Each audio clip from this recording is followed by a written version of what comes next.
Welcome, welcome, welcome. We are Grown A Geeks. I am Elder Geek Sam, and we are doing a special double feature episode tonight. So if things seem a little thrown off, it's because got a lot happening that I normally wouldn't have happening on our live shows. We like to go live and we do our shows on Wednesdays, and normally it would be at 9:30. But tonight we have some special guests coming on. A group called Save Point. I'm going to be doing an interview with Save Point, and we're going to be talking about gaming. It's going to have a nice little gaming section. But first and foremost, we have to get into it. We've got to talk about the Supergirl movie. Got a chance to go to a fan experience with WB with Warner Brothers, and I was there. I got sponsored tickets from MomoCon, which I was really excited about, and that was awesome that I was able to go to an early premiere. If you have followed my social media, you can find me online. Sam Morgan, of course, Elder Geek Sam on TikTok, of course, Grown A Geeks on Instagram, and the Facebook group and things, all that good stuff. If you've been following that, you probably saw where I went and I attended a premiere and got an opportunity to see some people do some cosplay, got a chance to see some of the the cosplay. I got to see that. There were two people that did, well, actually, there were more than two people, but I got a chance to interview two people who did some cosplay, and got a chance to talk with them. That was really cool. And there was like a whole fan experience. I got this really big poster, like huge poster. That was a lot of fun. And I've got a couple of people that are going to be joining me here in just a little bit. Since we're a little early, we're on earlier than we normally would be. I think that's kind of cause for the delay. But I will be getting into my review of Supergirl here in just a moment. And I have to start by saying that I think seeing the movie in the theater is a big difference. Anytime you are watching a movie, especially large summer epics and things like that, like this movie is 100% an epic movie, shot in IMAX, viewed in IMAX, and that was one of the very appealing parts of it. Like it looks fantastic. It looks beautiful. And seeing that on the big screen, all that makes a big difference. So without further ado, my review of Supergirl. The TLDR, it was a fun movie. I liked it. It was a good movie. It was riddled with problems, but it was a good movie. And I don't like a lot of the discourse that's happening online where, it's like, oh, the DCU is finished. James Gunn should be fired. Not every movie is $1 billion franchise. Not every movie is going to be the biggest thing out. You're still going to have movies that are just movies that are there to be enjoyed. This happens to be one of those movies. Now, given that it is the second movie in the DCU following Superman, I get the pressure that was on this movie. And I understand why a lot of people expected or wanted so much more from this movie. That is not surprising. But I don't think that means it's a bad movie. I think the expectations, the bar might have been a little high going in. And we just got the Superman movie, and now we have a Supergirl movie. And I'm going to say, 100% completely honest, that threw me off. I went into a Supergirl movie as a Superman fan. This is not a Superman movie. And because it's not a Superman movie, you can't view it like you would view a Superman movie. What you expect from the movie should be different. You don't know what to expect because we don't know what this movie is. We do have the Tom King graphic novel, Supergirl, Woman of Tomorrow, that this is based on, that it's, clearly inspired by. And there's of course going to be some things like, if you didn't read that comic, there's going to be some stuff in here that feels like it just got glossed over. But I don't feel like the movie was hard to follow. It wasn't difficult to understand. It was pretty straightforward as far as what the movie is. I think that should make it enjoyable in and of itself. So you have that part of it. I think the biggest thing is this is not an origin story. This is not a how did Kara become Supergirl? It's not that.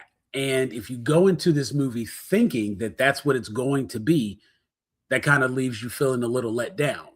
And so I think sometimes what we have a problem doing as movie viewers is people tend not to review the movie they watched. They review the movie that they wanted to watch. This movie isn't any good. It's all over the place. It does. Everything that you needed to know about the movie was in the movie. In some cases, you may have people say like, oh, well, that's just lazy writing, because sometimes they do just say the thing. And when they say the thing, it explains what's happening or how something happens or how something works. And because of that, some people will, oh, that's lazy writing. I don't feel like it's lazy writing. I think sometimes you just need to move the story. You just have to get from point A to point B and make sure that everybody knows what's happening and that they are able to follow along. And I think that's actually what happened in this case. I think that was, I won't say the problem, but I think for a lot of people that may not have landed the way they wanted, because I think people wanted a very clear origin story. We've gotten used to a certain formula according to the MCU and Marvel movies and the way they do things. But there has been a lot of times where movies now are dropping us right into the middle of the action. We don't have to have all of this. Oh, we've got somebody here joining me. Let me see here. We go. I can't tell if the gong played or not. It didn't. Okay. There it is. We got the gong and people know, and that's all that happens. So there might be a little delay on the audio. So, Ms. Kennedy, welcome. Thank you for joining us. I think you are joining me externally from how you would normally join me. Won't put you on blast. Thank you for being here. I don't know what my computer did on its last update, but yeah. So it is not your friend today. No. But see, that's the beauty of a live show. As I've said a gazillion of one times, anything can happen on a live show. It's always a lot of fun for that reason. I was just going through, I've got my notes here in front of me, and I was just kind of going through with the basics. My too long didn't read verdict because I wasn't going to do this big, long, drawn out thing. Overall, I enjoyed the movie. It was a fun movie. I liked it a lot. But I think the biggest problem I had with the movie was it was not the kind of movie I expected it to be. Mm-hmm. And I think that is the big issue that a lot of people have with the movie. Some of the criticism that's coming down from the movie, I think people were expecting an origin story, and it's not an origin story. And because it's not an origin story, we're used to a particular formula, especially like through the MCU and the way they've done things. And, even in Superman, we got what kind of felt like he's been Superman for a while, obviously. But again, this is right where you came in, we've gotten to a point now where the directors of these movies are beginning to realize we kind of know who these people are. You go back to the first Tom Holland Spider-Man movie. Mm-hmm. We didn't see a radioactive spider bite him. Right. He dropped in as Spider-Man. Right, because we know who this is. Exactly. When we did Robert Pattinson's The Batman, He showed up as Batman. Mm-hmm. We didn't have to see pearl necklaces falling in the gutter. We didn't have to say Martha and Thomas get shot for the millionth time. No Uncle Ben dying. And even with James Gunn, when Superman, he opens up in a fight. Right. Well, he opened up kind of getting his ass kicked. And he's like in the snow bleeding and whatnot. And then we see Crypto. We have that whole little bit. He gets healed by the sun and he goes right back out and flies off into a big fight. Opening up with your character being the character is something kind of unusual for superhero movies because we had like 15 years of the Marvel telling us this is how you tell the story. This is the order that you do it. This is the way that it goes. And so we come into the Supergirl movie and she starts off as Supergirl. Like she's already Supergirl. Yeah. I can appreciate that though, because especially, we've discussed this before, but especially with DC, because they refuse to highlight anybody other than Superman and Batman, Wonder Woman, yeah, those are the only people that they'll make the movies about. We don't need the backstory. Correct. We know how they got there. Maybe a little bit less with Supergirl, because her story hasn't been told quite as much as Superman. But we don't really need the origin story. And that's not really the problem that I had with Supergirl. It's hard for me to put into words what the problem I had with Supergirl is. So I'm going to do the best that I can in this in this conversation. But I will say that you said it was a fun movie. It had fun moments. It definitely had fun moments. It wasn't my favorite. And I hate to have to say that because, everybody was already ready for a certain demographic to pan the movie because it's a female-led movie. And I hate to have to say bad things about it, but it's not because it's a female-led project at all. That is not the issue I have with it at all. So correct. And I think it is worth bringing down when we talk about some of the performances. Mm-hmm. Milly Alcock is Kara Zor-El.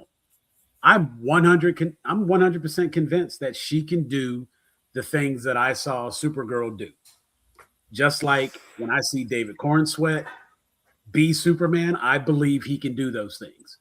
When I saw Mr. Terrific, when I saw not Hal Jordan, the Green Lantern, when I saw him, when I saw Hawk Girl, Mm-hmm. Lex Luthor, when I see these characters, I believe the casting fits because those people feel like the people that can do the things I'm seeing them do. I don't think there's a bad matchup. There hasn't really been, for me personally, as I sit here and try to think about it, I don't think there's been just a horrible casting in any of the superhero stuff that I've seen. Mm-hmm. Because I can't think of any, my mind kind of is drawn to Shazam a little bit, but I don't think that was a bad casting. I think he couldn't keep his mouth shut. Just maybe bad acting. Yeah. And I agree that I believe her as Supergirl. Now I do have a problem with part of the acting, but it wasn't her being Supergirl. No problem with that at all. I believe, like you said, I believe that, in watching it, I believe that she could do the things that she was doing. That was not a problem. Now, I also think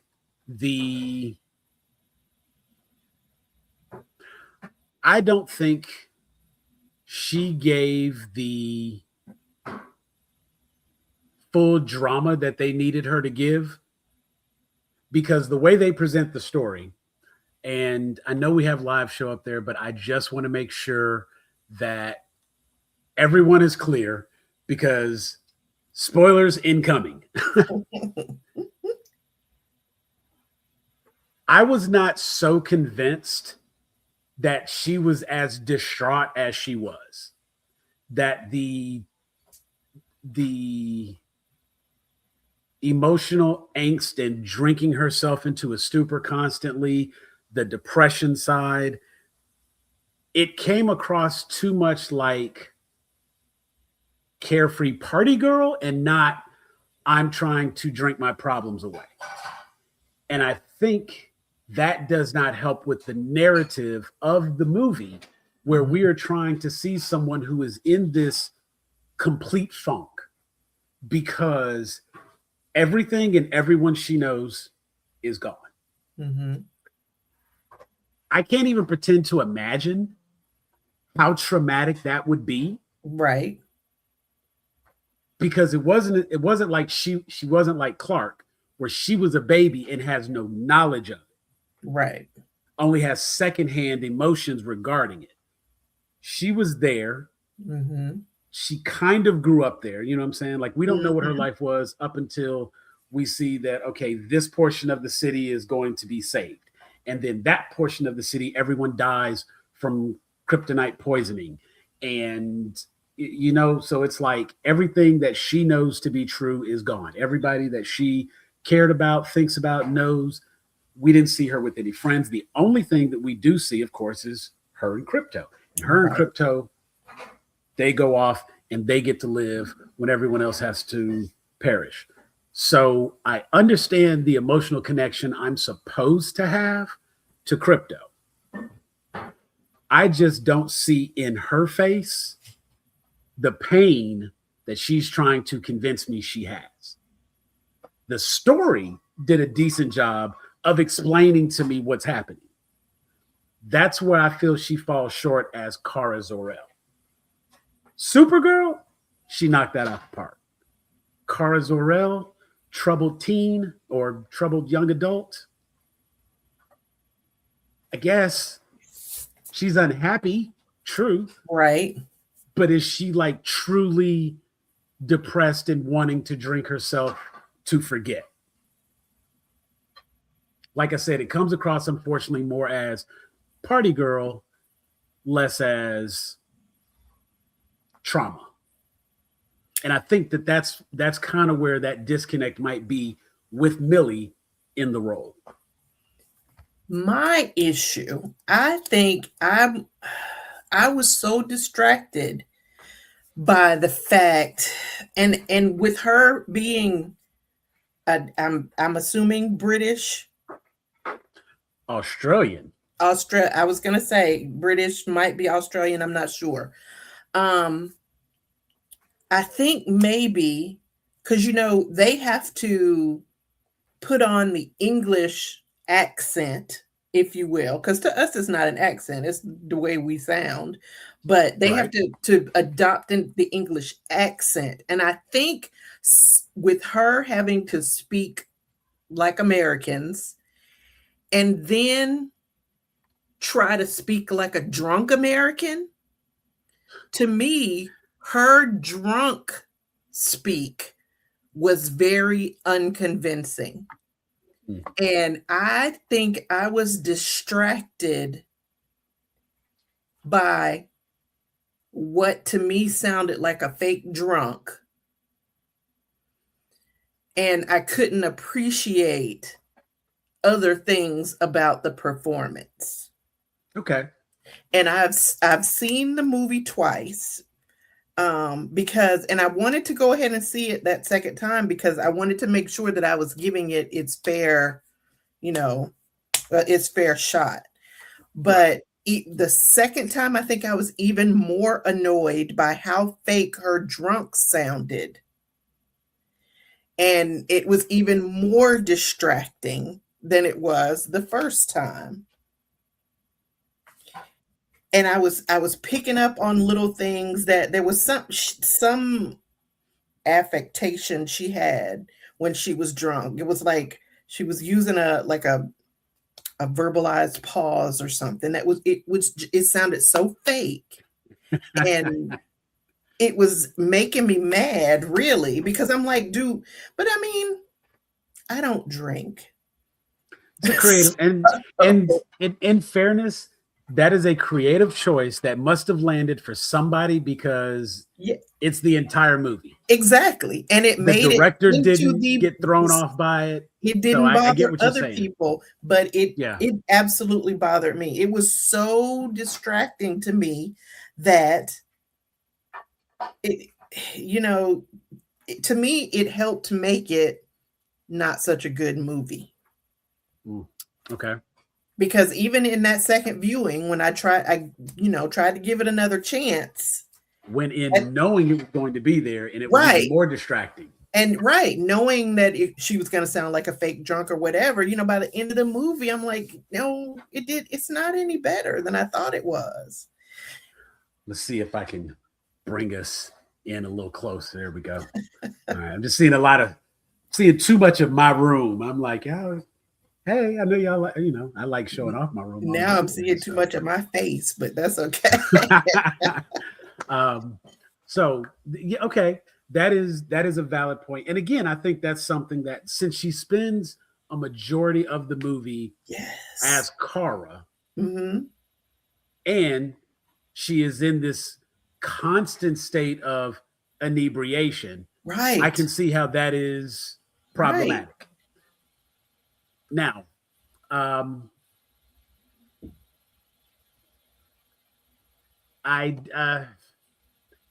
the Ruthie, Eve Ridley.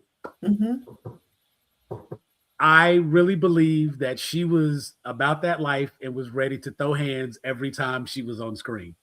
She was this big and too little cute. Like, you're not finna really do nothing, right? But I love that you're willing, right? And that's the thing. I think she was willing. I don't know that she would have been very effective, but I think she really wanted to, to get herself a trophy. Now, that odd couple matchup, Ruthie and Kara. I get why everybody makes the True Grit comparisons, that this is a space western because it's a tale of revenge. It's a reluctant hero. And, I have to look out for you despite even wanting to be concerned. Right. Because at the end of the day, I can't just let bad things happen to you. Right. So I have to step in when I can. But just this one time. Okay, but this is the last time. Okay, but don't let it happen again. Right. Okay, fine. It's a trope. It's tried and true. We know how it works. It's not distracting. It's what I expect, so I'm not disappointed by that. It didn't quite. I don't feel like after this takes place, like after this is over, I'm just expecting, will I ever see you again? Maybe one day. Who knows? I need something like that. But basically, say no without saying no, because this is it. Y'all done. The story over. Mission done. Y'all not finna just be hanging out. Like, I'm really not believing that they. Yeah, there's no reason for that. So, especially when she goes on to be like, oh, yes, I'm going to go live with my aunt. So this whole time you had other family. Right. This whole time. You're out for vengeance, but you got people. Right. Okay. Well, I guess they had to invent some people so that, Kara could leave her behind, because otherwise, she would have had to be the adoptive sister. Yeah. Adoptive. Exactly. So, I mean, like I said, and see, that's one of the points that people often will refer to as, well, that's just lazy writing. It's how you push the story forward. Right. It's a small point. It's at the end. I don't have a problem. It's done. It's over. We're good. Right. Jason Momoa as Lobo.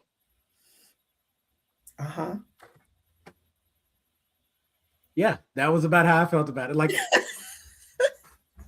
he's here. He's Lobo. Yeah. Yeah. Cool. And that's pretty much it. Now, you know how I feel about Jason Momoa. Pretty Very much so. sure everybody who knows me knows how Yes. I feel Yes. about Jason Momoa. And for those of you watching, those of you on the channel, if this is your first time here, she's very, very fond of Jason Momoa. To say the least, yes. So I was just as excited to see him as Lobo in this movie as I was to see, you know, Supergirl movie. And you know, before the movie came out, some people are like, "Oh, okay, we're getting Jason Momoa as Lobo or whatever. Maybe we'll get a standalone Lobo movie or whatever." By the time the movie was over, I can't see how they would even justify a standalone Lobo movie. I would watch it, but I can't see how they would justify it. To me, the movie wasn't all that great. I was marginally entertained, and his presence there did not advance it very much in my eye. You know, he was there as Lobo. He cracked a couple of jokes. In my opinion, his presence was not even needed. No, not at all. I'm not disappointed with him being there. No. The only thing I have to say about Jason Momoa as Lobo comes down to I felt like he was more of the Lobo I expected him to be when he was Aquaman. They got the makeup right. They got the costume right. Mm-hmm. He had the bike. He said all the right things. And I forgot he was in the movie half the time. Mm-hmm. If he wasn't actively doing something on screen. And even then, he threw a couple of grenades. That's the majority of his presence. He threw a couple of grenades. He got caught by whoever those people were. The Krim. Krim, the brigands. He got caught by them and put in jail. The only reason he got out of that cell or dungeon or whatever is because of the little girl. So, I'm trying to figure out what, I thought, I'm not the comic book girl. Right. So I don't know. You are slowly becoming, though. Yeah. Watching you. Like, if they start making some new shit, you're going to be all over that. You're right about that. But, so, I don't know his origin. I don't know what he was like in the comics or whatever. But, I mean, he was like just a non-entity in this movie. Yeah. Yeah. I mean, his presence there was for the star power of having him there.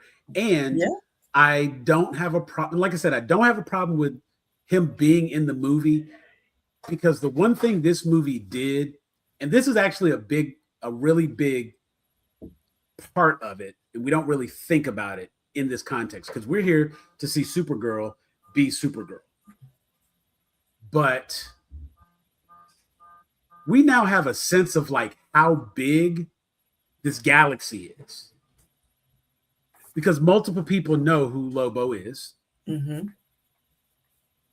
She is like straight up traveling on a space bus. Right. She was on Space Greyhound going somewhere. Exactly. If I don't see her pop up in lanterns and already know one of the two lanterns, like you just out here traveling space. You mean to tell me you have not run into one space cop when they know your cousin, because he's the only other Kryptonian.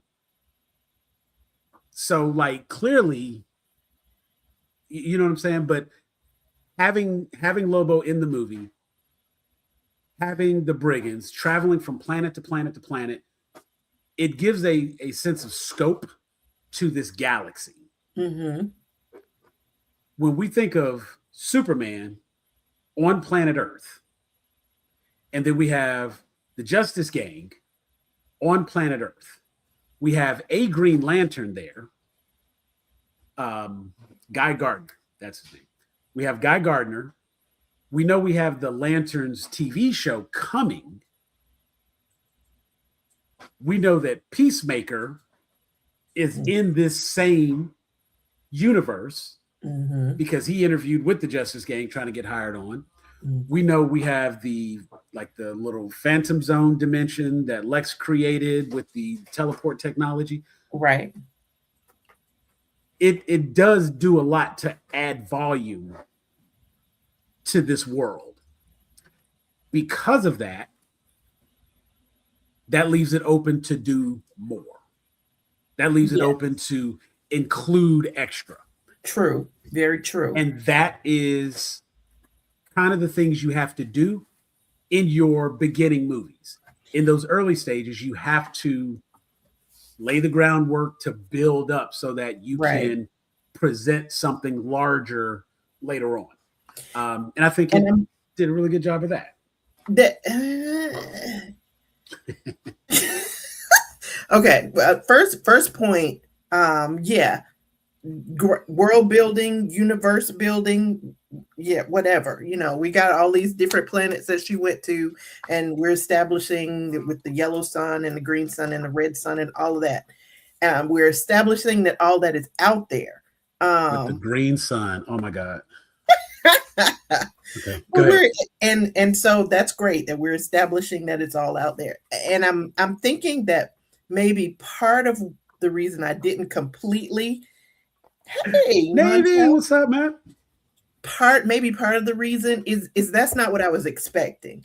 I think maybe after seeing Superman, and he was pretty much completely on Earth, right? Maybe that's what I was expecting. And so with her not, her being out here in space with all the different aliens and everything, maybe that's why I didn't connect to it. But another issue that I had is I just don't think it was done that well. Because, with her being drunk the whole time, she's in a bunch of bars, a bunch of alien bars. And there's all of these different species, these different beings from other worlds. And so you got all kinds of different creatures and everything. And it reminded me of Star Wars. In Star Wars, they go into these bars and restaurants and clubs and stuff, and you have all these different kinds of people. And in Star Wars, it's done so well. Right. I did not get the same feeling from it in Supergirl. To me, that's why halfway through the movie, I'm sitting there you have all these different aliens and different beings and stuff. And it just wasn't resonating like it did in Star Wars. And to me, it just wasn't as well done. And so halfway through the movie, I'm sitting there and I'm like, just this isn't good. And now, and I can accept that. The second half was better. Absolutely. But not enough to redeem it, in my opinion, my humble opinion. Right. No, and that's fair. And I think it's what you just said as far as all of these different species of aliens and things like that. And and that's why I'm saying I think just like in Star Wars, because there are so many different creatures and different species, it does go to show you how big it is. There was an offhanded remark at one point where she's talking to the husband and wife who want their daughter back. And she's like, "Oh, you speak common." Right. The common tongue. Yeah. It kills me that English is always common. I just, as a geek, it's something that I always notice that in all media, all fiction, English is always common. Right. It's hilarious. Neither here nor there, just side point. But, there were times where different aliens were speaking, and they were speaking their native tongue. She was speaking common, and they were still communicating, and they understood. And that's no different than in Star Wars, or Star Trek, where everybody has like a universal translator, and everybody just speaks their regular language. Right. Everyone understands one another. So again, just for in terms of scope, clearly it is much bigger than we think. It's bigger than what we're seeing. And just like Tatooine, they apparently have planets with multiple suns. Mm-hmm. And one of them is green. Okay. I got nothing on that. I literally have nothing on that because I cannot recall. Now, let me say, I have not read every Superman comic. Okay. I know there's all different types of kryptonite. Mm-hmm. There's all types of kryptonite. And ultimately, just like our planet has all different types of minerals, if those minerals got blasted into space and ended up somewhere else, a place that doesn't have gold, if gold shows up there, it would be different. That's essentially how I view all these different forms of kryptonite. It's just the same concept. I cannot rationalize what a green sun is. And none of my Superman lore can help me understand why a green sun would have that effect. Okay, James Gunn, something new for me. Yeah, he took some license, I guess.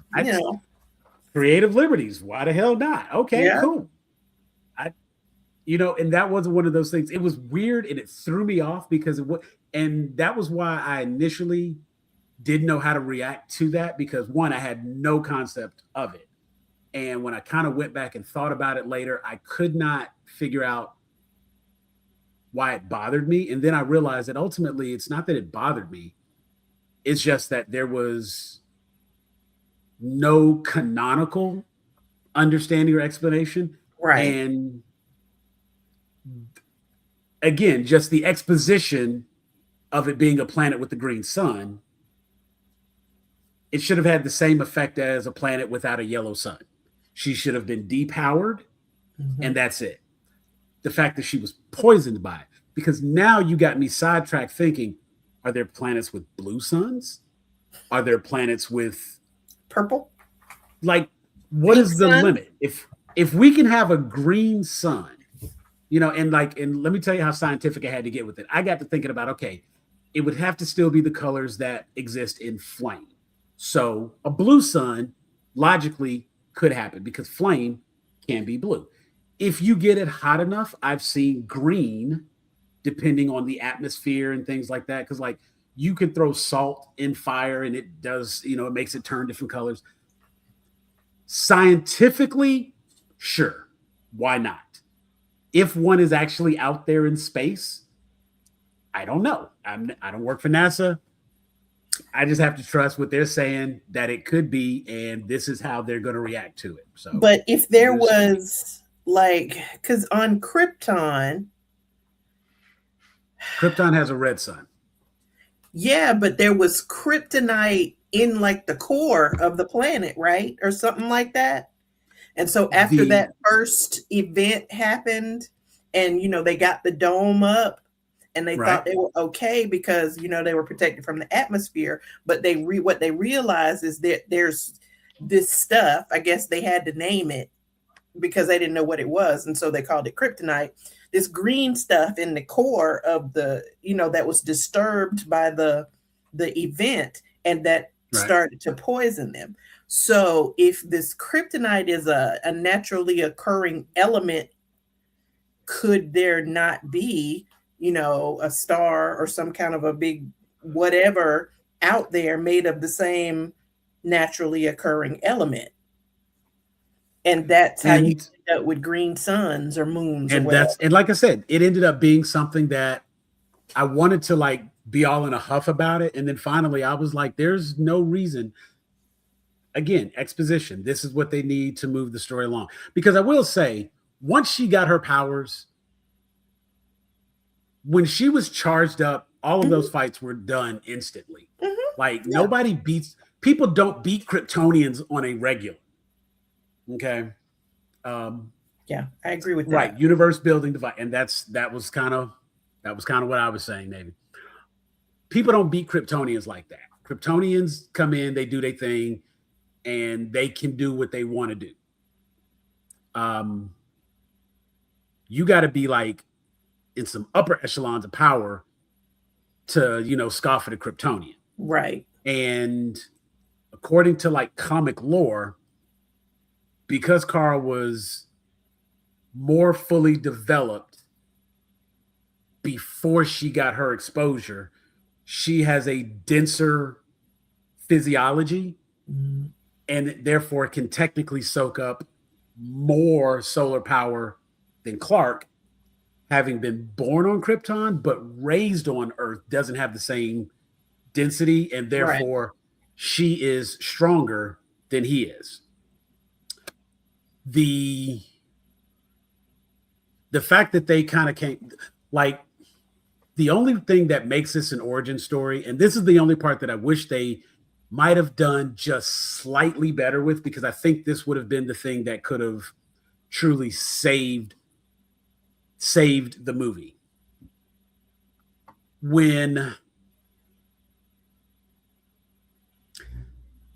Since I already mentioned, I felt like she did not give us the full traumatized, orphaned Kryptonian, and didn't convey the type of self-destructive tendencies that she was obviously trying to give by going to all these places getting drunk.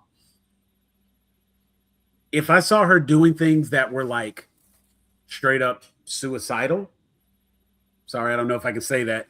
If she was doing things that showed a very clear lack of concern for her personal well-being as a result of her trauma, self-destructive, then I think it would have landed better why she treated Ruthie the way she did for as much of it as she did. But all I kind of saw her do was be good. Yeah. Continuously. Be good. And then that kind of makes the conversation of like who Clark is, who her cousin is, and how he's different from her because he sees the good in everyone and she sees the truth. That line doesn't do anything. It doesn't tell me anything. It doesn't explain. You see the truth. What's the truth that you see? You're not, you know what I'm saying? And so I think if they had really had her, if she had been able to better convey that emotional trauma and be just distraught enough that she was truly sad and not just drunk, then I think we would have gotten a Supergirl origin as a result of her realizing that she should do these things because she has the power to do them. And doing right for its own good is the reward. That would have given us an understanding of what makes her different from Clark. Mm-hmm. And then it would have also given us to see how she kind of comes around to his way of thinking to embrace like why she's going to give Earth another chance, because her relationship with Ruthie doesn't make me believe that now she's ready to go out and be a hero. Well, maybe not go out and be a hero, but that moment she has there's a couple of moments, when she's telling Ruthie not to do it because it won't make her feel better. Right. That kind of humanity, if you will, even though she's not human. Right. I mean, I think that was convincing. It was. Now think about it. If you had seen Kara Zor-El, and other movies have done it, and it made sense, and I see no reason why it couldn't have been done here. She should have been the one picking fights in the bars. True. To show her self-destructiveness, yes. But she wasn't. She was just getting drunk. And You know what I'm saying? Like she should have immediately took on this mission and been like, yeah, come on, I don't care, let's do it. Da, da, da, da. You know what I'm saying? And then she would have realized, like, okay, wait, this is a red planet sun. Okay, not really working for me. We've got to change of plans, da da da da da. Something along those lines, in which case, like I said, we would have seen the self-destructive tendencies. Then it would have shown her kind of turning that corner. Maybe she turns the corner on behalf of Ruthie and realizes that, like, the way she's going about things is not helping anybody. It's not doing anybody any good. She gives the story of who Clark is. Ruthie's like, oh, well, I wish he was here, because if he was here, da, da.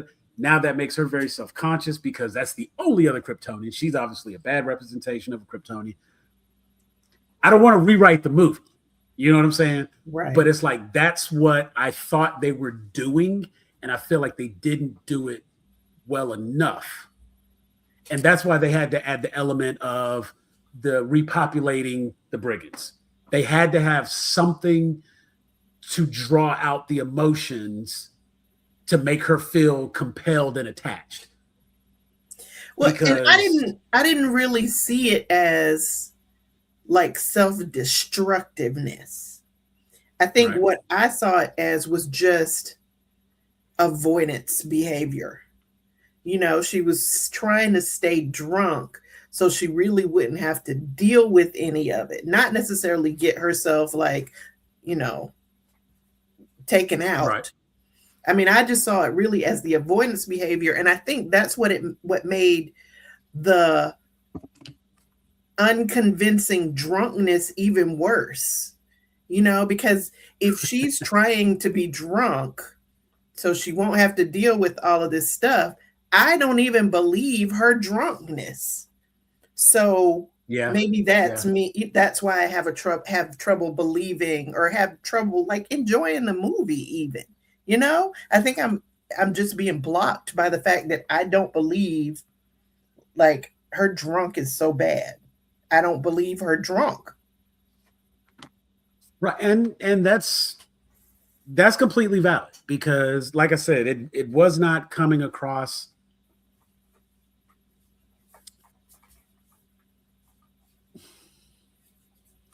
understanding Kryptonian lore. Oftentimes people think that like Superman's exposure to kryptonite is immediately going to have him like incapacitated and suddenly he can do nothing.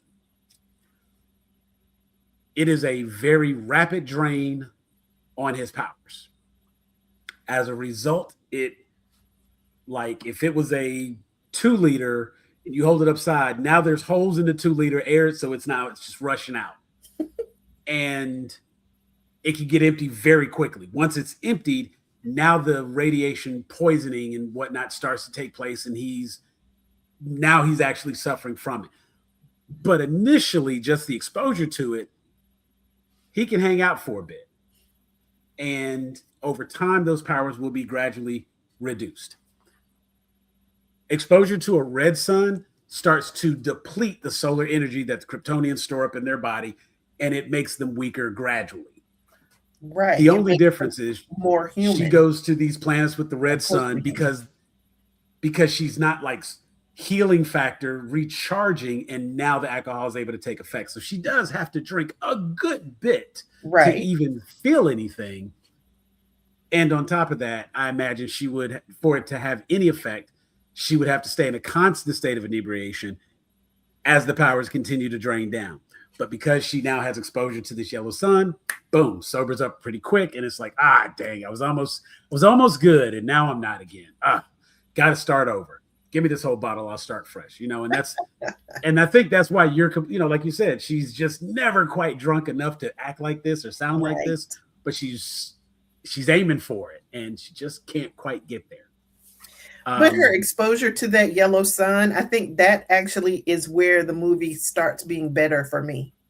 When she's on the bus or whatever, and she's like, hey, how close are we to a yellow sun or whatever? And then she gets there, and she's got to do all this stuff to get close enough to the yellow sun. The fact that she has to put on a spacesuit. Yeah. Initially, I was like, I can appreciate that moment because she is not invincible right now. Right. She is vulnerable. And that is about halfway through the movie. And for me, that's where it starts getting good. Watchable. And the fact that it's halfway through. Right. I mean, not everybody is even going to hang on for that long. True. Because some people are going to be like, oh, I was lost immediately. Mm-hmm.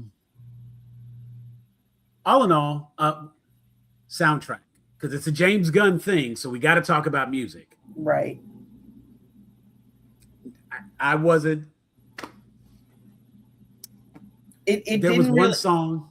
It didn't really. There was one song, "The Middle," from Jimmy Eats World. That was the only song that like stood out that I cared about and liked. I remember. I mean, a couple of times I can remember a song coming on and I would bop. The only song that I remember is when she's in that club and the black lady is singing and she's singing "The Girl from Ipanema." I'm like, how? Yeah. What the hell?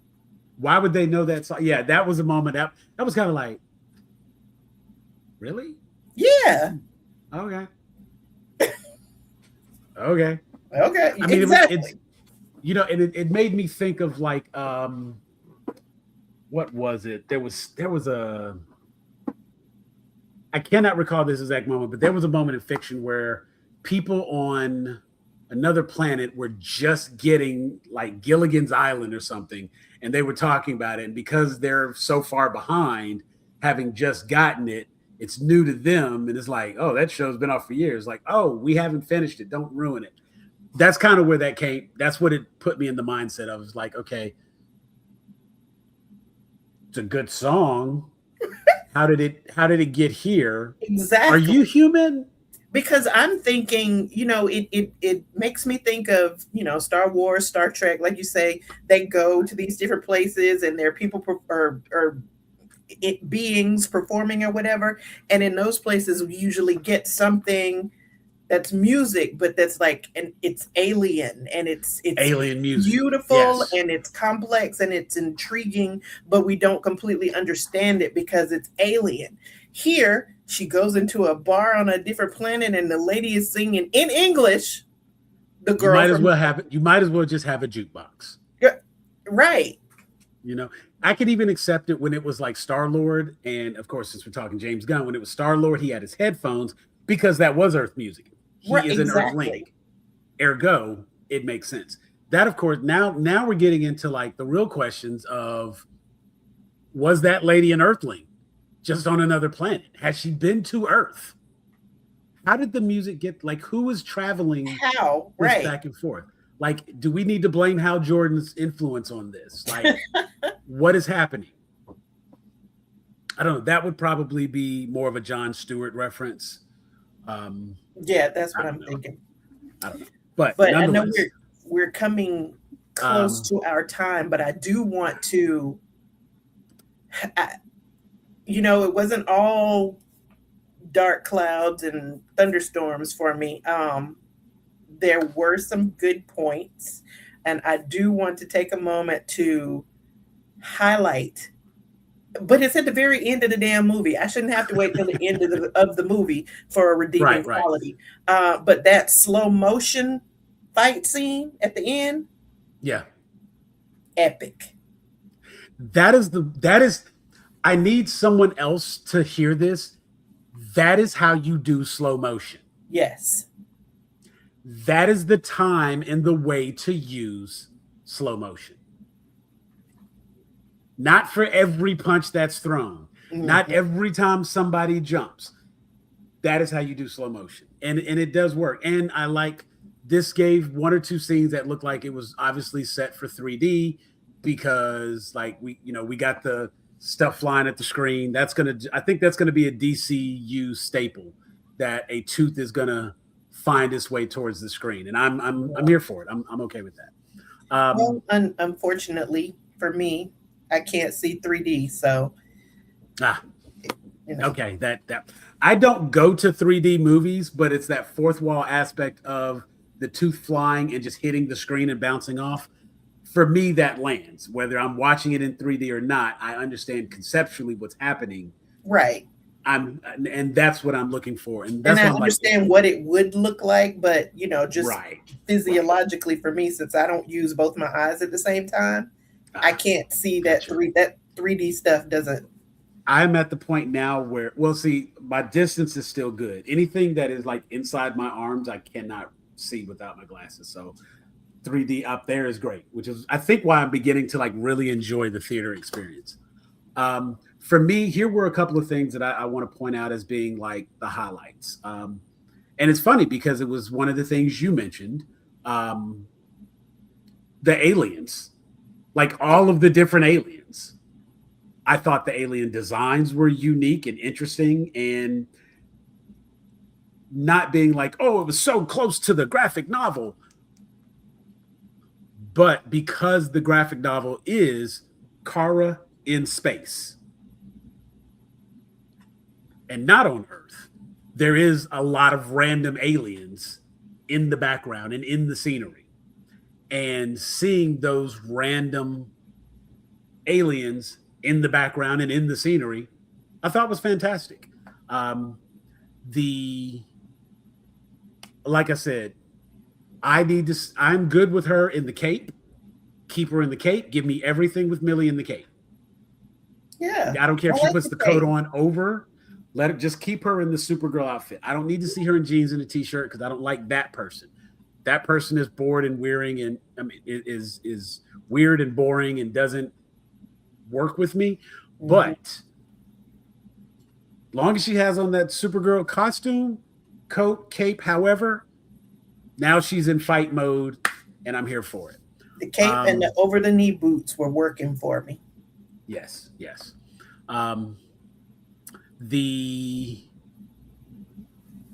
I'm okay with the space western. I'm personally okay with the Tale of Revenge. And like I said, I really had to go back and reassess my initial feelings, because I think on the day I was talking to people, because I was doing my interviews. Click that QR code there if you want to find some of my content where I was doing my interviews for the premiere event that we both got to attend. I don't know. Is it You've got it. You've got it. You nailed it. But you can actually check out some of that content. And I got to do interviews with people there and talk to some people. And somebody asked me, like, how did you like the movie? And I said, I didn't love it, but I like it. I enjoyed it a lot. And I did enjoy it a lot. I do think it is a popcorn film. I think it's the kind of thing that you go in a theater to see. Probably could have shaved about 15, maybe 20 minutes off the total runtime. That would have done wonders for the film. I think it would have trimmed just a bit of the fat, and it would have made parts that dragged on a little more cohesive and snappy, and that would have kept us moving along, and that would have been very helpful. All in all, this is the important part. Scale of 1 to 10, where would you put this movie? Can you do a 10-star rating, or do you need a 5-star rating? Like, which one? I think a 10-star is better for me. Okay. Because otherwise the numbers go sound real low. It's gonna be a little too low. Okay. Right. I want to say real quick though, like Montel said, that it was like world building, universe building. It was helping to advance the story. I agree with that. It was a little clunky in its work method of world building, I think. And I really hate that, it's female led, her and Ruthie, female led movie. So I hate to have to give it a lower number, but I mean, I did not enjoy it as much as I did Superman. I think when I was watching Superman, I gave it like 7, 8, 7.5 or something like that. I didn't dislike it, so I'm going 5. Okay. I didn't dislike it, but it's not 5 is average. Yes. You know what I'm saying? Like 5 is average. It's average. 6 is above average, and from there it only gets varying degrees of good. Right. And to me, it was not It was not. It was not above average, but it wasn't terrible. Right. It was no Iron Man 3. Right. I think that's the one I fell asleep on. Okay, see, there you go. Okay, So yeah. What do nothing you wrong give with it? that. I had to put hashtag Superman fan. I went to go see a Supergirl movie as a Superman fan, and halfway through the movie, I realized that this was in fact not a Superman movie. Right. This was a Supergirl movie. And like you said, it took about half the movie before that like really kicked in. And I think it was the first time I got to see her be Supergirl that I recognized that like, okay, this is different. With that, I took time to like really think about look, man, nothing wrong with building up. We have to. I don't know about consistent flops. Yeah, I don't agree with consistent. We're gonna build up the Black Indies anyway, just on TV. But I'm still a Marvel. We're not gonna dirty Mac though. What we're not gonna do is hate these to build those. We just gonna raise those up because they over there as kings. But all in all, I have to say, like I was entertained. I was entertained more than I thought I would be. I'm going to put it in at 6.5 because it was a better movie than I gave it credit for. And my initial reaction, I left the theater thinking that was a good movie. And as I continued to think about the movie and I kept saying, oh, I'm going to do my Supergirl review. And I kept thinking like, I don't want to get on here and just be like, what was it that, and I got to talk to my wife about it and this and then I realized I was like, you know what? There were some things that didn't quite hit. And I have to be fair. Like, I like it. I didn't love it. And I fully expected to go in thinking I would love this movie. And I'm curious to see what she does next. I'll say that. And I fully expect, and I would be a little disappointed if she I don't think either one of those were necessarily bad. No. I also feel like people aren't really showing up at the theater like they used to. So there's that whole part as well. So, I mean, that's the thing. Because like Masters of the Universe is being considered a flop. And that was a great movie. So, right. And Captain America Brave New World was not a flop. It was not a flop at all. That was a good movie. People in the theater were there to see Toy Story 5. Toy Story 5 don't sell tickets just because it's damn Toy Story 5. Like they've like how many of these have they made? They keep making them. So there's that part. But yeah, we got a 5, we got a 6.5, and this is coming from two avid movie watchers who love the superhero genre. Absolutely. And y'all already know I'm a Superman fan, but this is Supergirl, not Superman. So it's unfair to judge her based on not being Superman. Not doing that. Having said that, can't wait to see her in a movie with Superman. Right. Just throwing that out there. Like, if you would have put more David Cornsweet in the film, wouldn't have complained. That would have worked. So that's that. Well, Teresa, thank you so much. I've got some amazing guys getting ready to join me from Save Point. It's a gaming clan, and I'm gonna be talking with them. We're gonna get into some gaming stuff here coming up in just a moment. So I'm gonna get their intro ready. As always, you know, I appreciate you being here for the weekly watch group and doing our movie review. I will get back with RG later and figure out how he missed the memo, but it's all good. Right. In fairness, he said he hadn't seen it, so know, I'm glad that I didn't get to spoil anything for him. And hopefully, I cannot wait to hear his review on it. But I can already tell. Definitely have to revisit. I can already tell it's going to be a lot of lazy writing. Nothing necessarily out of character, and a forgettable villain. Right. Those are his go-tos, and if it has those, he's automatically going to hate it. So I'm curious how this is going to fall for him. But, ma'am, thank you so much. It's a pleasure having you on, as always. We just thank you. You have a great night, and I will talk with you later. All right. All right, girls. All right. And now, people, without further ado, I actually set up a really cool intro for these guys. Hopefully they like it. I'm not going to lie. It was 100% AI generated. Actually, I kid. I did give it all the prompts and tell it exactly what I wanted it to do, but I'm no artist. We're getting into the next section of our show, and this is going to be the gaming special. And don't butcher Wonder Woman. I agree. Don't butcher Wonder Woman. And you know what? Wonder Man was not a flop, but it wasn't a movie, so there's that part. First off, I do want to do one thing. I'm going to bring on my guy, my man, Heroichat, because it just needs to be said real quick that Heroichat himself. Oh snap!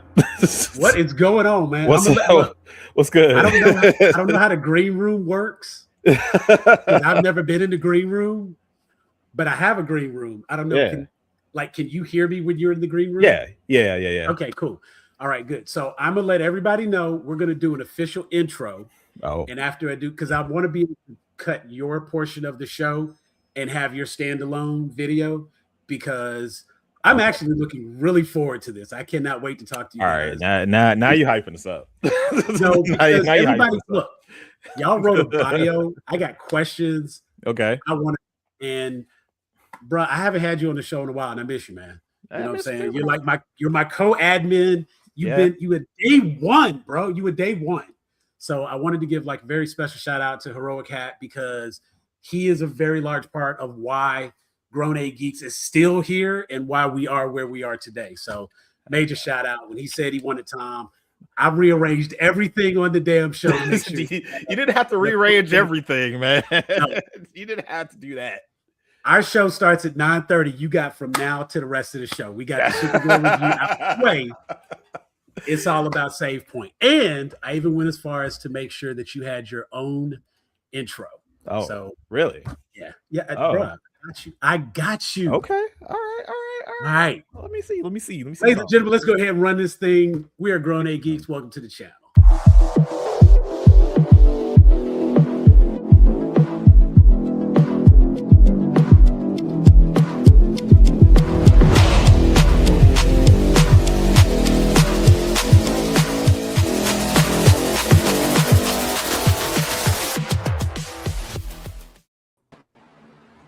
Oh, that we all here. We're here. Everybody's here. Hi. Welcome. We are Grown A Geeks. Wow. This is our special Save Point. Ladies and gentlemen, we got Save Point in the house. What's going on, people? Let me switch the ticker, because this is a live show, not a spoiler. Pixelated Owl, I'm going to switch spots with you. All right. So I am kind of more centered. Makes sense. And Courthouse, I'm going to change your graphics so people can see you and you don't feel like you have to duck and hide. I've been doing this production thing for a little bit, and I know how things have to work. I understand. I don't want to mess with the brand, and if you got to put it there, no. So, guys, welcome. We are Grown A Geeks, and tonight we're going to be doing a very special interview with Save Point. Save Point is a gaming group. This is the core group of the members here. I think I've got everybody in place. Is that correct? I think everybody's here. I believe that's it. That's everybody. That's what's up. Let me pull the bios out, because I don't want to mess up no names. But fortunately, everybody's got their names right there, so that works out. You know it. Exactly. So, like right here. This is just a group of guys that emulate couch gaming experience, from RPGs to friendship. They fumble through it all with a smile and good vibes. And it's a pleasure having you guys on. I've got a whole list of questions, but I love questions. I'm all about conversation. Love questions. Yeah. I'm all about conversation, man. So we're just going to kick back. We're going to talk. We're going to, I'm going to ask a few things. Tangents are welcome, because I saw a couple of people. And I've got somebody to help me tonight because I knew I'd have a full house, and I got my man RG Cashmere, an OG gamer in the house. RG. All right. It's been a minute. Wait a minute. Okay. So muted. I can't even hear you, my boy. Okay, let me turn the volume up on the mixer. There we go. There you go. There we go. Coming through loud and clear. RG. Okay, now RG, I'm going to send you these 2 docs real quick, just so you have what I have, and that may. All right, we live. Full house. Oh my god. Yeah. This is a crazy 4v4. Okay. This a party. All right, Court. It's me and you. Oh yeah. Let's see. You're cooked. Just a second. I gotta close 1 or 2 of these windows so that I can free up some resources. There we go. Okay. I don't want nobody glitching. I don't want nobody lagging. So gotta close some stuff, close some windows, shut some stuff down so I can see what's what and keep everybody fresh and crispy. We're taking full advantage of that 2 gig fiber service. Heck yeah. Let's see. And you pay for it, you run that thing dry. Okay. Right. Like I promise you, I get all of my gigs every month. I'm using it all. If you're at home, turn your data off. We're not paying them bills. You pay for that Wi-Fi, use it. Okay, so I'm not going to go through, like, I appreciate you all having the bios. That was for me, so I would know who I was talking to, and I would have an idea of what topics I could bring up, what things we could discuss. Real quick, because I don't want to exclude anybody from anything, without spoilers, because we are now in our spoiler-free portion of the show. Anybody seen Supergirl? No, I have not seen it yet. No, I was supposed to see it today while I was in the green room. All right, I haven't seen it yet. I'll get, since I just did a Supergirl special, did a Supergirl review. We did our spoiler review. Just if anybody had any comments, something they wanted to say, I was going to give you the opportunity to throw that out there because I know a few of you are into music. We got some D&D people in the house. We got some gamers. I mean, well, everybody's gamers here, but some readers, the whole thing, like, you know, and then we've got some techies. I've got a little bit of everything here. So we have a nice mix, and I didn't know if we had like the avid movie people like myself. I'm also that guy up there. I'm a reader. I've been doing a lot of Audible lately because that is like time constraints prevent me from being able to do like actual paperbacks, but that's where it kind of started from. Someone said they learned to read from video games. That's me. Courthouse, my man Courthouse said he learned to read from video games, and that I heard that, and that was something that really stood out to me because I learned to read from comic books. There are images of me. My parents have me as a kid, like literally a little kid, and I'm sitting there holding comic books, and of course you could guess which comic books they were. Superman comic books. Yeah. I couldn't tell. I would have never guessed. I would have never right? guessed. Don't even like him. I'm a Batman guy. Okay. That didn't even feel right saying. That's how I know that you were kidnapped. Right, look. Reflexing, busy or reflexing because I promise you that is my like blink if you're in danger comment. Yeah. Yes. So I've got, I don't want to adjust my camera too much, but like all of my graphic novels are like right there. Now I do read a lot of Batman comics because he does have some great stories in terms of like his villains and the weird stuff they be doing.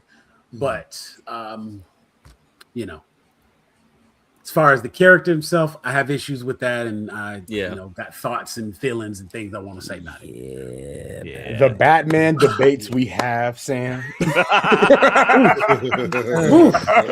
Batman. Now you're talking my language. Let's get into it. That is, I'm currently going through the absolute Batman run. It is currently my favorite iteration of Batman. I haven't been keeping up with the current one, which it's not All In. That's the current one, right? Or it's no, DC All In is actually that is the newest one.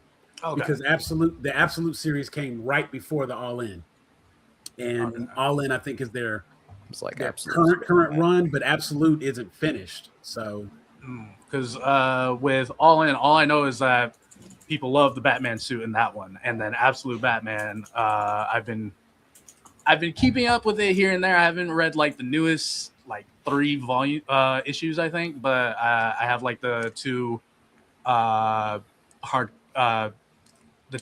volumes of the graphic novel so far. Gotcha. So I'm gonna wait and do an omnibus. I have to say, this Absolute Superman is a little weird. I don't have that one yet. I've been meaning to get that one. I just want like a traditional, because even like when they did DC Metal, even that Superman was still a version of Superman. This Absolute Superman is just like so different. It's just isn't he already like an adult and like a general or something? It's like throwing me off, man. Like it feels almost Elseworlds in terms of like what you know canonically about the characters. Each one of these, and I get that it's a reimagining. Don't get me wrong. Like I'm fully aware of the concept behind what we're getting, but it's just such a throw off for me that it's like it's just very jarring. I have to go back and definitely see it being hit or miss with that. It's like I've heard pretty much mixed reviews as far as Absolute Superman is concerned. A lot more praise for Absolute Batman and like Absolute Wonder Woman. I heard Absolute Martian Manhunter is supposed to be phenomenal. I got to pick up those comics. But I could see it being kind of like, one or the other with that. Like either you really love it because it's so different, or, it's kind of throwing you off because it is that different, and it is very, very different. So that right there kind of like, again, so a lot of these comments are going to be from your bio, and anytime I have a moment to segue into something based on something you say or do, that's when my questions are going to jump in.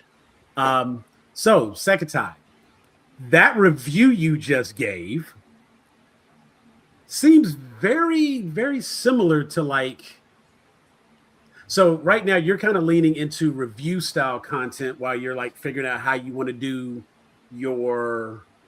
my videos. Yeah, well, my streaming, I have that pretty structured. Just got to get the days set, like permanent days that work for me. But yeah, the video style, I am leaning into review content. I did currently on YouTube, I have like the review series for one of the comics. I'm blanking on the name, but it was a indie Black Horse comic. It was the African one, right? Yeah, it was Hold on real quick, because I got it over here somewhere. Pulls out Fat Stack. Sorry, pulls out Fat Stack because let me thumb through these. Let me just see if I can find it real quick. Hello, everyone. Look at my collection. Now here is my most recent stack of independents and I gotta get like y'all, man. All of this is like new independent. I have I guess since we're flexing. Williams, so many comics. Like The Search for Sadiqa. Ooh. I have one of these signed by Greg Burnham.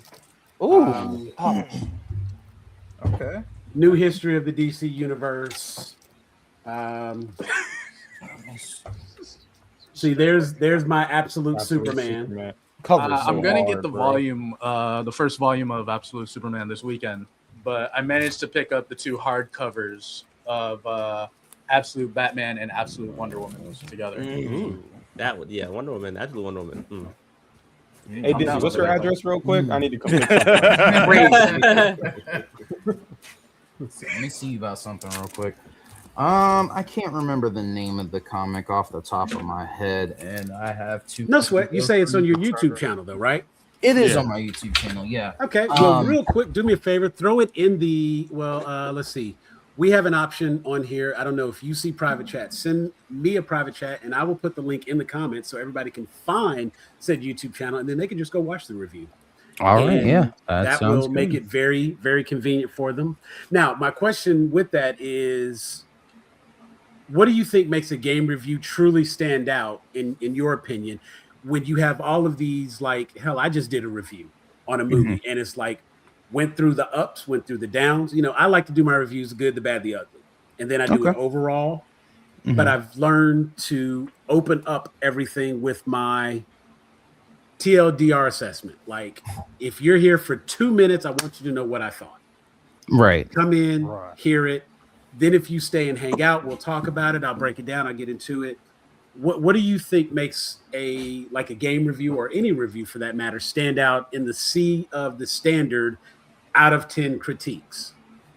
So I think that's a really good question. If I had to say what makes a review stand out to me personally, it's going to be amongst three things. So I like accuracy. I like as objective as possible. Like, you want to, when you're giving a review to me, you want to be as objective as possible. We all have, opinions, right? And that's going to cater to one side or another on the grand spectrum of things. So I like for my reviews to be as objective as possible. And then just like, I guess the best way to put it would be like critical analysis. Like, how are you breaking things down? What categories are you putting certain things in? How organized is your critique effectively? Like, because, we're all human, can't 100% hit on everything 100% of the time. But if you have some, what is the word I'm looking for? Consistencies. There we go. Okay. So categories for consistency, so I can know basically, like, when I come to this channel for their review, I can count on them hitting these things from these different avenues, so that I can have a rounded opinion of it. You know what? I think consistency is the key. I have been doing this for a long time, and one of the biggest things that I've enjoyed in my social media traversal, because I've done a little bit of everything. I've done game streaming. I do my live streaming, my podcast. I like the idea of a talk show, and this is the format that I enjoy the most. I just like to sit and talk with my friends, but I feel like we have important things to say, and conversations are good a lot of times. Yeah. I'm not trying to change the world. I'm not trying to rewrite anything, but I have found that I have a knack for talking to people. I like to run my mouth. So I've started shifting into asking questions and letting other people do the talking, which is kind of what spawned this interview. I just need a little bit of information from you, and the way my mind works, I'll find a way to segue into a next question every time. So yeah, that consistency, I think, is definitely key. And I agree with you. I like, when I look for people to give reviews, I go to certain people because I know how the review is going to go. And it's not even so much that we have like, oh, well, when you ask your friends, like, okay, if I want to watch an anime and I'm not sure, I'm going to ask one of these two guys. I might either ask Hatman if he's ever watched it, or I'm going to ask RG now, because these two have not steered me wrong on anything they've recommended that I should watch. Heck yeah. It's not always exactly the thing that I'm looking for. So if it doesn't land, it just doesn't land for me. But it wasn't because it was bad. It's just because it wasn't my flavor.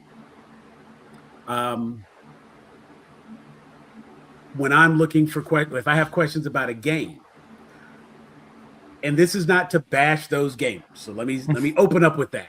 No, bash them, they deserve it. The guy who only plays Madden. There we go. The guy who only plays Madden is still a gamer. Yeah. Yep. But I'm not going to ask him about an RPG if all he plays is Madden.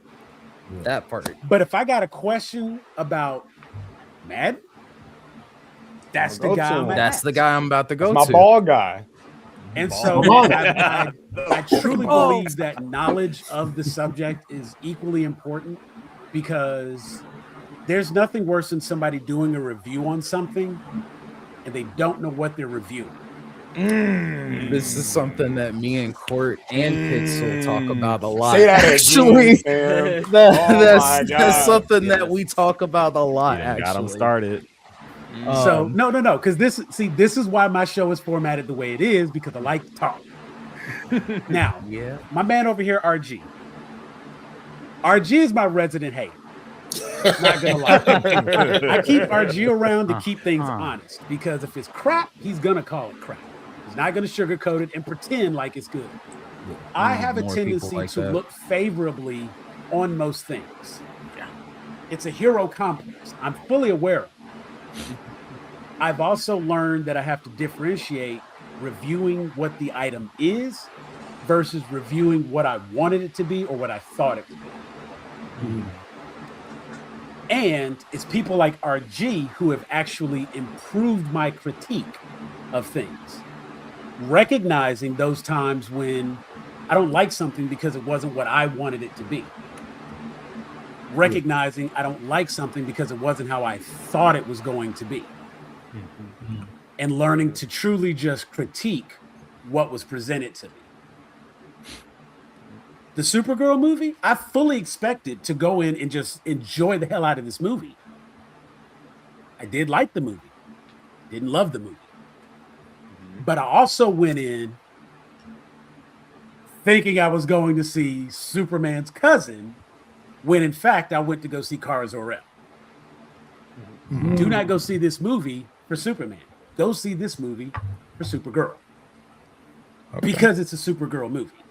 And if you go in critiquing it based on the wrong factors, then you're critiquing it incorrectly. Yeah. When people criticize games, when people criticize anime, hate culture has gotten so popular online. Dude, it's so lucrative, dude. Oh, yeah.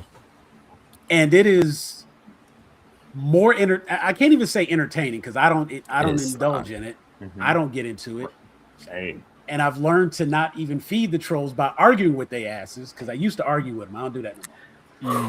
Yeah, save you some peace. You know what I'm saying? Look, look at my face. I don't have no more gray to give to these people. Look, I'm keeping mine nice and because I don't engage. I don't engage, bro. Don't even sweat it. I'm telling you. Don't even So sweat you want to say something so bad. I know what you look like. Me? You thinking it. Yeah, you look like you thinking. Don't even say it. No, because that just reminded me of I know I talked to Sek about it, and Sek and Court about it, of just people complaining about Revival, about Persona 4 Revival, and how people are already starting to complain about the game, even though it's not out yet, and they're going to buy it and play it regardless of their complaints. It's like people are already complaining about the music and how like the rearrangements and how they're not as good as the originals. And objectively speaking, they're wrong. And it's probably one of those things where it has to grow on you, because that's how it was for me with Persona 3 Reload, with the Persona 3 remake. The new songs had to grow on me the more I listened to them throughout playing the game. So it's probably either that case or it's the originals are always going to be there, so you can always just listen to them anyways. Well, you have the option. Exactly. So people are already complaining about it, and it's just like, why? Like you're still going to buy it and play it when it comes out. So there's no because point complaining. people bond through negativity. That's it's nonsense. That's so nonsense. Hate is the greatest motivator. Hate is the absolute greatest motivator. Like it's unbelievable how much people can come together off of shared dislike more than like. And I mean, I understand, because I'm a hater. Trust me. I got a certification somewhere. Yeah, I do this for. I hate for a living. I love it. But I hope everything bad happens to you and only you. Hate. But I know when I do give critiques of things, I try to keep in mind, and then when I listen to hate culture, there's a lot of things where I know as individuals we're always going to have our own bias, right? We're gonna have the thing that we personally like about it or personally dislike about it, and I try to separate that when I'm listening to the critique. Like, is this a you issue or is this a technical issue? Like, if it's a technical issue, I'll listen. But if it's, I don't like it because she wore all black and they don't have a lot of cosmetics and it's, All right, well then that's you, right? Yeah. Because that's not. There's a lot of us that can get over certain things or can move past certain things, but if it's your preference and the movie or the piece of media is not meeting your preference, I push that aside. Like I'm like, all right, I'm done, because primarily I'm going to enjoy reviews from people that I know that we share similar likes. Like I'm not gonna like you said earlier. I'm not gonna, if you're a Madden dude, you're a sports dude, you're a 2K dude. I'm not asking you about Crimson Desert. It's not like you're not gonna like it. Right. You know what I'm saying? Right.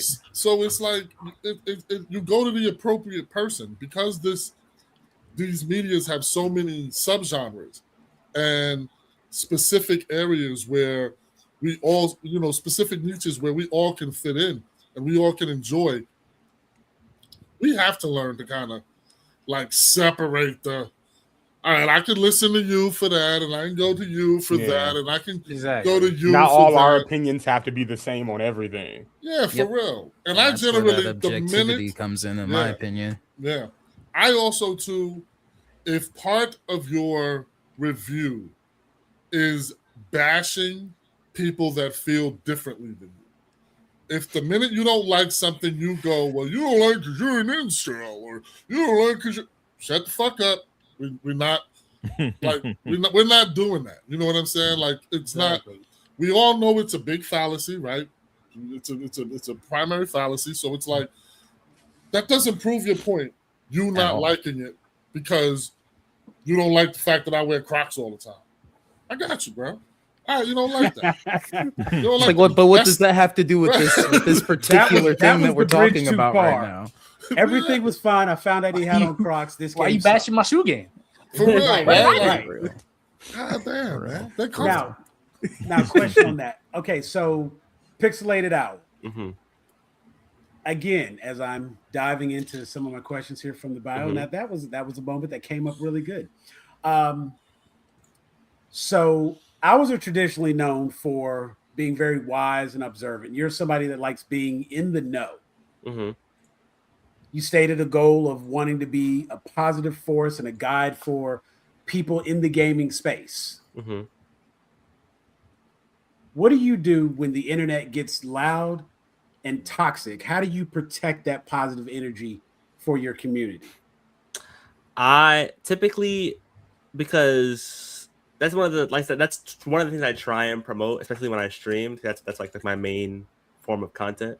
Is I try to set a precedent that all opinions are welcome, but as soon as you disrespect somebody else's opinion, that's when you cross that line.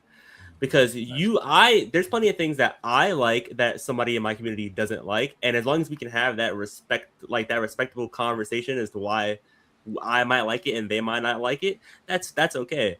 I also try to typically, when someone like might approach me from that toxic like bubble of the internet gaming space, I try to at least engage with them to see where they're coming from, because like RG said, I have to gauge whether you don't like it because of a personal thing or because something's actually wrong with the thing.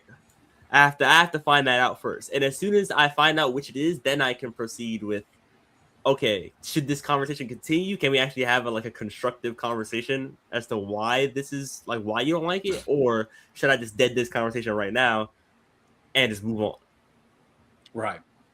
Yeah, I've learned to not feed the trolls, as they say, and I would be guilty of probably toxic positivity only in an effort to combat the negativity. And at times it was almost harmful because I found myself defending things I didn't really care about simply to avoid everything is not trash. Mm-hmm. I don't like it, but it's not trash. I don't care for it. I don't watch it, but it's not trash. Yeah. It's executed very well. They've done their thing. I just don't care for that genre of whatever. You know what I'm saying? And oftentimes I find people's critique has gotten very lazy. Mm-hmm. Yeah. I didn't like it. It must be trash. Yep. Yeah. Simple as that. Not even being able to recognize I don't like it. Mm-hmm. Never mind that it's a good item. It's rated very well on everything. Most people like it, but I don't, so it's trash. Yeah, I share that. Honestly, like I'm very blessed to have to have the mentality that I have when it comes to certain things, because I think I'm in the same lane where I potentially might have that toxic positivity. I don't know. Like I question myself all the time, because there's plenty of things where there's plenty of moments where I question myself, like, am I just like, is it me? Do I just think this is? Am I too open-minded, or is this thing actually bad? I get it. No, I'm with you. And there's plenty of things that I don't like, but I can acknowledge that it's good. Like I might be crucifying myself by saying this. Like no. Naruto. Yeah, we have it, to get him on the show so but that I can bring good. him over to the dark side. Oh no. One Piece. I'll make a hater out of you yet, Owl. I do not like One Piece, but I know it's good. There's plenty of animes and games that are like Luffy got something to say to you. There's plenty of animes and games that are very popular that people like love them, people like them, and I just don't like them. But I'm not gonna go out of my way to say it's bad because I don't like it, because that's not true. Right. Yeah. And I think what that if it is true? What if it is trash? Now hold on a second. What if it is trash, right? like, so a person can suggest something to you, and like the game's not good, right? Yeah. Mechanics are terrible, it's laggy, it's buggy, but they still like it, right? If somebody would have came to you and told you, I'd like, man, Battlefield 76 is just, I mean, Fallout 76 is awesome. 2 weeks after it was released. At that point, in that situation, when it first came out, I was about to say, because wait a minute, we're gonna talk about the 400 plus hours I have in Fallout 76. In that situation, I was gonna say it had issues at launch. Most big, massive MMOs have issues at launch. So, very true. Like you said, Cyberpunk might have been a better example. But even then, let me tell you what was crazy with Cyberpunk. I specifically, first off, I'm an Xbox guy. Always have been. It's a controller thing. David tell you, I had a whole crash out one time over a fucking controller. It's sad. Yeah, it was great. But and wait a minute. Here's the funny part. I did that shit on a stream. That was even greater. That is in the archives. It's hidden. I think it's deleted. But nonetheless, I'm an Xbox guy, and I specifically went out and bought the Xbox Series S specifically so I could play Cyberpunk. I did not have the trauma that other people have. My experience with the game has been phenomenal. I love that game, and I've always loved that game because I've never had the negative experience. I think one time my character fell off the map and I was just like stuck in pixel space with the T model. That was it. I loaded last save, hadn't had a problem since. If you tell me that Cyberpunk is a bad game, I'm gonna have trouble listening to you. It doesn't mean your opinions aren't valid. But Fallout 76. So don't do that. Don't pivot, dude. Focus. With the 400 plus hours I have, Fallout 76. 2 weeks after it came out. Trash 2 weeks after it came out, or non-trash. It was not. How do you defend? How do you treat a game like that? You treat it like a child with a face only you could love. I'll give you a better example. Not wrong. I'll give you a better example. As with any court, I have, and this is where that toxic positivity comes into play. 2 weeks after launch, yes, Fallout was buggy. It had problems, but it was still a Fallout game. It was still in the world of Fallout. Having played Fallout 3, Fallout 4, New Vegas, and just diving into Fallout the way that I have, my kids played Fallout. The love that me and my gaming group have for this game, we suffered during that time. But I you played acknowledge the that beta. you suffered, right? Look, not pretending that it was Why? great 2 weeks out, So, but it got Because better. it was trash. so like, Because it was can I trash. pivot and bring that back to Cyberpunk real quick?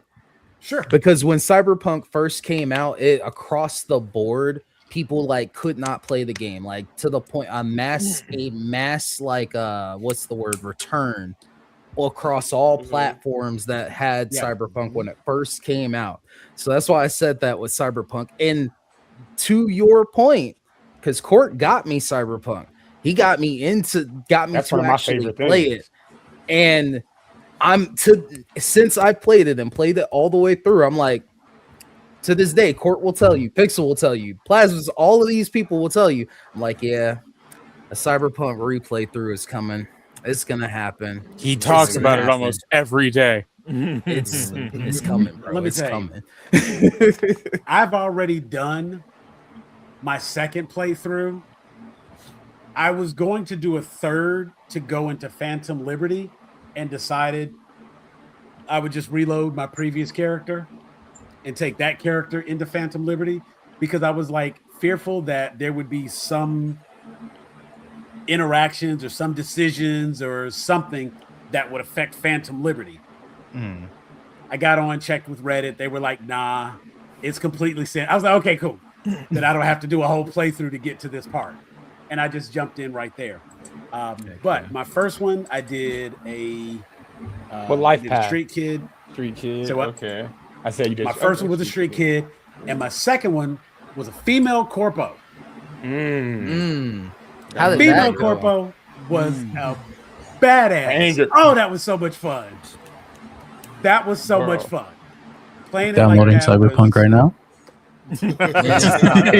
I gotta get through the rest. I gotta get through some of these other games I got before I do this replay, bro. Because then it's gonna eat my life up. I think it's totally possible to like something that's objectively bad. Like, agree. It's just Yes. like, okay, me and Dizzy, we But both you have love to be able to acknowledge. Oh yeah, of course. Me and Dizzy, we both love Suicide Squad Kill the Justice League. We love that. We played through that game together. We love that game. It's a good game. But objectively, but it's bad. Not a great game. I had the worst experience. That game is not optimized for PC. It sucks. Yeah, I logged over 100 hours in the first like 4 days when that game came out. You can tell Pixel I suffered so we could play together. Like I played I remember being there for those that streams, game. actually.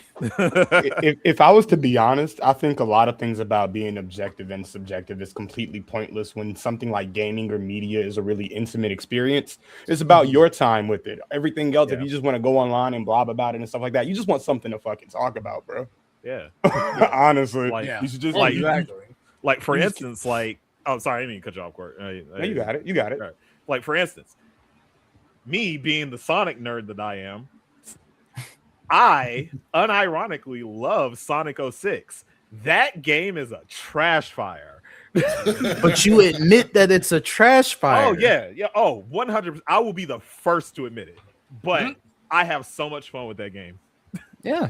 And all of us nothing wrong with that. And I spent a good portion, not a good portion, but I spend some good quality time with the rest of the grown ass geeks during our podcast of having to defend that I believe that something is objectively trash.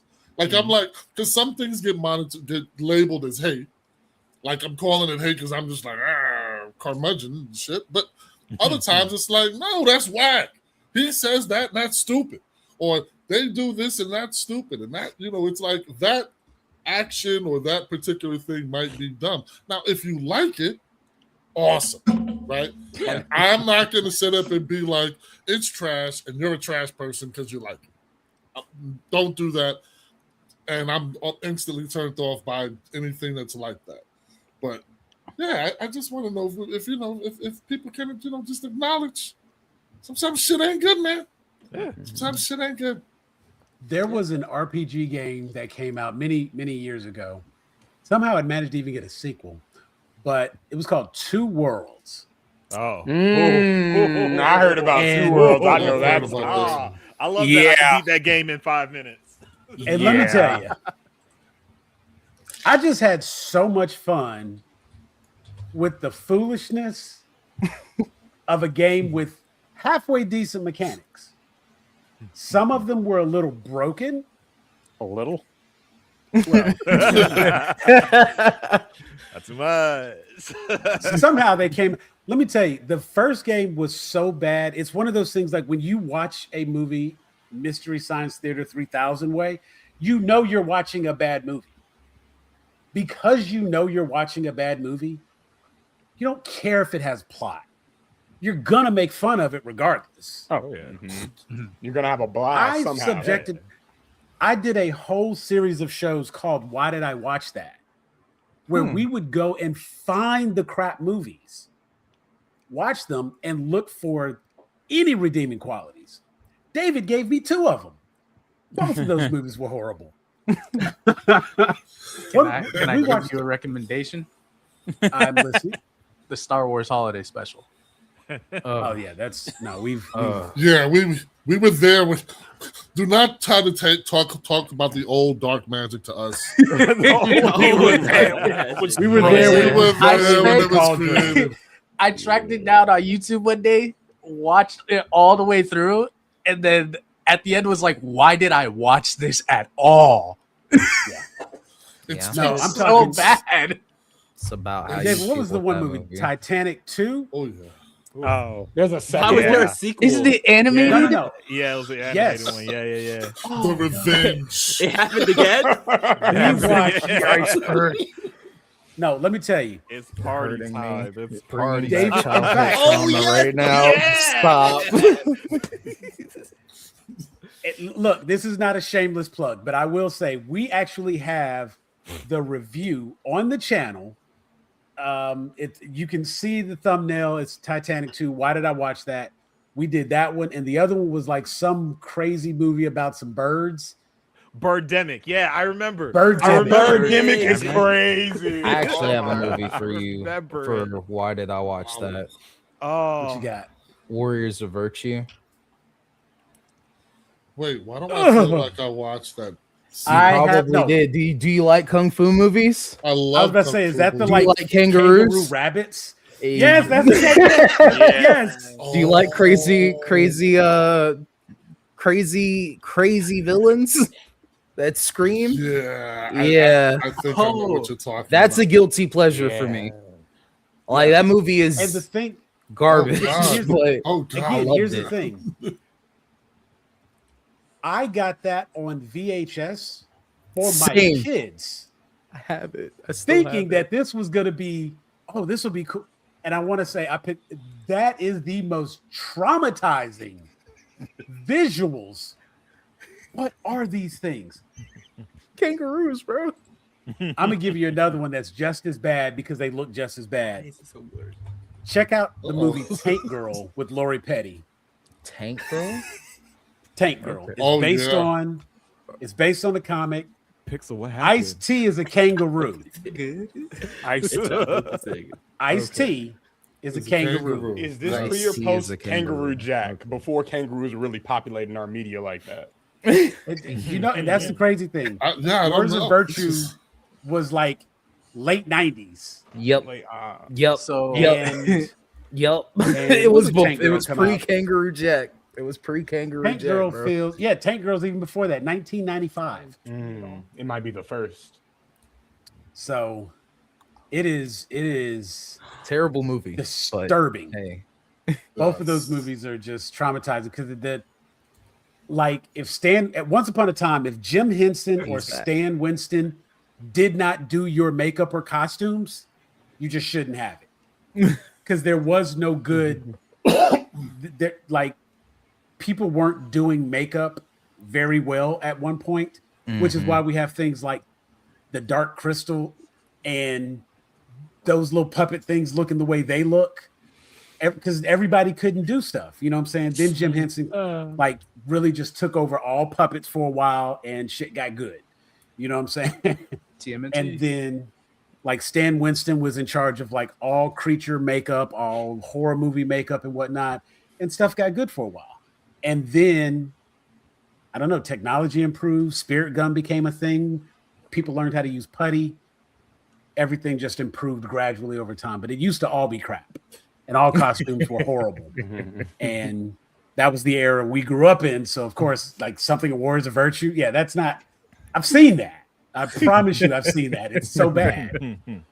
So speaking of bad movies, real quick, a little while ago, Court had never seen Batman 1989. Great movie, by the way, right? Right after that, I showed him Batman Forever. In the middle of the movie, he goes, Dizzy, what do you have me watching?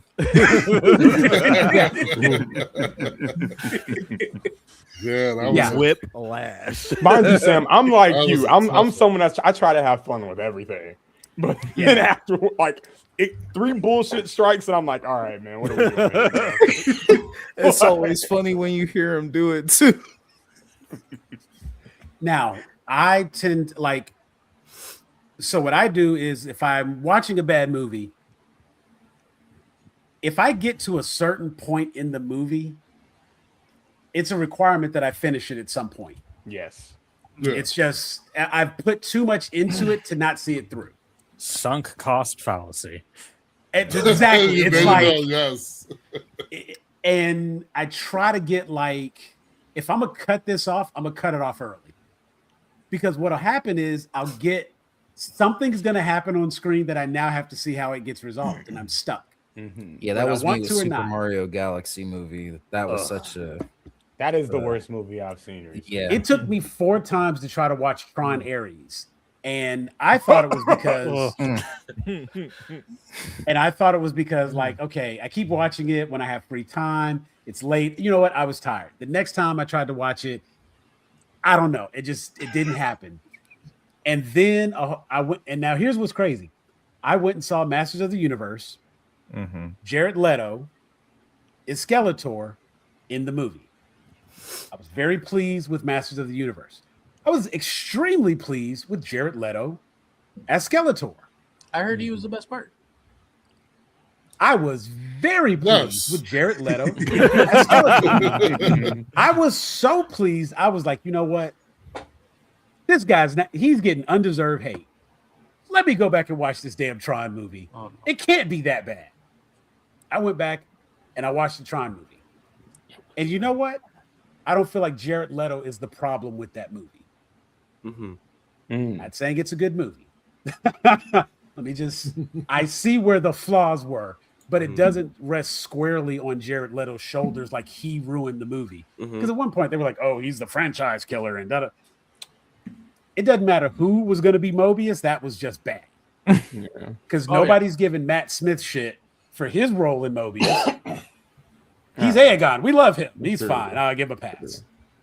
You know what I'm saying? Nobody was looking at Jodie Turner-Smith crazy as Athena in Tron Ares, but she also didn't get top billing. So when you're the lead, you got to do your thing. You got to take that L if it doesn't work out, and you get to all the praise if it does. So if you're gonna be a leading man, Gotta lead the heck out of it. Listen, he took the Morbius jokes on the chin. you know Now what I'm that saying? someone has said something good about Jared Leto, I have to remove a pin out of his voodoo dog. See, I knew it wasn't him. It couldn't have been just him. It couldn't have been just him. The man has an Oscar, for God's sake. Oh, my It's God. a supporting role. Sometimes you gotta acknowledge whether it's just bad writing or bad just bad acting. Yeah. I just heard Dr. Plasma make a comment a second ago, and I haven't heard him speak a lot. So I got a question for you, Dr. Plasmas. Okay, hit me. So All right. you now we're talking about like old movies and such. You go by Dr. Plasmus, which sounds like a classic sci-fi villain name, or some sort of like mad scientist. Now, you're the supportive roadie guy for like D&D, and like where did certainly try to be. help me out with this Dr. Plasmus? Where did that name originate? Where did that sci-fi moniker come from? A lot of I get this a lot from a lot of people that they think Plasmus is a reference to something. It's not. I came up like back when I was in high school, a friend of mine used to fancy himself a writer. And I would sit down and help him create characters for stories that he wanted to make. His dream was to write a book. We don't really talk anymore, but one of the few characters that I really stuck with me and I kept working on and have used in games and such is Plasmus. And the name comes from the fact that he was a doctor, blood plasma. And the doctor, ironically, at the time, at first, he wasn't a doctor. Doctor comes from my favorite drink, Dr. Pepper. Okay. You can ask Sec. I have a wall of boxes in another part of my house. I've seen it. It's ridiculous. So much. It is actually so many. ridiculous. But yeah, one of the few characters that I've made over the years that I actually really liked enough to stick with me, and now more people know me by that name than my real one. Okay. Now you're big into like D&D. Yeah. And I understand you're also like a foodie, like a food guy. Oh, yeah, no, like at the end of the day, my dream since I was 4 has been to be a chef. Nice. Okay. So I'm gonna give you an opportunity right now. You get to design a tavern meal to buff the party before they go out on the mission. Do you want it? Do you want it Court said it better include some MP. Do you want it to be era accurate or do you want it to be fantasy accurate? I will let you decide. Actually, you know what? I'll make it simple. We have some people who are not going to be familiar with D&D to that degree and won't understand. Translate the meal both ways. Give us our D&D meal and then give us a normal human equivalent. Okay. Why does it have lavender in it? No, I'm just have you had lavender? It's so good. Challenge accepted. Okay, lavender, base off. It's going to really help with a lot of subtracting from sulfurous smells. So I'd probably pair it at some point with onion. Onion, depending on how it's cooked, can have a very sulfurous smell. So I'd probably do it lightly in something akin to a root stew. Mandrake and a lot of fantasy stuff can be both used as a way to, you pull it out of the ground, everyone's ears explode because it's screaming. But a lot of places also use it as an energy boost. So something equivalent to mandrake root veggie stew. I'd pair that with ox leg and a very popular dessert item at the time was just simple hard sugar candies. We can once again use the lavender. So I do something like that if it was mid-range tavern. Okay. Also, getting into this historical part of it, taverns didn't exist back in the medieval ages. You had ale houses, and typically they didn't serve food. It was just who was it in the town that day who decided, I'm going to make alcohol, everyone can have some. So that's pretty much what I would do. If it was something a little more era specific, you would get, what was the local guy who makes bread making? It wasn't really a baker. It was just the guy who did it. Bigger communities didn't have like inns. You would maybe rent a space in someone's barn for an evening if you were traveling through. And that's once again, if you were lucky. So at the end of the day, something akin to a random fire out in the woods. Yeah, exactly. If you were in a caravan, once again, if you were lucky, you'd make a circle. The men would watch the external wall. The women and children would be in the center to keep away wolves and stuff. Although wolves, let's be honest, not really something to be as afraid of as most people would think. They like to keep to themselves. But if we went a more historically accurate spot, it would be a simple bread, very simple stew with some dried meat such as salt pork or preserved beef in some sort of fashion, and a very And living all simple fancy with his salted alcoholic meats. drink, probably made from something like foraged honey or molasses. That's just a traditional mead that's been sitting around for a while that you decide to break open for this. And you're getting ready to go to battle. This could be your last meal. So yeah, that's why you break out the salted meats and the meat. Okay. I would absolutely party up with you if that's how you're cooking, man. That sounds fantastic. I will bring my gnome rogue, Leomis. He will do what he does. And that is as long as he doesn't skulk off by himself, he's good with me. That's a game mechanic that's kind of bothered me recently. Is that so? A lot of like your healing, your healing items and your buffs are like soups and like teas, and I'm like, what kind of fucking Tupperware that they have back then? I'm allowed to walk around with this seafood stew, like 50 seafood stews. Oh no, that's going bad. I got a bag of holding, bro. It's in a whole nother dimension. You don't need a bag of holding. You need a chest of preservation. The rules work a little bit differently. Wait. Preserve. Just remember, botulism doesn't exist in hammer space. I was about to say the magical nature of a bag of holding will preserve the item as is when it's placed into the bag. If you take cooked food and place it in the bag of holding, when you take it out, it is still hot and it is still at the state it was in when it was placed. It's an external dimension location, and therefore doesn't have to worry about things going bad or spoiling. Counterpoint, that part of it was removed in 2nd edition. Now you need a chest of preservation. Okay, but it's great. For playing homebrew, okay? Shut up. But preservation. A bag of holding, whole other dimensional space, functions on different rules. Most people, when they think about a bag of holding, it is in the fashion that Sam is talking about. I'm just saying.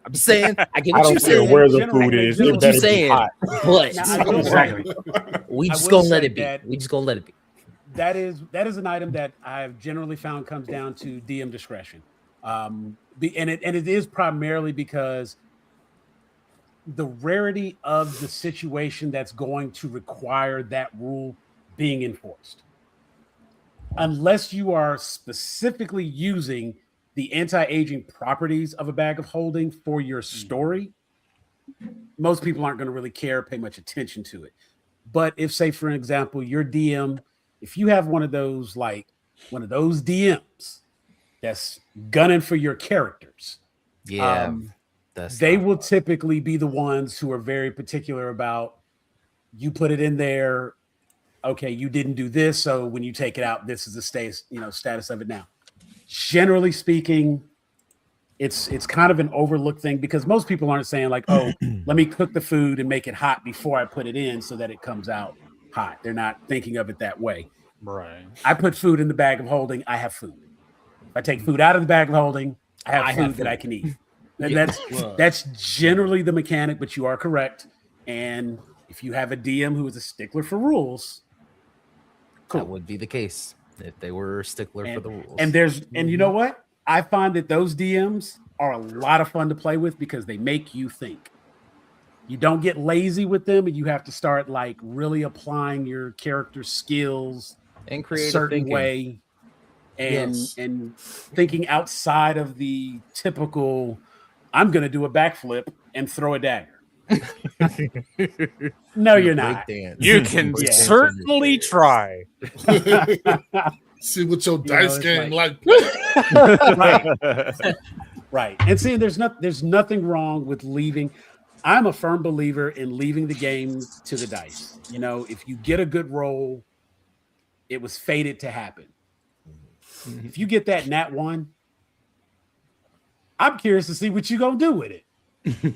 Die. If you get that nat 20, then I may even give you an extra action just because that's your bonus, and I don't feel like thinking of something creative. pick something else you want to do, and because you got a nat 20, I'll then roll to see if I'm gonna let you do that extra thing. I don't DM nearly as much. I am looking to get back into actively playing. My middle son is in an active weekly campaign, and I'm just happy for him. I have had an argument with him recently about min-maxing, and I don't min-max characters very often. Not in my actual like play style. I feel like I understand why people min-max. I don't always see the benefit because you can be bad at two things or really good at one thing. And you know what? This is perfect timing. My son walked by as I said that, so I'm gonna let him. You have thoughts on that? Here you go. I will let you share his thoughts. Give you the space there. Well, let me just start off by saying, hey. Let me just start off by saying I don't mid-max because I roll like absolute dog. I take standard array every time. I'm gonna work with that 8, and it's gonna be the only low score rather than 4 8s and like a 17. Like it's just, So I feel like you said, the dice tell a story. Depending on what you roll with your character, you might get this really good character. You might get this character that's extremely mediocre. I've got a buddy, Blake, our DM, never rolls bad. Every character he has, the lowest stats like a 15 or 16. Jesus Christ. He'll roll my dice, do great, and I'll be like, let me see. 7. Okay. Again, 5. You gotta flip your wrist right at the end. So, there you go. It's terrible. When you blow on them, rush hour too. There you go. There's the trick right throw there. One individually, use a different die for every single roll, just until something starts working. I mean, whatever it takes, you got to mix it up. You got to keep it fluid. You got to try new things and get out there and see what works. But no, I'm definitely leaning more towards sticking with my characters, being just whatever character, whatever class I pick. That's kind of where I'm going to stay. Trying to do the min-maxing. Like I said, you can be bad at two things or really good at one thing. And I think it simplifies the play style because, and this, see here, my segues, I'm good at this. This is actually like a kind of a group question here. Because like everybody has a role when you're playing D&D and you get your party together, like you need a healer, you need a DPS, you need a tank, you know what I'm saying? Like everybody kind of has a role. And I feel like every great gaming crew also kind of has unwritten roles. Who's the person that's like most likely to clutch a victory? Who's the person most likely to do random side quests on a mission? Who's the peacemaker? So what are the roles? Here we go. Oh, who wants to go Here first? we go. I have thought. No, go for it. Victory. If you, I don't know how you all are on the screen. If you can see the same thing I see, I've got Heroichat, Dizzy Dilemma, Courthouse, Dr. Plasma's Pixelated Owl, and Sekatai. Let's go in that order. Pat, we'll start with you. Now, this isn't a like we're not doing the what do they call them? Most likely to succeed. We're not doing those superlatives. We're not doing superlatives. MVP confession closet moment here. But essentially, I'm asking like, what is your role in Save Point? Like, what's your squad role? And everybody kind of has those unwritten roles. What is yours, or what would you like yours to be? That's a good question. I didn't even think about that. This might break us up, man. You asked. Oh man, on the final episode of Save Point.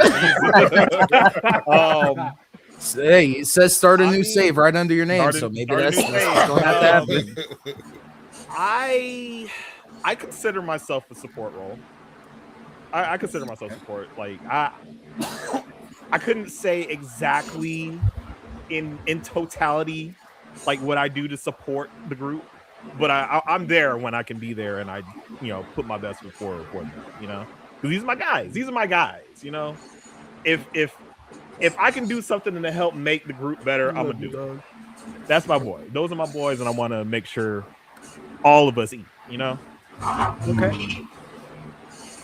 That's everybody needs support roles. If I got to have a bunch of everything, I would rather have extra support. Hey, look, Extra there's a reason taste. why Marvel We're not Rivals, moving you can nowhere. go full support team and win. So that's Yes, all I'm sir. saying. You see what I'm saying? Like, so Yes, I'm sir. good with that. I'm good with that. Dizzy.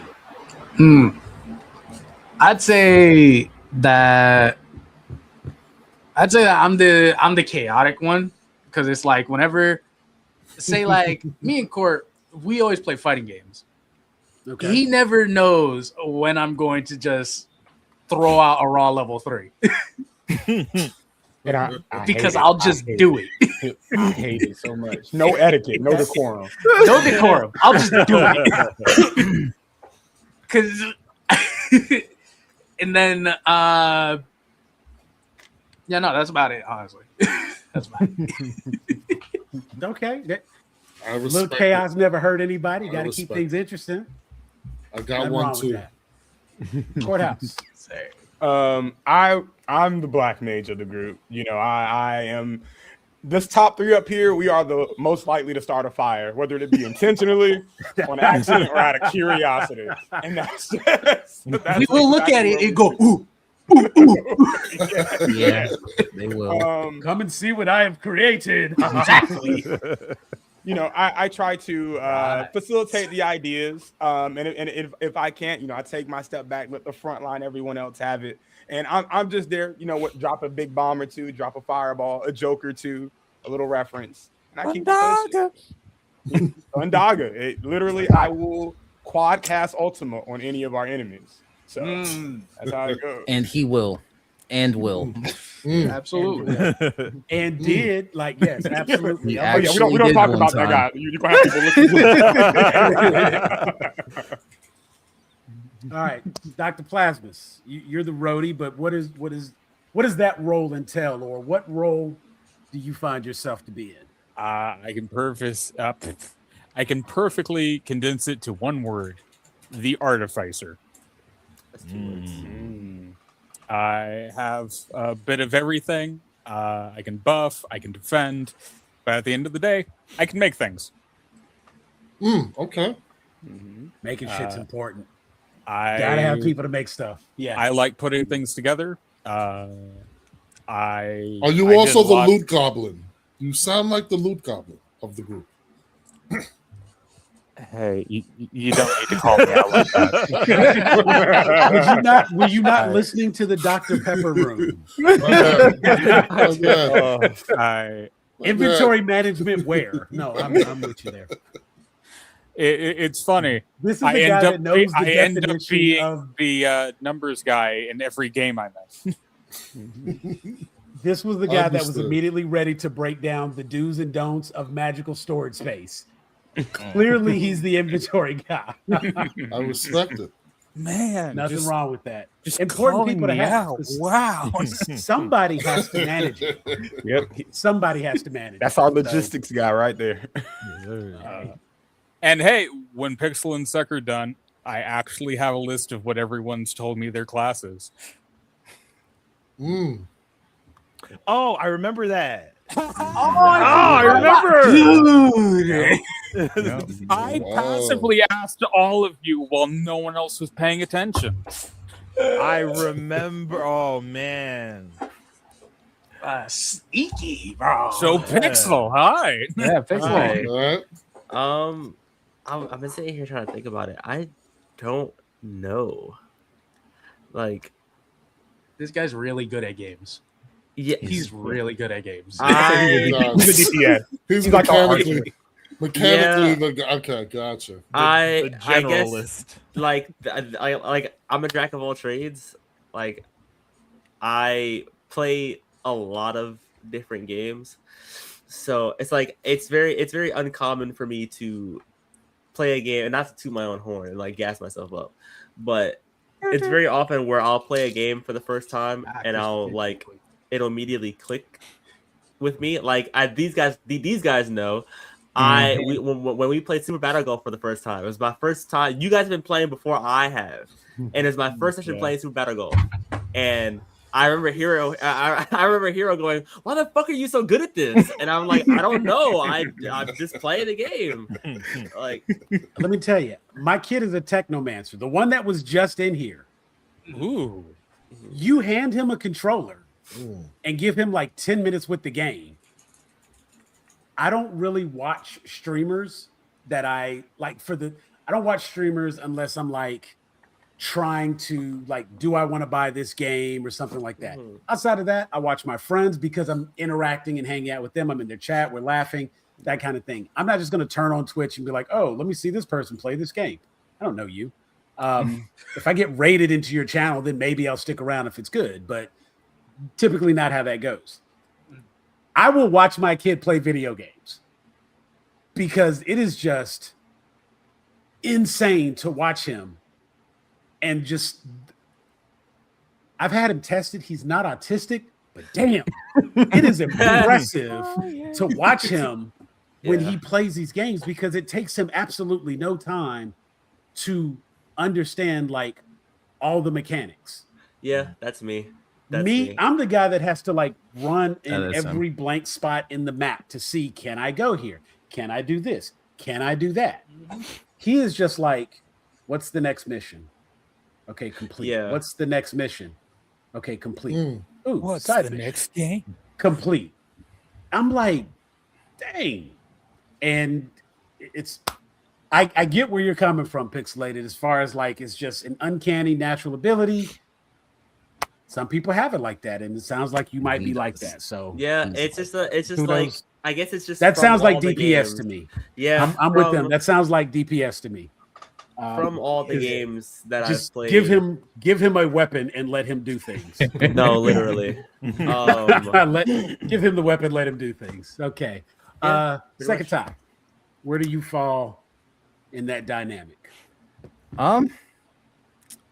So if we're talking about party mechanics, I'm probably like I'm probably the bard. Okay. I say that on a multi-level thing here because like the music man. I'm a music guy. I was about to say a lot of music in your bio, like because you actually want to score video games, correct? Yes, I've my whole like school career dedicated to music, and I've always loved video game music. In particular, their scores just always have a way of striking emotional responses in me, and I've witnessed it strike emotional responses in others. I think music is a very powerful thing. But for that reason, Bard, but also like, in a weird way, it's like I kind of like went to these guys and was like, hey, so you're all awesome, you know, and I think it would be cool if we did stuff all together. And they were like, okay, cool. So like, I'm just that guy. I was literally the bard got the party started. You know what I'm saying? Like, I like the multiple layers there again. I'm with you. Yeah, I like that. Yeah. Okay. Message. See how that happened. I know that reference. I love to Okay. serve. Duly noted. Okay, cool. Now, and again, because we want to make sure that the people know who you are, I'm going to be looking for some individual clips that I can pull out of this and put it out there. So I want to come back. Sorry, quick question. You all stream? Do you all stream individually? Yes. We do a lot. Court and Pixel probably stream the most. Me and Hero kind of like catch streams here and there when we can. Dizzy is I am ancient in the streaming world. If I open it up, if I open the software OBS, it's just cobwebs. He would actually vaporize in his chair. Now, all of that being said, all of the heads here do appear on any of our save point streams and content. So we have a YouTube channel. Whenever we do our save point streams, we do also have a TikTok. But then anytime we do any of our streams where a lot of our kind of like content comes from, that is we basically do stream together on Twitch.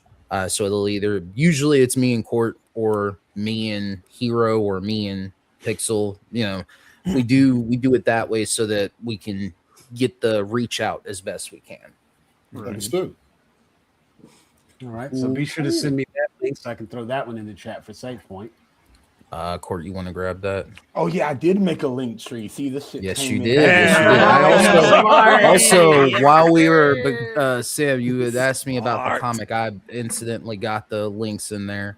Akugan, that is the name of the comic that I did the review on. Okay. It was a really cool comic. Only 3 issues, unfortunately. So a very short comic run. But it was very unique. It was about a like god child like thing named Akugan, killer of the gods, basically. I can't speak completely to the origin, but I get a lot of African origin. It is by a Black creator, I do know that much.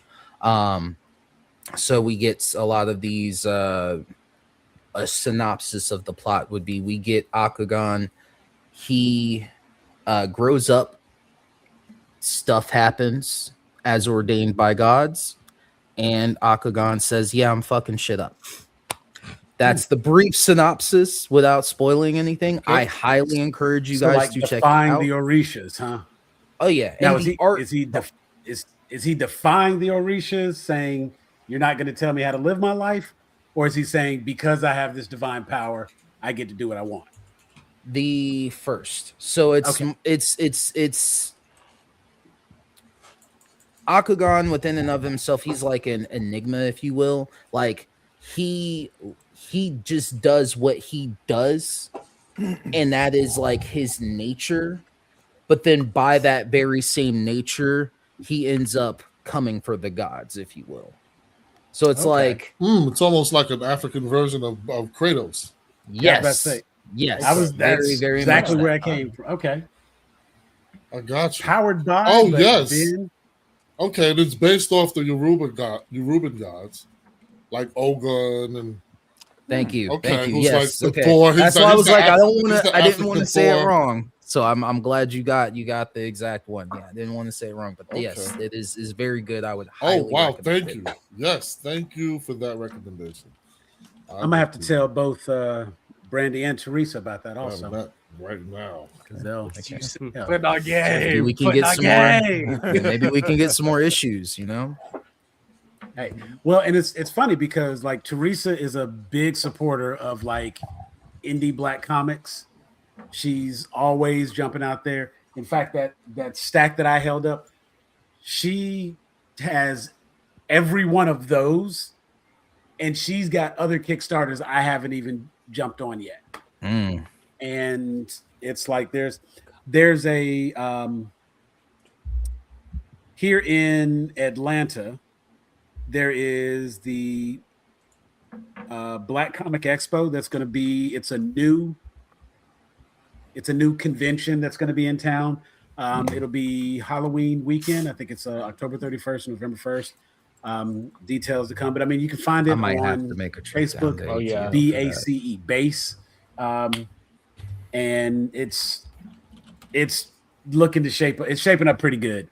And like one of the, you ever heard of Marcus the Visual comic artist? I don't think I have. Marcus Williams. Yes, Marcus Williams. Oh, he there? He's there. He worked with the creator of this convention, Greg Burnham. They have a comic out called Tuskegee Heirs. Yeah, I love Tuskegee. I've heard Heirs, about dude. that. It's fire. It's really good. It's like the Ward has Tuskegee mentioned it Airmen with before. like That's with what I like was just necklaces. about to say. Yeah. This is his latest one, I Like Popeye. Okay. I'm gonna have to check them out. Oh yeah, Fire, dude. You can And he check just both gave me of a them thing to out. do one weekend. You can check both of them out at base. So you know, Okay. because I'm all about like the network. So before we go, I'm gonna need everybody. We're not even close to cutting off. Don't worry about that. But I do need everybody to drop your links in chat so I can put them out. Everybody, if you stream, David will tell you the number one. Like in fact, Court, watch your head for just a second. Bro, I would have died. That was crazy. It's got sharp corners. That boy had bullet time. What's up? It had sharp corners. I didn't want to catch you. But see, that's my QR code, and that'll actually take you to where you can find Grown A Geeks, and that's our social media, the Facebook group, and we get everybody. One of the pinned comments that is in my group on the very front page is Hatman telling you, if you stream, drop your links. I'm 100% about supporting streaming community, especially my geeks. So if you haven't done so already, I encourage everybody to like, subscribe, share, follow, and expect 1 to 2 follows back per, because I've got multiple accounts because I have just so much stuff I have to do. So I have like my personal one, I have my professional one, I have Grown A Geeks, I have a business one. It's Hey, so you out here. Yeah, Court put our link, the save point link tree in there. He did very well on it. I would like to point that out. It's got literal links in there for each of the members of Save Point, where you can find us on different platforms. A lot of us do have content on TikTok, YouTube, Twitch. You know, I'll call it the content holy trinity, if you will. Anywhere where there's a stream, we're there. That's what's up. That's what's up. Okay, so then we've got that one. The link tree is already in the comments, so be sure to find that one. I will. Let me see. Can I? Boom. We're gonna pin that comic right there. Ooh, pin that comment. Fancy. So I like that. Everybody can see and have that up there. And we've got it shared out to the people on YouTube, and I've got it shared in the Facebook Live over there as well. My Facebook Live is different. It used to go directly to the group, but then they separated, and now my content comes from my channel, my page specifically, instead of going into the group.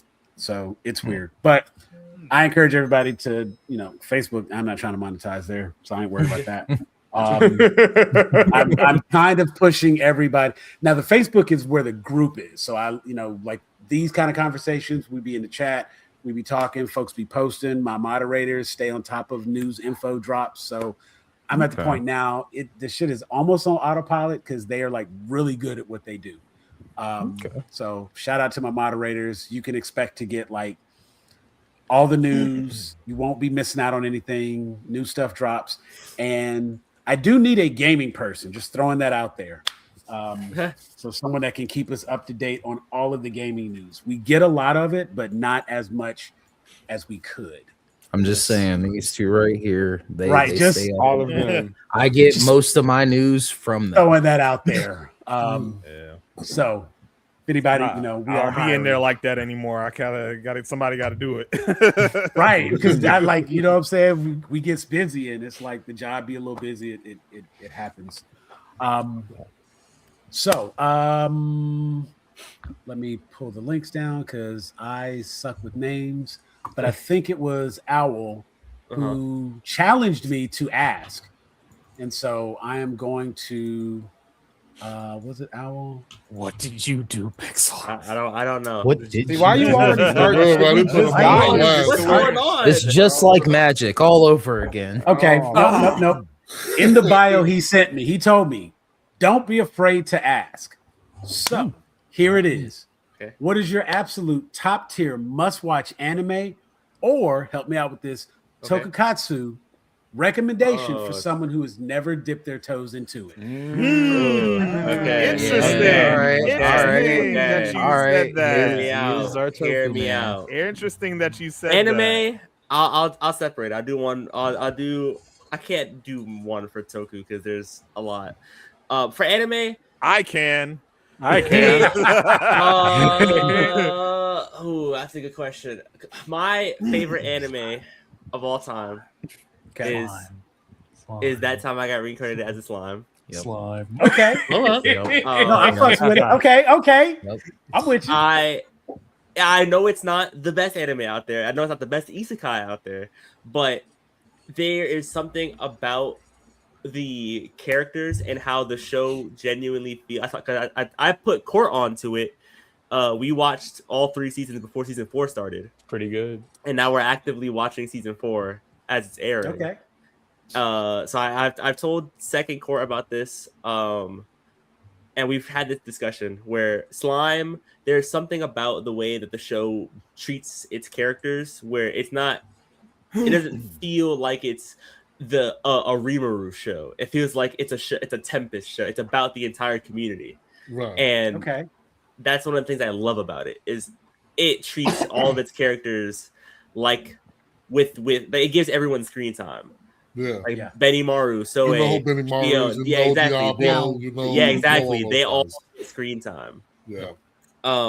Which is one of the things I love about it. And it's so campy. Like it really feels like it's a feel good show. It's especially season 3. Jeez. Yeah. Season 4. And then Toku. So if you are, for those who are unaware as to what Tokusatsu is, I'll pull up the definition, the exact definition of what it is. Tokusatsu is a Japanese term for special filming. It refers to live action Japanese film and TV that heavily utilize practical special effects. So things like the Monsterverse, Godzilla, Mothra, all of those are Tokusatsu. Super Sentai, or what Power Rangers is based off of, that's Tokusatsu. Ultraman, Kamen Rider, all of those are Tokusatsu. That they all fall into that Tokusatsu category. If I had to give a recommendation, I'll save us the yap session by singling in on Kamen Rider. Because that's what I got all of these guys watching. We are doing a reaction series on my YouTube for Kamen Rider. So I'll single it in on Kamen Rider. There are the thing about Kamen Rider is, if you're not familiar with it, there is a Kamen Rider for everybody. Every season is a new rider, a new story, new characters. So you can literally start anywhere. It's just recently. It's what's there. I'm trying to think of what year they're at. Now here's a crazy question. This might be from my understanding for the first time. Kamen Rider is a title, not a person. Kamen Rider is a title. It is not a person, and that's a thing that's actually a theme that they go into in some seasons. Like I know with Kamen Rider Double, they don't call themselves Kamen Rider until at least like 6 or 7 episodes into the show, because it's a title that they didn't feel like they earned. Yeah, even the secondary rider didn't call himself Kamen Rider until well into his after his debut, because that's when he felt like he earned the title of Kamen Rider to call himself Kamen Rider. Okay, that's enlightening. Yeah, it's really cool. That's a hell of a recommendation, because now I'm curious and I want to know more. Yeah. And we're all holding back from about to just talk about Double. We're trying really hard here to hold that back. I had to recommend a season. I would say I'll give you 3 recommendations based off of 3 different things. The first recommendation I'll give you is Kamen Rider Geats, and the reason I have Geats is because Geats is Geats is a very good opener. It's a very good place to start. It's where me, second Dizzy started. It's where I started watching Kamen Rider. I just went up to these guys and I'm like, hey, you guys want to watch this Kamen Rider thing with me? Yes. And Kamen Rider Geeks. And we watched the Sure. whole season from start to Little finish. It was pretty great. It was Amazing. Little did we know that Little we did were we know about the to rabbit go hole. on a It's 2 also to 3 year entirely on journey YouTube. now. Yes, that Yeah. that is one of the seasons of Yeah. Kamen Rider that is entirely on YouTube, so you can watch it from start to finish. Each season of Kamen Rider, mind you, I'll preface this now, is about around 44 to 48 episodes. It's a very long Yeah. show. Geeks was specifically 49. Yeah, so like, it's a very long show. There's very rare seasons where they're under 40 episodes. Like I think there's only like about 2 seasons where they're under 30 or like under 40 episodes. But yes, Geeks I would recommend as a very nice way to start it. Like if you're familiar with the Persona series, Persona 5 I would equate Geeks to Persona 5. Because they're both very good ways to enter the series. They're like probably the best seasons to enter the series. I would recommend my favorite season, Kamen Rider Forze, because Forze is what I feel like Slime is. Forze is the embodiment of campiness. It's the embodiment of like I want to watch these characters like go to school and just interact with each other, have a good time. I want to watch this guy make friends with everybody. That's his goal. The character Gintaro, his like lifetime goal is to be friends with everybody. Okay. And that season is the perfect embodiment of campiness. So if that's what you're into, Forze, I would highly recommend it. Now, if I had to recommend a season with probably the best story, because neither Geats nor Forze has the best story. If I had to recommend a season with the best story that I've seen so far, personally, with like the best characters, the most like immersive like feeling that you can get, it'll probably it's gonna be between Kamen Rider Build and Kamen Rider Double. Yeah, double mission. Building. Yeah, okay, all right. I was Yeah, like, I what was was the about to second one? I knew Build was gonna be up there, but I wasn't sure. I was like, It had to what is be this? like everybody was holding up their doubles. I'm like, wait a minute. I'm thinking build over here. What's going on? Yeah, both of those seasons have phenomenal characters, phenomenal writing, phenomenal storytelling, and just like you're gonna enjoy yourself from start to finish with those 2 seasons. Well, How are these seasons organized? Like, so they are organized. Yes. So, okay. Yes. Yes. They technically are organized by era. So in Japan, they have like a hierarchy. They're typically the eras of the Kamen Rider seasons are named after whoever's in rule at the time of when they came out.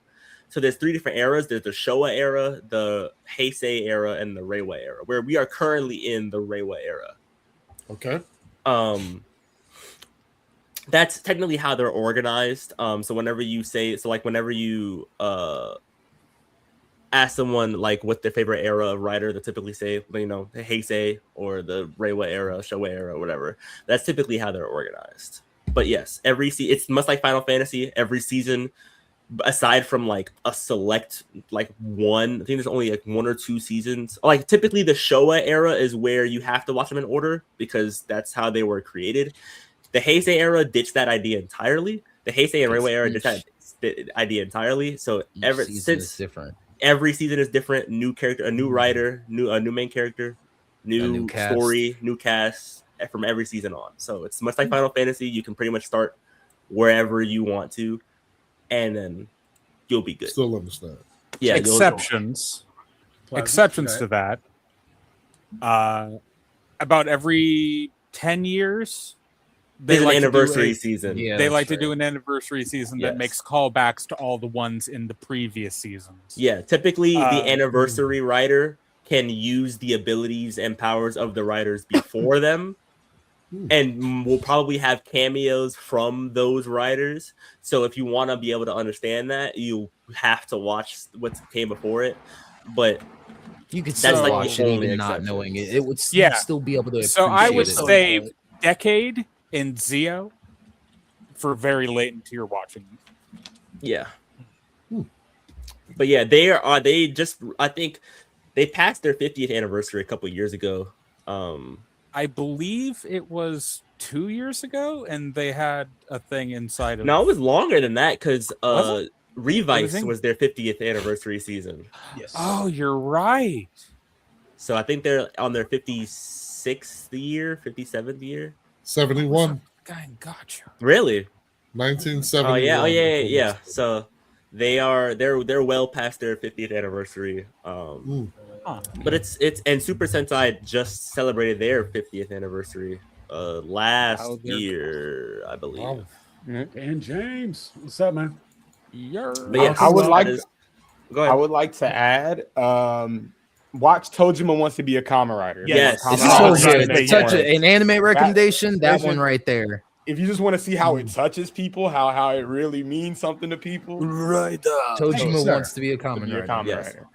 I said, like, if I had to give a premise, like a sort of short premise as to what the anime is about, it's about this middle-aged man named Tojima, and he was a very big fan of the Showa of Ichigo, Kamen Rider Ichigo, the first Kamen Rider, and he notices that the villains from that show are real, so he literally becomes a Kamen Rider to fight against them, and he meets other people who are fans of Kamen Rider. They're normal humans, by the way, just trained. They just do. They're just that strong.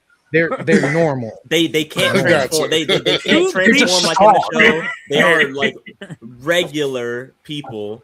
The more delusional they are, the stronger they get. Yeah, gotcha. 10,000 I like the power push-ups, scale. 10,000 squats. And yeah, literally. 10 No, miles. literally. Buddy punching a tree and boxing bears. Boxing saying, bears. Come on, run me my fade, bro. That's the bear is in fear. the bear is in fear. This is the bear that Mystical was talking about. Wow. See you fighting the bear? That is my. Yeah. Because straight up the bear goes, wait, he's charging at me? Run me my fade. So hype. You care about I'm the the characters. king of the It's forest. funny. What is Yeah, it's funny. It's funny. It's yeah. The story. Dramatic. You care about the characters. It's dramatic. Yeah, like it The really gets music humorous. is music Oh, is it is just like Kamen Rider.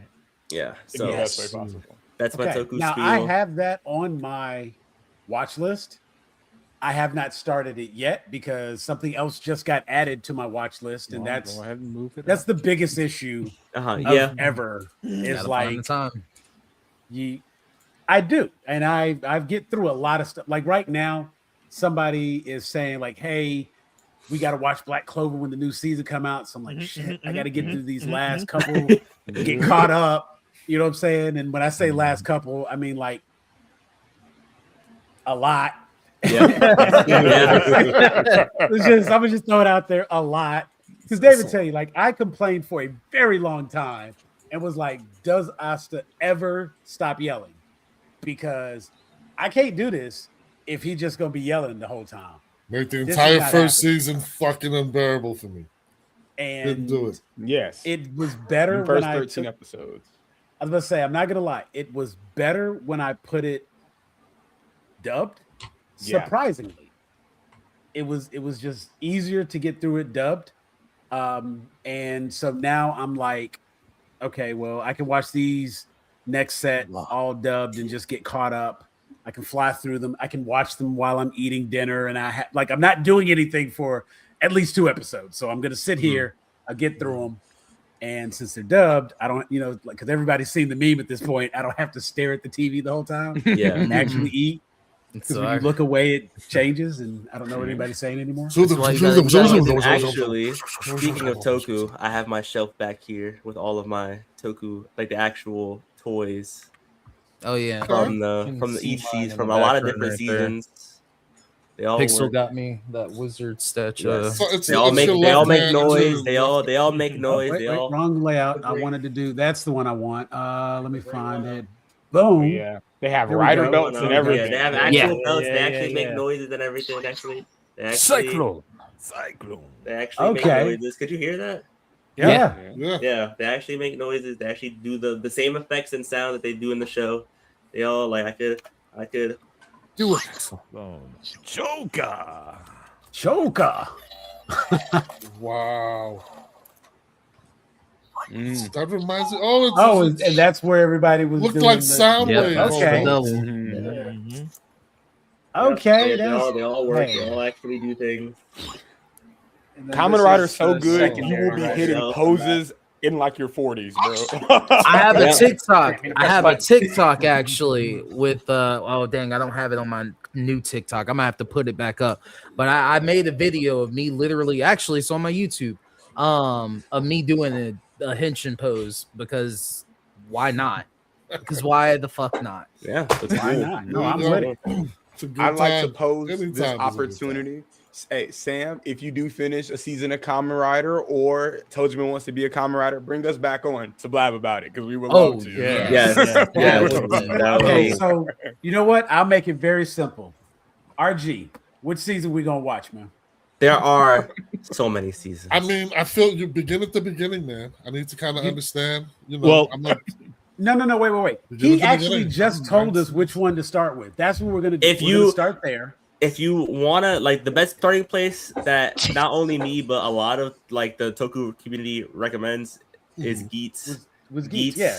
And This it is came solid out. What year did it come out?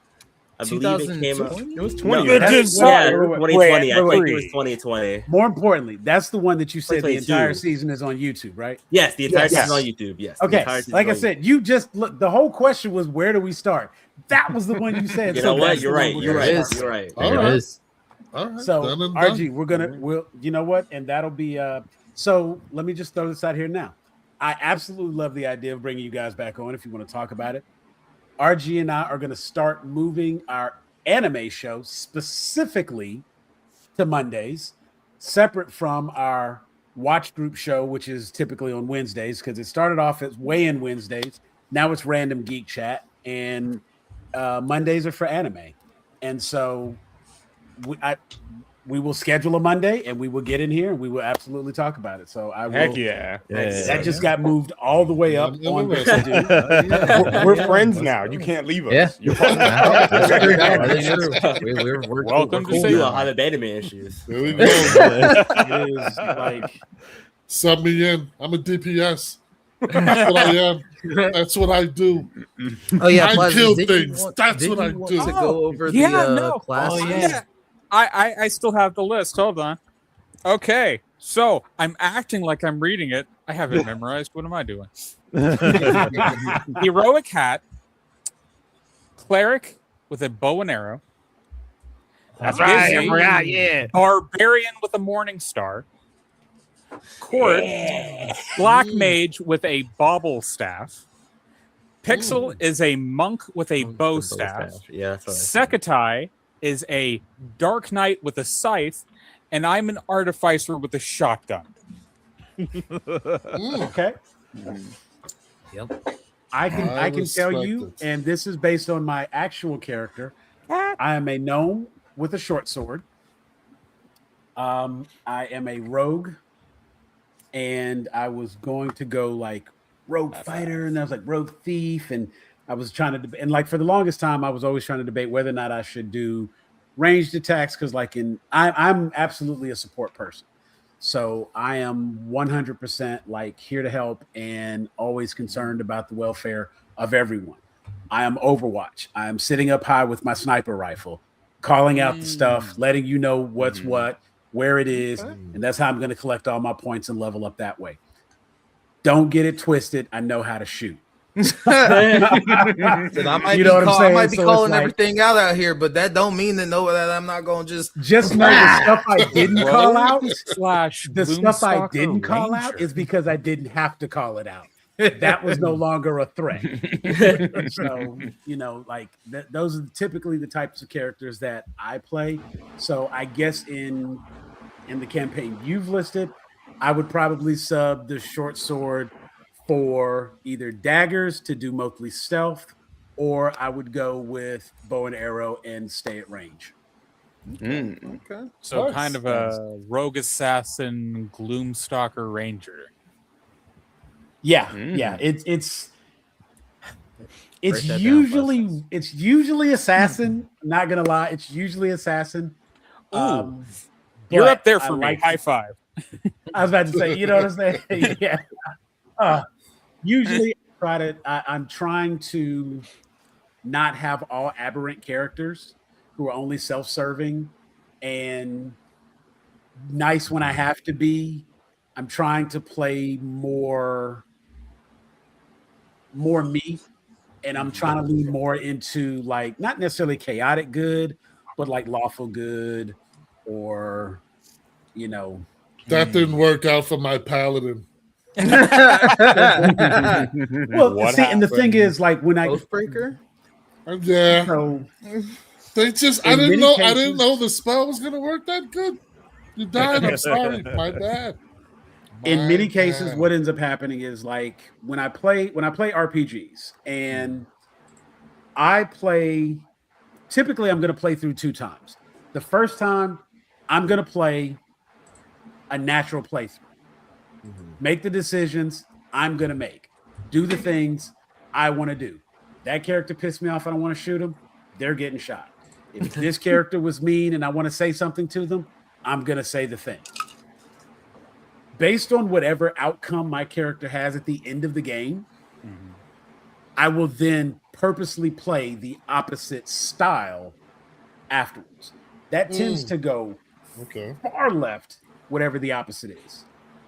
So if my first character ends up being mostly good with a few things here and there, then the next playthrough is going to be like the worst guy you could possibly encounter. So coming to that and death urge, every baby. once in a blue moon, he does something very nice, like he saved an old lady crossing the street. But only because he couldn't rob the corpse. If the corpse could be robbed, I would have waited and then took them. I had to help her across the street. That was the only way I could get close enough to pickpocket. You see what I'm saying? Like it is full on, just as bad as it can get. Okay. And then the flip side is if I end up playing something that is more neutral to evil, then I am going to play an absolute saint on the next playthrough. Just because wherever I landed the first go round was just the natural me and how I am. And wherever that ticker falls, left or right, then I'm going to do the opposite on the next playthrough, and I'm going to go all in. That is actually why my Lady Corpo was so much fun, because she cared not. She cared like not. a corpo. Like a corpo. Wait, so you And sided with I found- Arasaka in that playthrough? Do what? Did you go back to Arasaka in that playthrough for the ending? Yes. Oh, I went for, look, I had damn near every car purchased. I had all of the apartments. I had so much money. So much money. I sold out everybody. I didn't even know that you could romance the first officer lady that you bump into. Romance Meredith. Yeah, I was like, oh, okay. Word. Run it. Like, if I could do it, I did it.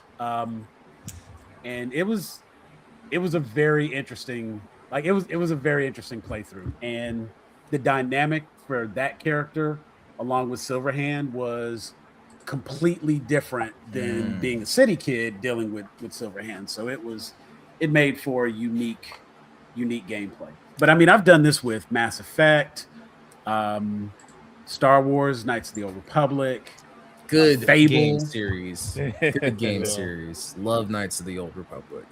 You know what I'm saying? And so it's like Fable's good too, but I don't really it's just a unique thing to be able to go through a game. And like I said, I like games where your choices actually matter, where the things you do make a difference and they have effect on the world around you.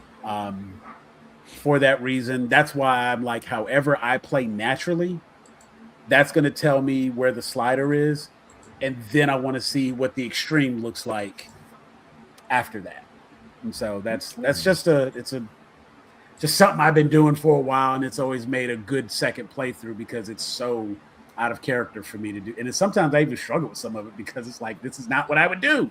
Okay. I imagine it gives a lot of perspective. Playing it the way you would naturally, and then playing a stark opposite of that.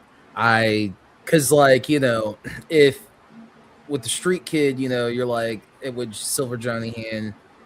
That's one way. Johnny Johnny. What did I say? Did I Johnny mess up? Look, Silverhand. I'm bad with Silver names. It's a Johnny canonical- Hand. shut up, Silver shut up. Johnny It's a canonical thing. I'm bad with names. It's for whatever reason it's my thing. But then on the flip side of that, going full corpo and making decisions that align so much with that, like I imagine that has to like just really offer a very different like perspective on things. It's like I got the corpo ending, the bad ending, my first playthrough, and it was awful. I hated it. Yes, it was bad. You should feel bad. I really hated it. I think on my very first playthrough, the City Kid basically allowed Silverhand to take over. We were at the memorial, and just it shows you, even though you're still your character, because you are now, the corruption fully takes over and you basically let Silverhand go free. That was my very first playthrough Street Kid, and that was how that ended. And he was there paying respects to somebody, and that was unique. And of course it was like I tried my best to get along with Silverhand and not interfere too much, help him as best I could, didn't want to die. But then I finally looked at like some of the augments that I was choosing in order to be able to do different things, and I just kind of made peace with the fact that I can't do both. And so I just went ahead and succumbed to knowing that Silverhand was going to take over. I started making decisions based on that acceptance, and obviously the game recognized that and made the transition rather smooth. And I thought that was a hell of an ending. Really powerful game. One of my favorites. Easily top 3. Oh, man. Yeah. Speaking of Cyberpunk, have you seen the anime? Edge Runners? Edge Runners, yeah. Have you seen the teaser for season 2? I have not seen that. Edge Runners 2 is coming. Yeah, they released a season 2 teaser, I want to say a day or two ago. Surely they won't kill a I child. only saw it yesterday. So. Hero. Hero, you know what that world is. Surely. Hero. Don't kid yourself, We're gonna bro. walk into the sunset and then have a nuke dropped on them. Yeah, of course. When does it come out? October or around October. It says fall 2026. Could be released but I think all at once. October is like the more concrete date for it. Yeah, don't. But it is coming out this year. It is coming out this year. I will. So, I Around look that forward time, get to off the that. internet. Genuinely a really fantastic series, and a really fantastic show. Shout out to CD Projekt Red. Shout out to Studio Trigger. Shout out to Mike Pondsmith, the creator of Cyberpunk. Black dude, which makes me happy as shit. Honestly, that's one of my that's my tabletop avatar right there. And speaking of the tabletop, there is a tabletop Cyberpunk game that you guys can play. Yeah, we're running a session right now. Cyberpunk Red. It's pretty fun. Really? absolutely. Yeah, It's good. Yeah, Would highly recommend. And All of us except one are playing in it. one of the first, Dizzy. I started off with D&D, and I think one of the first tabletop RPGs that I got into that wasn't Who? D&D was called Rifts. It was in the Palladium universe, and Rifts was conceptually just a mashup of all of the cool stuff in a tabletop RPG, because it had conversion charts for damn near everybody, and the world books found a way to incorporate like all of the stuff. I have a campaign where 4 characters, I was playing this one, not DMing this one. my character in that game, his name was Pitt, P-I-T-T, because that was the comic rave at the time. There was Pitt and the Max. Those were two things that were like super dope in the 90s. But my character's name was Pitt. He was a Pogtle. A Pogtle is a 20-foot tall creature designed to fight dragons.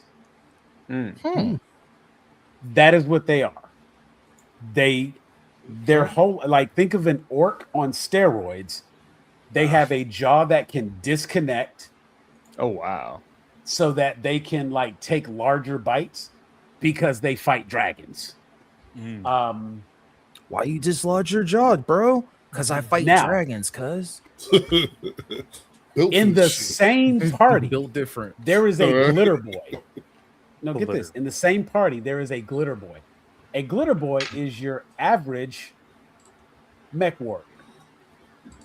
The glitter boys are in big suits of armor that they control because they're like just the little pilot inside, and they have like the big rail gun that's on the shoulder. They have to have the pistons that shoot in the ground because you know.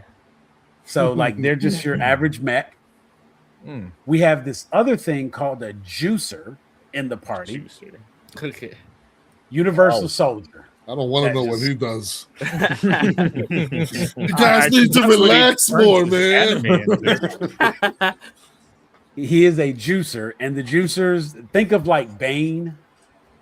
They just like literally, they do like a whole Ben 10 kind of thing where they like hit the button. Do they always and hit the then they- monologue? Do what? Do they always hit the monologue? You said think of Bane. Sorry, I just. Yeah, you were born, but like the big thing is of course like no, they literally juicers have these tubes that are connected to their body, and they like boom, they basically hit their venom, and then they bulk up and they're stronger for short periods of time, and they can do it in bursts so many times a day. But like a berserker, but barbarian, it is killing them, and they have a shortened lifespan. So deadly barbarian. And let's see. It's me, Jeff, Mike. And they're fighting dragons is like this buffed out juiced guy. Oh god. Yeah, right? Like, You know they be looking like Hulk on them dragons, right? They just boom, So here's the crazy a lot part. of opportunity here. The concept behind rifts is that literally these rifts open up in the world. And because these random rifts open up, people get teleported through space, time, and location. There was a book, England, nothing but like Knights of the Round, and Excalibur was a thing. And like our characters had a quest to go find Excalibur at one point, only to find out that the Excalibur sword is in fact not a magical item, but a techno wizard's device. And there are multiple. It wasn't Excalibur, it was Caliber X. There are 10 of these swords. Oh, I get it. Okay. You now have to go and so of course we ended up collecting a Caliber weapon, not Caliber X, but we get this Caliber weapon, and of course, like just all types. You talk about a fever dream of a tabletop RPG. If you can think of it, there was probably a way to do it. It could be a mission. We fought a zombie horde one time. Like I said, we traveled to England. There was this whole place, Wormwood, I think was the name of it, and they had some ridiculous characters there. If you just want to see something crazy, you can probably find the Rifts guidebook online somewhere. And it is part of the Palladium universe. So like you can incorporate ninjas and super spies. There was like cyberpunk elements. There was sword and shield, ley lines. You had ley walkers. It was just anything you wanted. There was a way to do it in Rifts. And that was probably what we played the most because there was just so much to do. And it was fantastic. Yeah, this And is since awesome. then, that I'm that looking really at the player spoiled group me now. to the option of what you could do.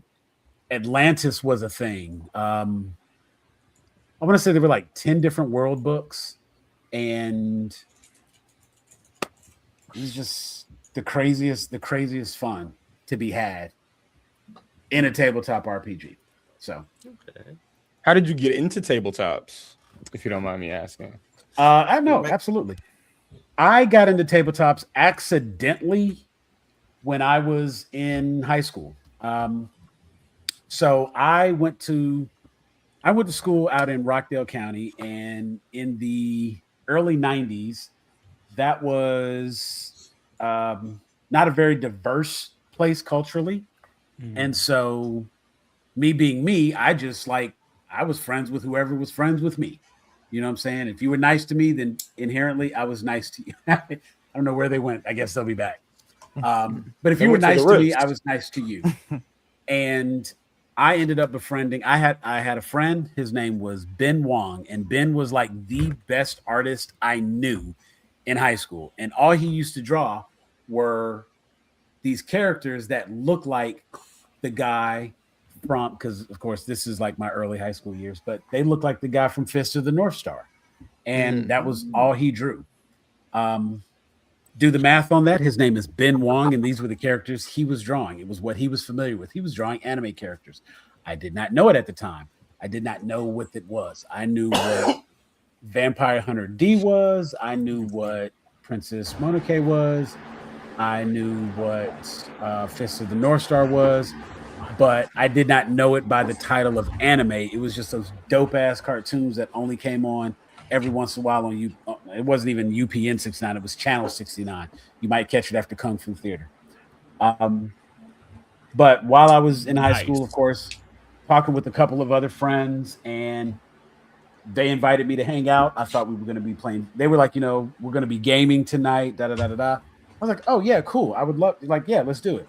I literally thought we would be playing video games when they said we were going to be gaming. Literally thought they were talking about video games, and I showed up. It was kind of a, and it sounds weird to say, but I've been married 28 years and I'm completely comfortable. It was a slumber party.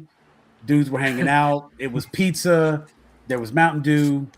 And I thought we were just going to be gaming all night. Same type of shit I did with my cousins when they came over. So, Sam, if it's a bunch of dudes hanging out, it's just a bunch of dudes hanging out. Yeah. And then we crash. We don't have slumber parties. The intent was, okay. I went over there knowing, that I was going to spend the night. Nigga. We just hanging out and we crash. Bro, but did you spend the night? That. You would say I spent the night at the homie house. That's a slumber party, bro. I crashed at the homie's house. Were y'all talking all night? Were y'all up together for a long time? Did you have your feet kicking in the air? I was about to say that there was no kicking of the feet. I will say that there was no kicking of the feet, but you know what I'm saying. Like I knew that I was going to be staying the night, so I had my sleeping bag and that sort of thing. We ordered the pizza, and I thought we were going to be playing video games and whatnot. And they helped me roll up my first character, and we did a session 0 and started the campaign same night. I have not done that since.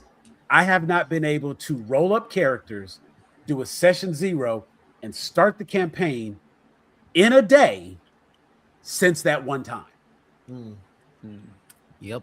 That was like me in college, bro. And it is like, it hurts my heart that I can't do that again. I haven't been able to replicate that. But even on a one shot, we couldn't get through like maybe 3 hours of game. And it frustrated me to no end, because I was like, you have pre-made characters. Why are you being like, it was people being difficult for the sake of being difficult. Like, you don't realize, like, in this particular campaign, it's your first time ever playing. We are pretty much letting you do whatever the hell you want so that you understand how the game is played. If I say, what do you do? Giving these one or two like word answers and trying to be standoffish is not helping anything. You are not advancing the story. We are not playing D&D. We're listening to him narrate everything, and that's not the game. So, need you to be a little bit more involved. Yeah. But that was a session that was held maybe everyone cried. 5-6 years ago. So that's Now, I have a question for you. Oh, I'm sorry. I was gonna say we had like 4 noobs at the table rolling up characters for the first time, so that took forever on its own. Despite the like weeks of instant messaging to like have everything in place so that they can already have them rolled up, they still showed up with unrolled characters and. This one hurt you, didn't it? You planned hard for this. You're like, I'm gonna make this as easy for them as possible. All they gotta do is show up. That's it, man. Just it. One of them ones. You walk off and Raggle Fraggle and just start saying under your breath. Ouch. Like I killed 3 characters that session. I just, you don't want to play? I mean, if you don't want to play, just say that. So, all right, cool. I will paint you a colorful death. This is gonna go down. I will help you. I will help you exit. That's what you're trying to do. I will help you exit this game. Oh, man. So this is not for you. Not a problem. Not a problem. You said you were interested. I was trying to make it easy and appealing. Right. Yeah. Trying to get you involved. Yeah. And you discovered today that this was not for you. Gotcha. C'est la vie. Well, I'm gonna have that dragon chomp your body up in the itty bitty bits, though, and I'm gonna go into a lot of detail. Wild. RG, you said you had a question. What's on your mind, bro? I did. I wanted to know, do you guys use things like what is it? Fantasy Grounds? Is that what we used to do? So I used to play Starfinder. But we did it through Fantasy Grounds. It was like an online thing. Like all my stats were. Fantasy Grounds is really good for Starfinder and Pathfinder. For the game Quartz running in Cyberpunk, we're actually using Tabletop Simulator. Okay. Okay. And it works really well once it works. It requires a lot of personal setup. Got you. Okay. You can also do D&D campaigns in Tabletop as well. Yeah. You also have Surrender at 20 if they run those things. Or Roll 20. I think it's Roll 20. Roll 20, yeah. Roll 20. I use Roll 20 a lot. I was going to say Roll 20 was the last one that I used. And the campaign after that we tried to get started for the channel, for specifically Grown A Geeks campaign, we tried to get that jumping off. Then my DM moved. And well, I mean, it was. I'm happy for him. It's been great for him having moved, and of course, he's not in a different time zone, so it's just a matter of like finagling the schedule in order to get a campaign started. But it'll be a completely online campaign. He's in Tennessee. I'm here, and I was going to try to open it up to other people who were interested. I know my son uses D&D Beyond. I think it is. That is a good one as well. I've used that before. Yeah. And that was the one that we tried to use last go round because it was something that was like everything you needed was built in so that it was there. As far as like some of the customization and, being able to fine tune it to your needs, you can just jump on D&D Beyond and play a one-shot D&D and you're good. You don't have to. It's kind of a no-brainer way to do it. So for people who are specifically interested in doing that. Now, another buddy of mine has Vampire the Masquerade.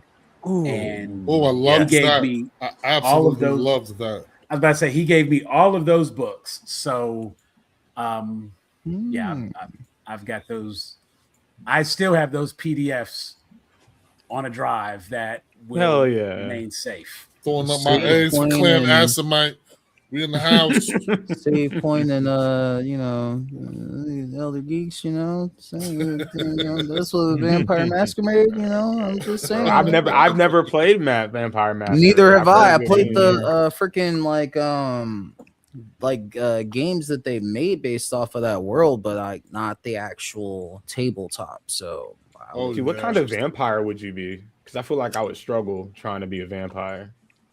Not sucking? I'm And first no off, longer going Dracula to don't answer suck nothing. questions. Dracula straight and lit.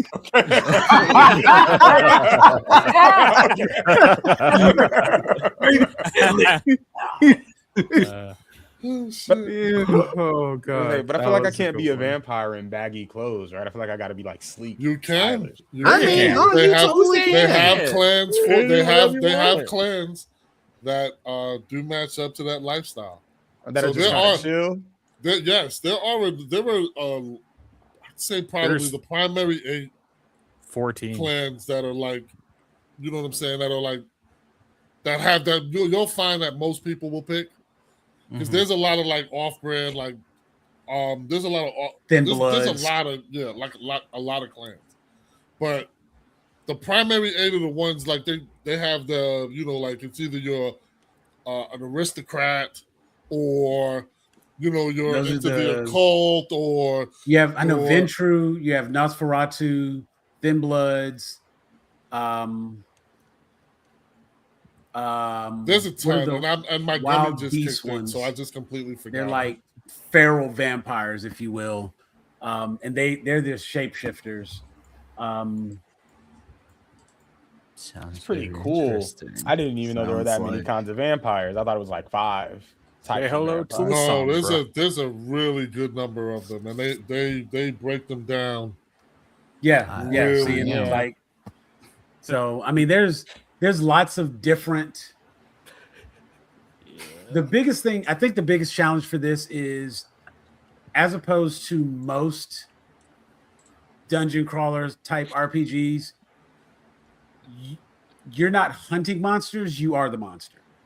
Hmm. And so your big bad villain might just be The church. like the local, right? Like the local, So or old. not even the church. It might just be your you know, your human hunters. What's the guy's name? Sam and Dean Winchester. Van Helsing. Like Right. Van Helsing is a boss Kinda character was type true. thing. You know what I'm saying? Mm. Okay. Your other vampire tribes or the other clans might be the people you have to deal with. Yeah. Hunger There's a lot of Maintaining hunger. opportunities. is kind of a big deal because Do I Blood want to frenzy kill is no somebody for good. some blood? You know. Yeah. right, like, well, but at the same time, like, blood frenzy is no good, and so if you use too much of your vampire powers and you now have to kill, like, it's not an option kind of thing. Like, you're a Tesla and you can't go any further till you charge. You know what I'm saying? There's a lot of survival aspects to the campaigns, and then Right. there's a lot of political aspects to the campaigns. So, like Sam That said, it's sounds pretty survival, right? So you're trying to, depending on who you pick, right? Your bloodlust and your hunger might be more prominent than Than you know for other someone else. people. Yeah. So a lot of your actions will be based upon how to satiate your hunger and things like that.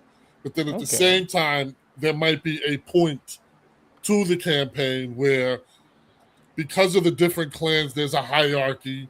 You come to a city, like, because it's generally based on like the city where you're in, and then it's like, or wherever they're based out of, and then you're trying to navigate the hierarchy in the city. So that's what a lot of the actions behind that are when you're picking the characteristics of your character. Yeah,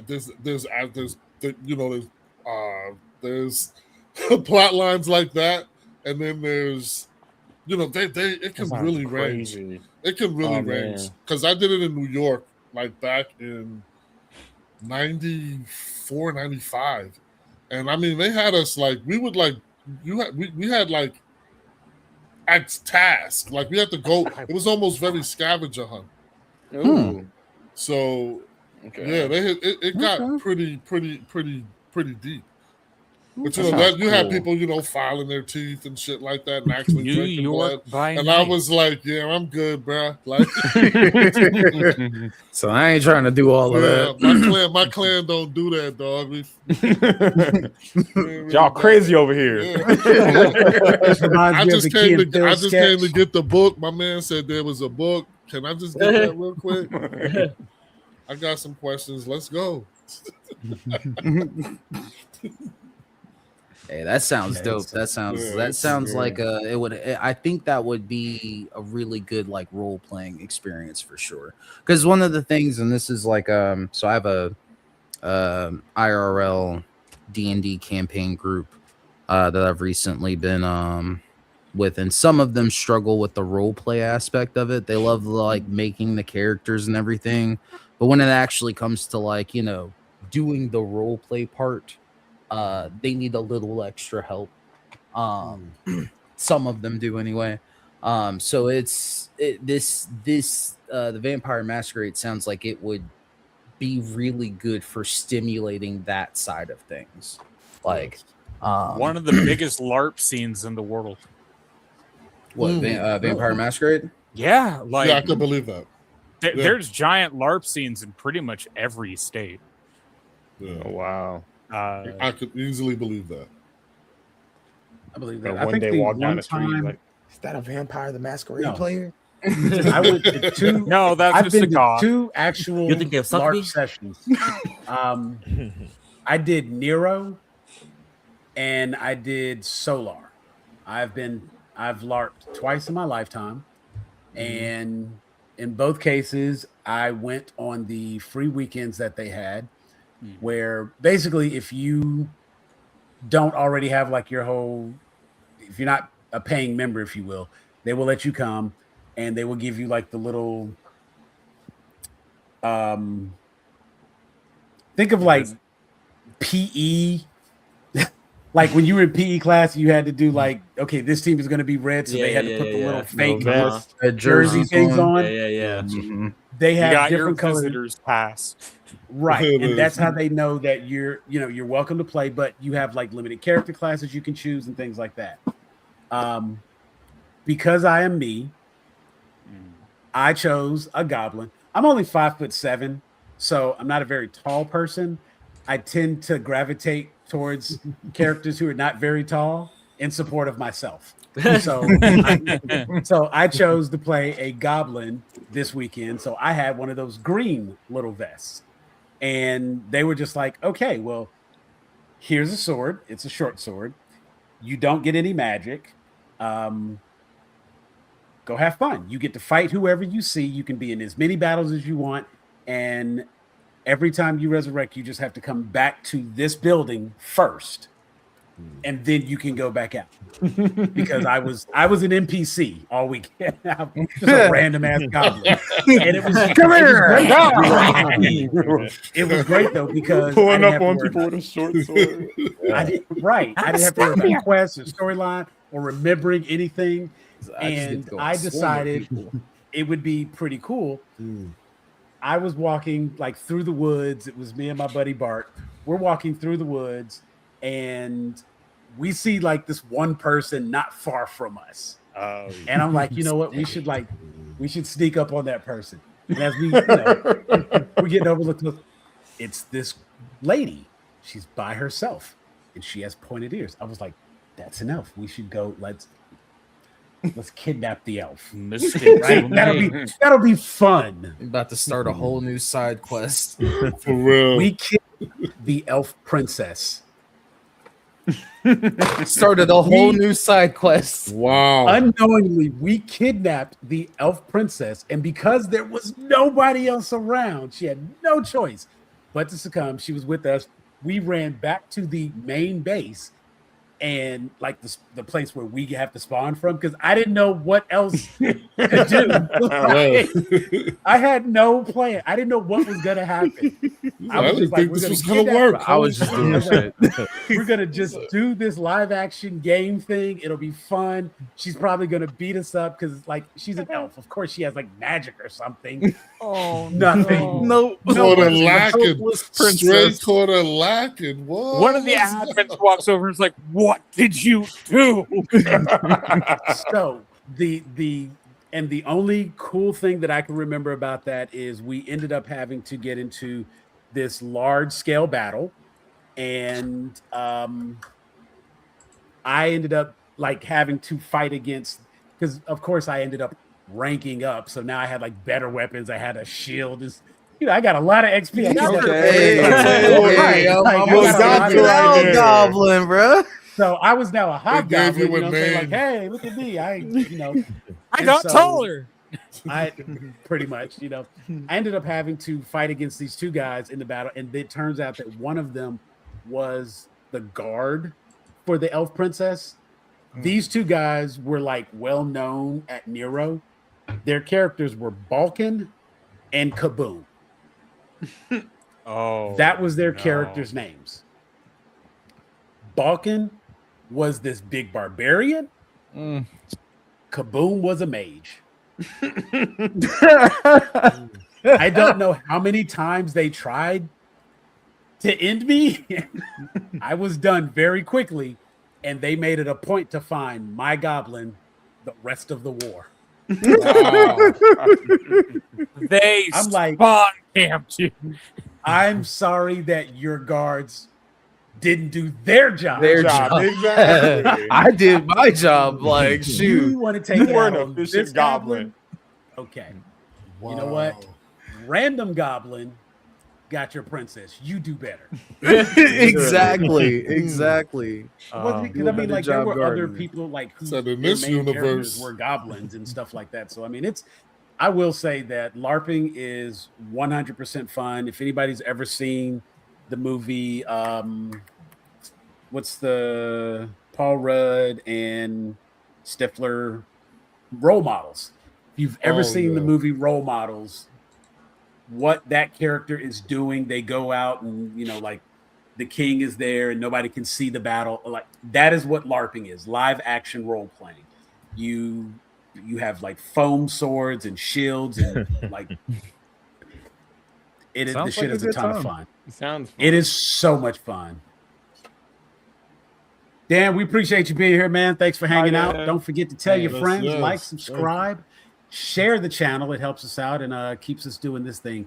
I think we're going to start having some of Save Point on fairly regularly on our Mondays, and we'll just let the conversation go where it goes. It'll be an anime show, but you know how we do it here at Grown A Geeks. We talk, we chill, we vibe, and we let the segues take us where they go. Because I'm sure we'll get some gaming in there too. Absolutely. I am not about the script. So, that's for you. So, Court. That's, Library, we read. Hey, look, I keep throwing it out there that I'm waiting on my sponsorship from Audible because I be up in them all the time. Look. Like, let me tell you, much money, and they be getting me, man. They be running sales on like I'm already paying for the subscription. I take full advantage of all of the free books because they're free. Why wouldn't I? And then they be running sales, and like they got me with the last one because I like a lot of the lit RPG because again, so my favorite anime style is I like isekai. I love that like traveling to another world. I love that fish out of water context. And in some cases, I found it's surprising how many isekai are also harem. But okay. It's like okay. Isekai. Beauty standards are different in a different universe. They do be different. When in Rome, you know what I'm saying? When in Rome, do as Romans do. And they be all up in what be Romans doing. do. I like your tail, shorty. They be doing a whole lot. You ain't got to sign the contract, baby. We good. I believe. And so it's like I got this book the other day, and the funny thing is, I made a comment about this book, and now I'm like, everybody's gonna judge me if they buy this book and start listening to it. I didn't know. I just knew the shit was an omnibus. It was 98 hours, all 10 books, $4.99. I'm gonna buy that. I'm gonna buy that. I'm gonna buy that. As you should. $4.99. That's good deal. Yeah, Wow. 98 hours. 98 hours of audiobook for $4.99. Why would I not buy that? That's you getting your dollars worth out of that one. It's a harem isekai. Yeah. I was like, how does that work in Audible? I'm still gonna listen, but they got to use crazy adjectives. A lot of yeah. If I no, and the funny thing is, it's just He said no, just help it's me. an audio book. It's just like you would read it on the page. It's being read to you. I got you. Now, I will say on the plus side, like there's some books that are more like audio. They feel more like audio dramas because instead of having like just a single narrator doing all voices, in a book like this where there's like multiple characters, this has a male voice and a female voice. And the female voice, she's covering like so far that I can track like 6 different characters, and the male voice is doing so far 5 different characters that are like noticeable and stand out as like main characters in the story. What's crazy is as I got to listen to this lady's voice, I'm like, I recognize this character, and went and looked at like the credits information, went back to another book series.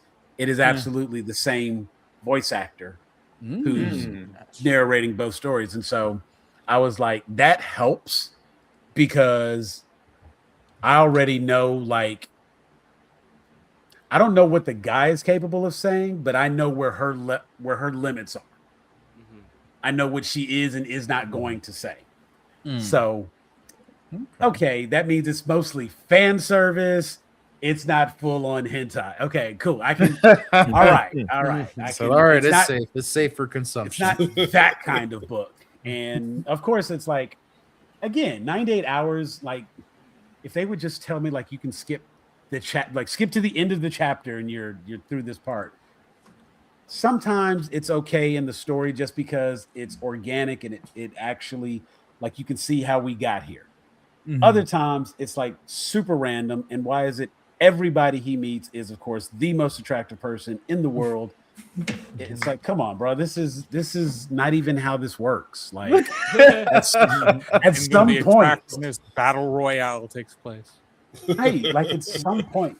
But then, of course, I go back and I think about every accidental harem isekai that I watched, and I'm like, okay, when I saw this title of this, it did not tell me that it was harem anime.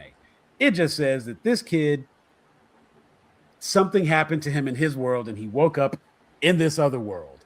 And in fact, there was one. It was 100% my fault. I knew what I was getting into because of the title. You know what I'm saying? Like, so that's fair. That's on me. I knew what it was. It had harem in the title. These other ones that just kind of like sneak up on you and you have no idea. That's what disappoints me. And the name of this book was just called Tribe Master, a lit RPG fantasy. I was like, okay, cool. 98 hours. Cool. How bad? Tribe Master. Tribe Master. Like, well, you know, I'm looking at this cover like art. the Navajo tribe. No, I'm just wait, there's cover art. Hold on, now I have googled to it and I'm looking at the cover art. Now you knew better. we gotta have this conversation honestly. Yeah, we have to have this conversation. Honestly. Okay, now, yeah. It came through email. The moment I clicked, look at the other next, volume. next, buy, purchase. Yeah, I'm looking. And then I was like, oh, come on, man. Really? Well, that's still 98 hours for $4. Stop the cat. Take it off. Listen, we know what you are. You can accept it. It's It's all right. When I watched Harem in the Dungeon of Another World, I knew what that was. but something like Rising of Shield Hero. Mm. I didn't know that was going to be harem. I don't think any of us were ready for Was that. Yeah, It yeah. is. Harem. It is. Yeah. It is. It's It is. definitely Yeah. harem. Now You see what I'm saying? Fumi. I didn't So watch it's like, Now Fumi. Sometimes uncomfortably harem, but Yeah. He said it's going a little bit too far for me, but you know. About to say, that now Fumi she's a little got some young. rings on him. Let's just put it like that. Okay. Well, I only remember Raftalia, so it's like I don't Oh remember no, anybody else. he's got oof. everybody that's in the party is an Basically, isekai yeah. hot chick. There you go. Yeah. Basically, yeah. Okay, and that's the thing. And again, I won't say it's limited strictly to isekai, but I feel like the whole concept of harem is more prominent in isekai. You know what I'm saying? It's not always the isekai, but it is the That isekai. Right. Yeah. It's not an isekai every time. Every time it is. Right, that part. Hey, look, I didn't even pretend. I said very proudly, very plainly, like that is my favorite type of anime. Yeah. And I got you. I love, because like when you mentioned, slime, that is a story that, again, it's amazing because it starts off like, oh, this guy gets reincarnated as a slime of all things. He meets a dragon. He becomes friends with the dragon. Did he just absorb the dragon? What? It's pretty crazy. And so it also, it also does like the whole power fantasy, because just about every one of these isekai characters is OP every time. And I do find it to be interesting, like chilling in another world, my level 2 cheat powers. It's literally like I have a theory that the longer the title is, the better the anime is supposed to be. It's not always turning out to be the case, but I feel like they figure if they could hold you to read this long ass title and you still clicked on it and decided to watch, they got to come if with you're fire. still here, Yeah. might as well finish Right, the like, episode. So, there are even- 2 isekai I have to recommend for you, Sam. And you may have already watched them, but I'm gonna recommend them anyway. First one is Eminence in the Shadow. Oh yeah, baby. The second one is I So What, I'm a recommended that one Spider. too. Yeah, RG told me about that one. Okay. And What's the the second other one one? is So What, I'm a Spider. Okay, Okay. I've seen that. I think that one and the vending machine one I keep looking at, and I'm like, no, not I've yet. heard the vending machine one Yeah, is I unironically haven't really watched good. it. I haven't I hear watched it's it. actually like unironically pretty decent. Right. I've heard the same, and that's why. Look, notice I know I'm aware of both can't- of them. I can't. I just haven't. But So What, I'm a Spider, like that one actually, like I've looked at it multiple times with consideration. The vending machine one, I'm like, bro, no, I'm not doing that. There's I just just The I Spider do not know. it gets really to a good. point. Right, like, I went through a phase of like watching like power fantasy isekais because that's what I was really into at one point. Because isekai is also my favorite genre. Like ReZero, Slime, like amazing animes. And I went through one of the things I love about Slime involving its power fantasy is that yes, Rimuru is overpowered, but they also make it a point to show to us that there are people stronger than him. Like there are people that exist that like are above him, and they make they make it a point to let us know that. Yes. I mean, when they had what was it in season 2? They had like essentially the equivalent of all that world's gods were like plotting on who was gonna go and take over Tempest and whatnot. He meets the one little Demon clown Lords? girl. All the demon lords. Yeah, the demon lords. Yeah. The demon lords. Yeah. And you know what I'm saying? It's just like watching them interact with one another, and you're like, and every one of them can kill Rimuru. Yeah. Like even even Hinata. Wow. Hinata in season 2 almost like literally would have killed him if it wasn't for that trick he pulled. Like she would have killed him. Yeah. So I mean, that's what That's what I like the most about Slime. It's like yes, he is overpowered, but he also there are people stronger than him, and they make it a point to or they make it a point to show us that he's not the strongest. There are still stakes in the show. Yeah, exactly. There's still stakes. He can still lose. That's one of the reasons why season 2 is like up there as one of my favorite seasons. Is because they showed us this state. Like they showed us he could lose everything. Right. The fact that he is touchable it makes a difference, because like if can't nobody ever put hands on your character, that gets and this comes from a guy whose favorite is Superman. I get it. I understand the issue, which is why they had to come up with like, oh well, he's vulnerable to magic. Oh, here's little tiny pieces of his home planet can kill him. Like, or Doomsday. There's always Dr. Manhattan, so I'm good. Right. You know what I'm saying? There's also anytime Lobo. you have but see that whole like there is Dr. Manhattan is an exception just because of the story of Watchmen, and his complete disconnect as a character makes him an interesting godlike being. Mm-hmm. But when you start talking about reality manipulators as a character type, I think people forget that there has to be a conscious awareness of things for them to manipulate that reality. Mm-hmm. We're at the point now where like anytime people put up a versus, and this is my little tangent for a moment, but anytime people put up versus now and they're like, choose team blue or team gold or team black, any team that has Scarlet Witch is like always going to get picked as the team, because everybody thinks like, oh, well, Scarlet Witch can just say no, this and that, and that'll happen. No, she can't. She is not omnipotent. She doesn't know everything. She can only think in the context of her character. And when she said no more mutants, that was an accident. It just happened that the chaos magic brought that reality to fruition. Now, is chaos magic extremely powerful? It is. But Wanda is not the know-all. She's not the solution to everything. Franklin Richards, another reality manipulator. He can control the reality in his pocket universe. He ain't changing just anything around him at all times. And people like they don't understand these concepts, and we see these conversations, and it's like, if that's when I was like, I have to do everything in my power, and I'm like so anti-gatekeeper, but I have to do everything in my power not to like be overly frustrated and take a moment and hit them with the actually, and just like, because I'm about to hit you with the actually. Sorry, my bad.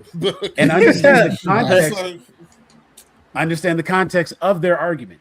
If a person's experience with this character is limited to the MCU, then yes, it does seem like Wanda can pretty much do anything she thinks about. But even then, half the time, the stuff that she's done in the MCU was subconscious. Everything that took place on WandaVision was subconscious psyche. That wasn't her actively saying, I'm going to do this thing, and it happened that way.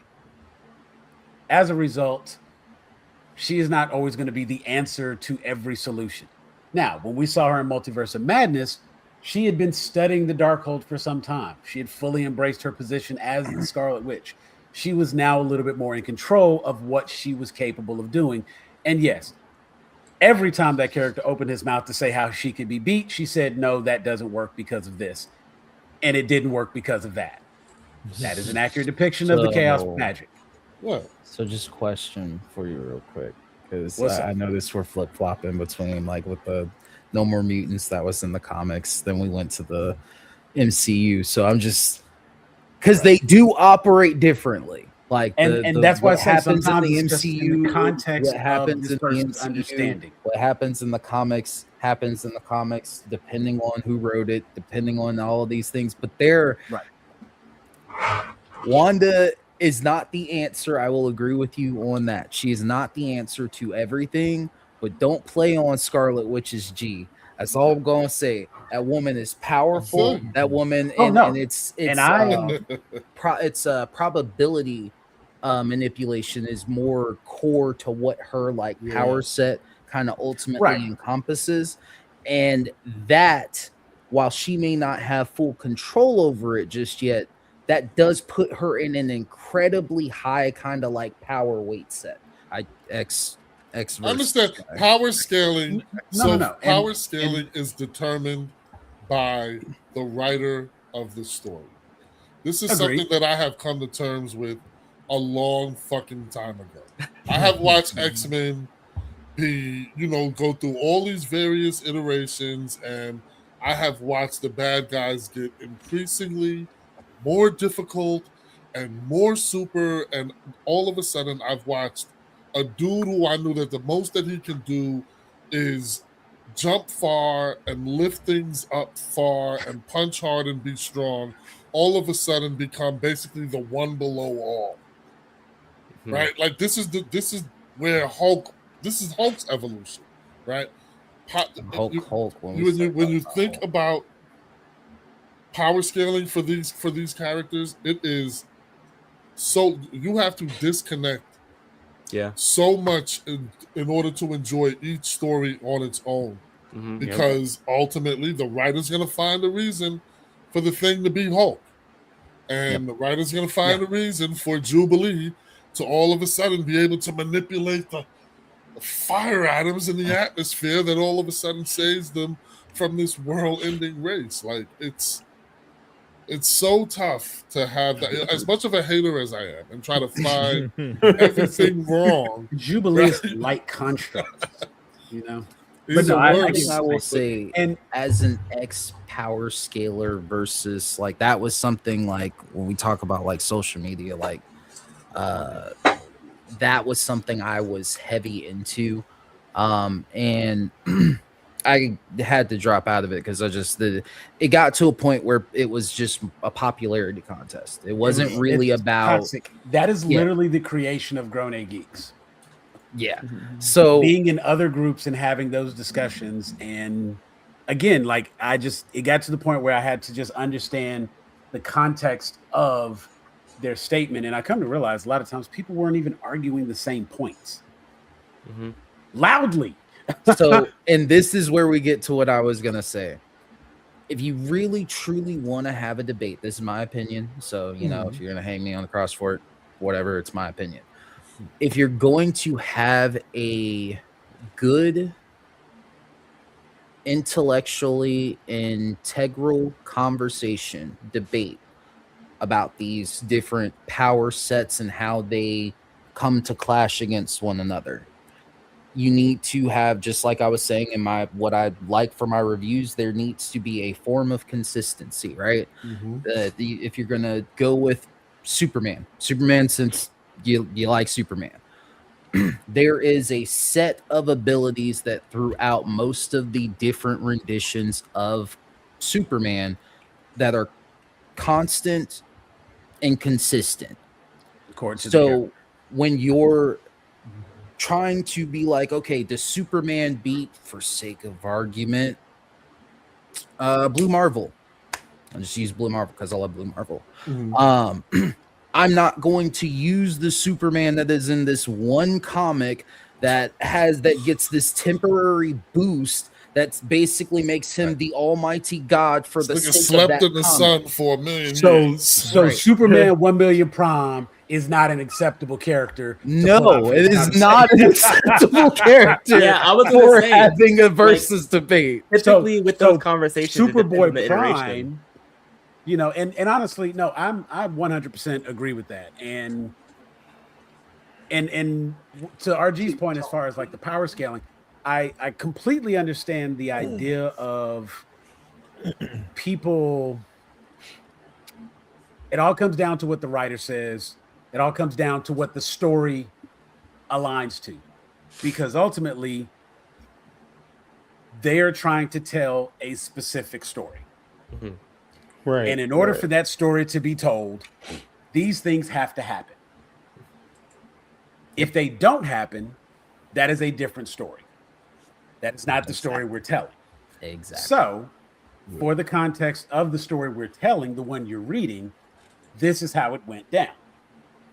100% on board and okay with that.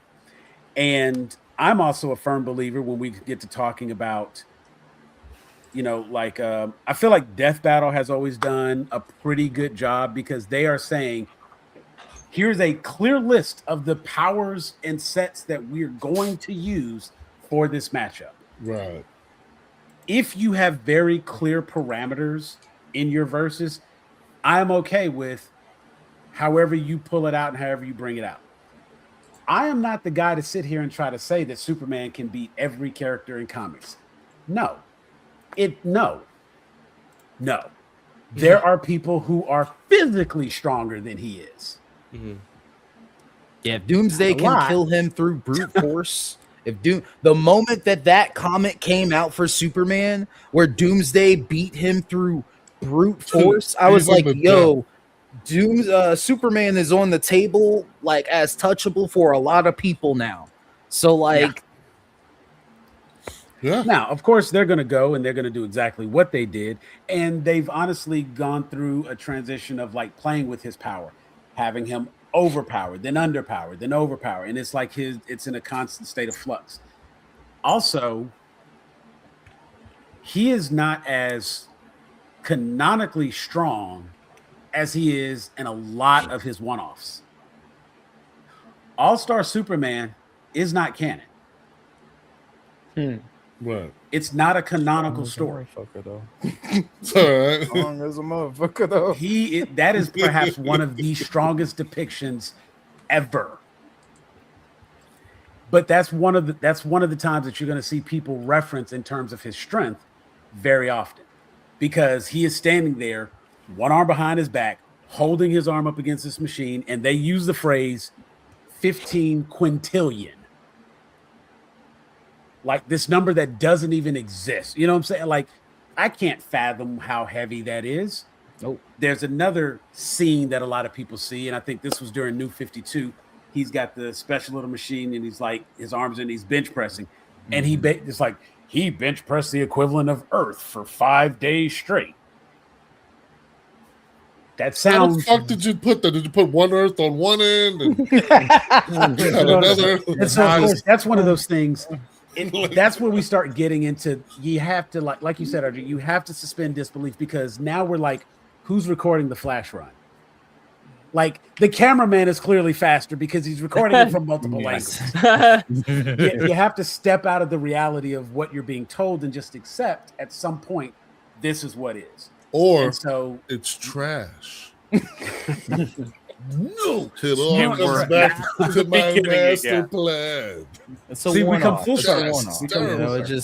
We just can't use it for sake of argument for power scaling debates, and that's kind of like, again, like, I had to step away from the whole thing, like X power scaler here. I was very into like verses. I actually exited 3 geek groups as a result, and I mean, I was some years ago, I was keyboard warrior, boy. I was about to pull screenshots and hit you with panels. I see them. I would come over here, grab the issue out, and pull it up. And I remember, like, even when the very first Man of Steel movie came out, I was like, and this is before I got to like my very, very real anti-gatekeeping mindset. But that's honestly what Grown A Geeks became about, because it was like being an adult. You can be a geek, but we're going to be adults about it. We're going to learn how to have these conversations. I want to have these debates. These are the conversations I want to have. I want to talk about it. I want to talk about it. I don't want to argue about it. Yep. I am not trying to prove you wrong. I just want you to hear what I'm saying. Mm-hmm. Is this plausible? What you're saying is plausible as well. Like, that's where we need to come to the understanding. And when that wasn't happening, it was really causing a problem. But I literally asked a guy after watching Man of Steel. He was like, there's no way that John Kent would ever act like that. I was like, have you ever read a comic book? Like, that was my response. I was like, have you actually ever read a comic book? Here's the comic book I want you to go read and then come back and tell me if that's still the case. Go read Superman Birthright and tell me that John Kent, that Pa Kent, that he would never tell Superman to hide his powers, that he would never tell him, don't show yourself to the world because this is what's going to happen. I want you to do Yeah, that. go If read it. nothing else, let's just look at the fact that he raised an alien and pretended he was adopted simply so the government wouldn't find out he was an alien. You don't think that guy would say, don't tell them, don't let them know? That doesn't, this is completely out of personality. Okay. But This is where we're getting the media literacy too. Another Yeah. conversation we have a lot. People That's a people point. don't know what they're watching or reading anymore, man. And see, and again, 100%. And so I've got a guy that's all he talks about. I hate that Jeff was not on with us tonight, because Jeff is 100% about media literacy, and he will bring that up more times than not. And like people just not understanding what they are actually seeing. And that's kind of what I was talking earlier about reviewing. A lot of times people aren't reviewing what they actually watch.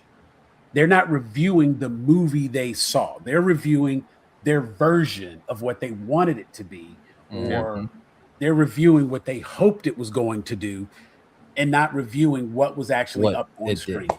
Yep. And I learned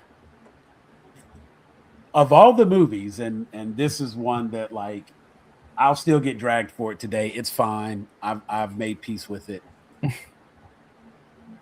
The conversation I had to have that finally helped me understand where I was falling short as far as like reviewing and understanding how to review movies was, of course, Batman v Superman. Okay. As a Superman fan, having read as many Superman comics as I have in my lifetime, I watched a different movie than what was on screen. I understood a lot of the nuance. I understood a lot of the intentions. I understood a lot of the things that weren't said. Having a very clear understanding of the two characters, Batman and Superman, my logic operated in the movie different. I enjoyed myself in the theater when we went to go see it. I found my wife had a million questions, none of which were answered on screen. I found that everybody I talked to, I had to reference comic books that they had not read to explain things that they were shown. If the movie doesn't tell you what you need to know, the movie has failed in its storytelling. Thank you. Thank you. I was like sitting here like, man, I don't know where he's going with this, but like I have come to understand, and it was, I won't say in full defense of Batman v Superman, but it was in defending my like for the show, that the fact that I enjoyed it. You didn't, I'm sorry, I get it. It, you know, this, that, but then like slowly coming to realize that like I'm explaining this movie to everyone. Right. We're not And that talking shouldn't be about required. the movie. I'm explaining what you watched because I understand it and you don't. And if I understand it and you don't, then something's missing because we watched the same movie. You're not stupid. It just wasn't up there. And so once I began to realize certain things, like and we're not even talking like Chekhov's gun where you showed me something and didn't do anything with it. We're literally talking like whole gaps in what you need to know to have context for this dialogue. And if that's not there, then it's not there. We did our Supergirl review earlier, and I had some things to say, and I prefaced everything with I am a Superman fan. Like it said, it's still on my name right now. # Superman fan. Right. So what do you think my experience was when I went to go see the Supergirl movie? This ain't Superman. I was halfway through the movie in realizing that this is not a Superman movie. And I shouldn't be watching it as such. This bridges our conversation from earlier. It allows me to like truly invest in what I'm watching, and did they do that well? Not did they do what I wanted them to do well, not did they tell the story I thought they should have told. Is the stuff they showed me working with what they are showing me? Are these characters lining up with not my expectation of the characters? Because I don't know what James Gunn's Supergirl is going to do except for the cameo. And guess what? She did that in the Supergirl movie. Right. So if nothing else, she was exactly what I thought she was going to be in that regard. And if you're going to introduce this character to me and give me more, then okay. When we have a character like a Wanda, we've gone through, you've told me she's a Nexus being, but she's the same person in every universe, blah, blah, blah. Okay, cool. So then how is that different than Doctor Strange? Is he a Nexus being? Because he ultimately did the same thing with the dream walking that she did. So what does her being a Nexus being have to do with a damn thing? Because there was another her there. Right. If she's the Nexus being, according to your definition, there's one of her. Yeah. And that one of her exists in every universe. Kind of like the Phoenix, right? Yeah. Yeah. But see, that's the thing, Sam. There's a very thin line between enjoying media because, like we said earlier, there's a lot of things. It's personal, right? So there's what do you enjoy about it? There's those aspects of it, right? But if what takes you out of the movie completely, right? A lot of movies have, plot holes, right? Yep. But if what takes you out the movie is this incessant need to fill every hole and have no mystery at all, and only because you're equating it to some prior knowledge that you feel you have. Oh, wait, no, they met then. Oh, no, he knows her through this. Oh, this is why. So why is this happening? As opposed to you doing it from a writing perspective, where you're looking at it as, if I don't know shit about, if I'm coming into this movie completely fresh, not knowing what the hell is going on, can I objectively judge Follow this this movie like story. this? Yeah. Right.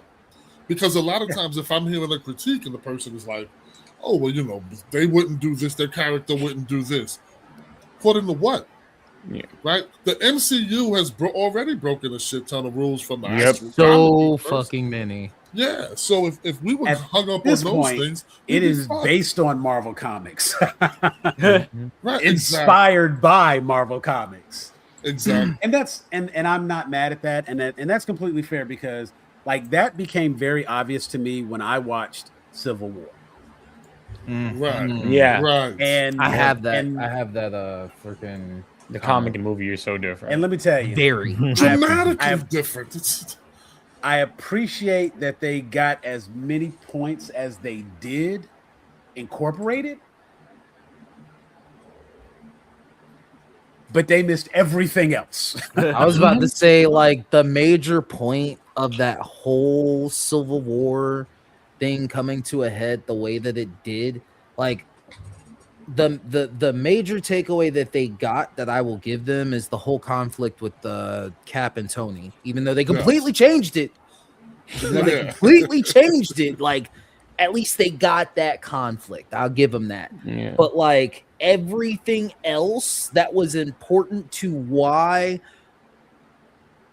the whole thing was wrong, and Tony not being and Cap not being certain things. Superhero Registration Act and the Sokovia Accords are two different articles that were drawn. Yeah. And and that's where it's like it really began to resonate that okay, you know what, the MCU is canonically different than comics. Yeah. And that's okay. Yeah, it is okay. It is. And what is it? Universe, they've now said it's like Universe 1999 or whatever it is. That's not 616. Yeah. And because it's not 616, you know what I'm saying? Wherever they can do whatever they want. That part. I think it's such a hard thing for people to try to make an entire movie out of an entire comic book run or series. Those things need time to bake with their characters, let them develop. Right. Civil War should have at least been a 3-part movie. This guy right here, he's got it. Like if they really wanted to get all those points home and do a proper adaptation. So right, but Civil War in the comics also had more. There were a lot more moving pieces and characters involved with Civil War in the comics that we didn't We weren't. I mean, just the fact that Marvel didn't have the licensing rights to use half of the people who were That were highlighted in Civil War. in Civil War. Right. You know what I'm saying? Like, it was a different Miss Marvel. They didn't have the X-Men. You know, so I mean, it's like I said, I can Whole appreciate thing with Thor, a Thor clone that didn't happen. Right. that part. Super big plot point, by the way. Like, Yeah, because when he did show up, he he was so fucking pissed. He said, You did dare? what? like, you dare? Yeah. So I mean, it's a lot of that stuff, and then of course, like Luke Cage had a major part, Punisher had a major part. Yeah. You know, but that's a whole It's a whole different thing. Whole Kevin rabbit hole Feige, we you'll can pay we for can your just run down. crimes. So there were a couple of things. You know what? I don't even know what screen I have the questions on, but we're gonna get back to a couple little gaming things here. But see, these honestly are the kinds of questions and the kinds of discussions that I like to have. So I'm gonna throw something out there that I know will spark some interesting debate. And we got some fighting game people, right? Yeah, you do. Yeah. So I think 5 of us here are fighting game folks.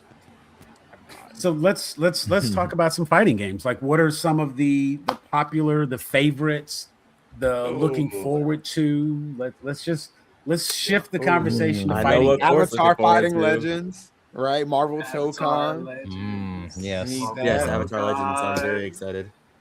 The Invincible Court, versus is pretty I'm a good big- too.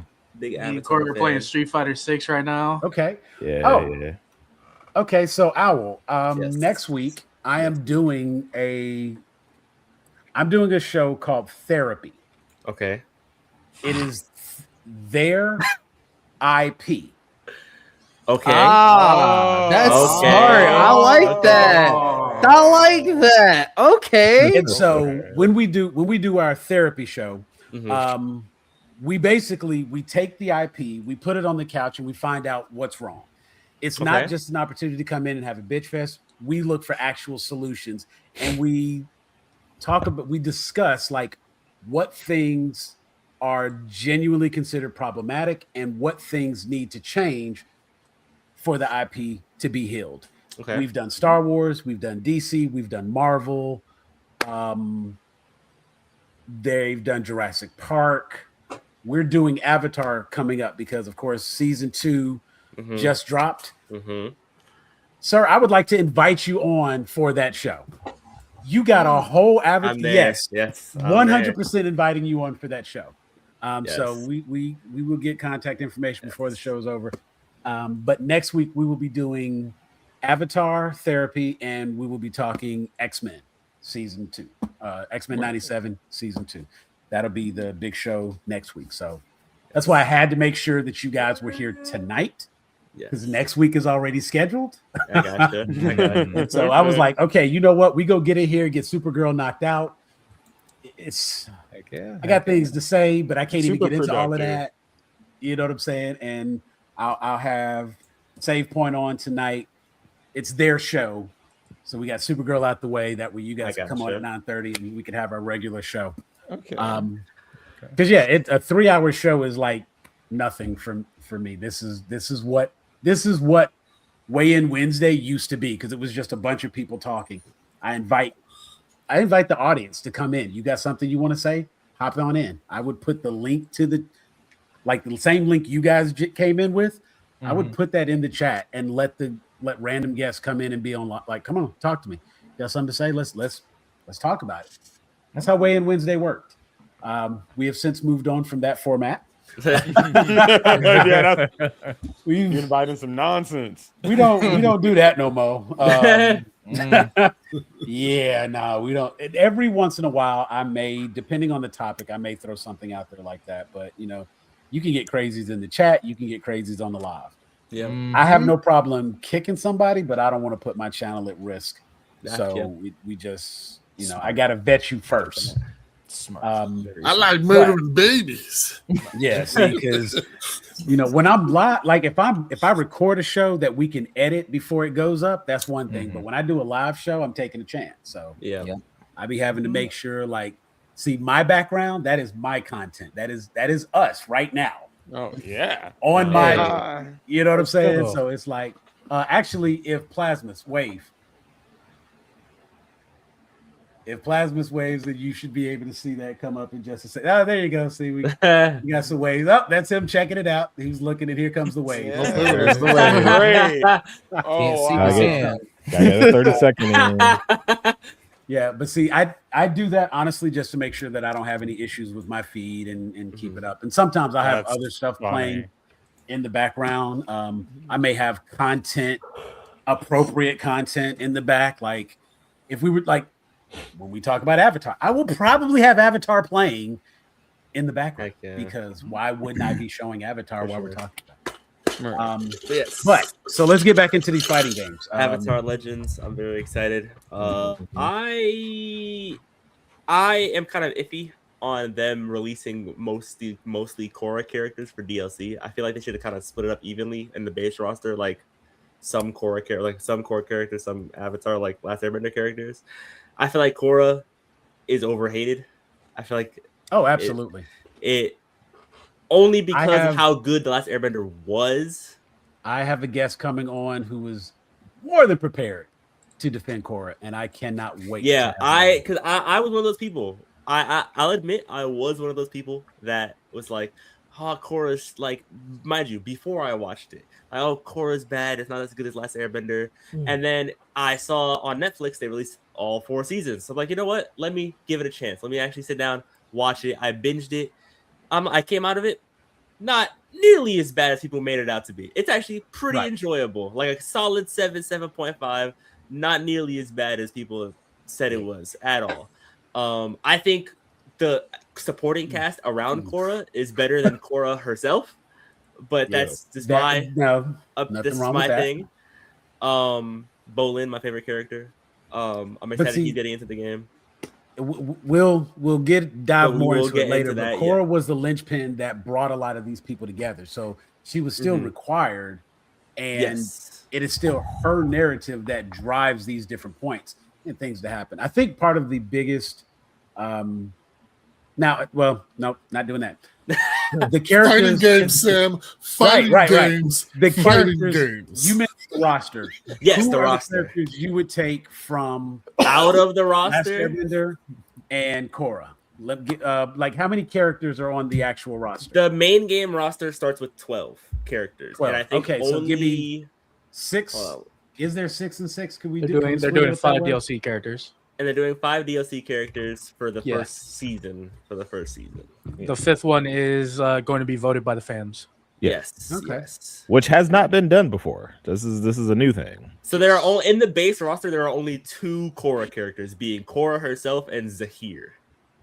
Really? Okay. Yes. Those are the only 2 Korra characters in the base roster. Yeah. So far we have it's Aang, Korra, Zuko, Katara, Toph, Sokka, Azula, Kyoshi, and then we haven't gotten any gameplay of it, but Ozai is going to be there. Zahir is going to be there, and then I think we have 2 more characters that were supposed to be announced. There's 2 more characters that's supposed to be announced. They haven't been announced yet. 2 more, yeah. Which they could be Korra characters. I think we don't know yet. Fireboy, because they haven't shown him as any of the DLC stuff or the voting. Is the who? Mako? Fireboy. Mako. Mako? Maybe. They could be 100%. I don't know. But Mako because, why reveal the DLC characters and he's not one of them? Yeah, because Bolin is like confirmed for the DLC, but then for the fan like the votes, you also have Tenzin and Asami, and Kuvira.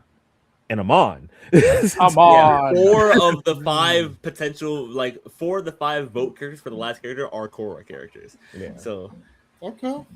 But yeah, that's just my who I would replace if I were to do 6 and 6 for the 12 character starting roster. I would do obviously Team Avatar. Aang, Toph, Katara, and Sokka. Zuko for number 5, and then probably I would keep Azula for the 6th. And then for the 6 Korra characters, I would obviously pick that team avatar: Korra, Bolin, Mako, and Asami. I would probably throw in who would I throw?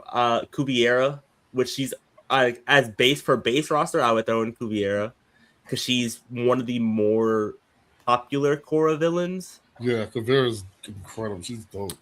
And for the 6th, probably Amon. Yeah. Okay. Blood bending in there. Yeah. That is that's my 6 and 6. Okay. Yeah, me and Dizzy are playing Street Fighter. Yeah, we're playing Street Fighter. Yeah, I'm a big Zangief guy. Street Fighter 6. Is We're it- getting is back it into still- fundamentals. What happened?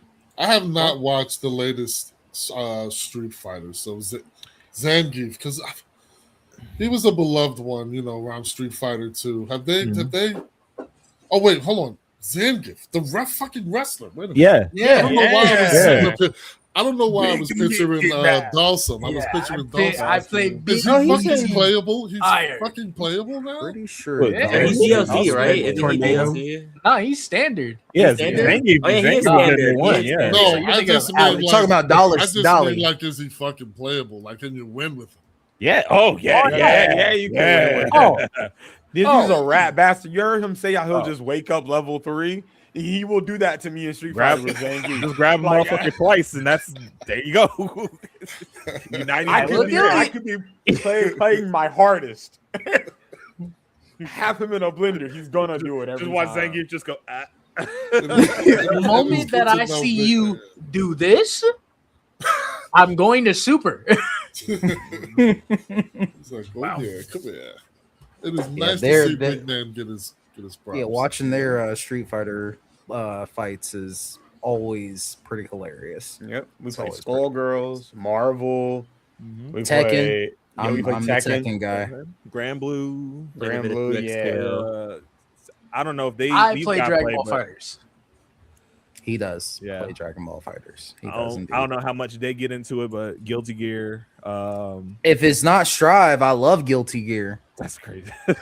That's what I've said it ever since you've known me. If it's not Strive, I love Guilty Gear. Zerd Revelator, all of the PS2 renditions, I love it.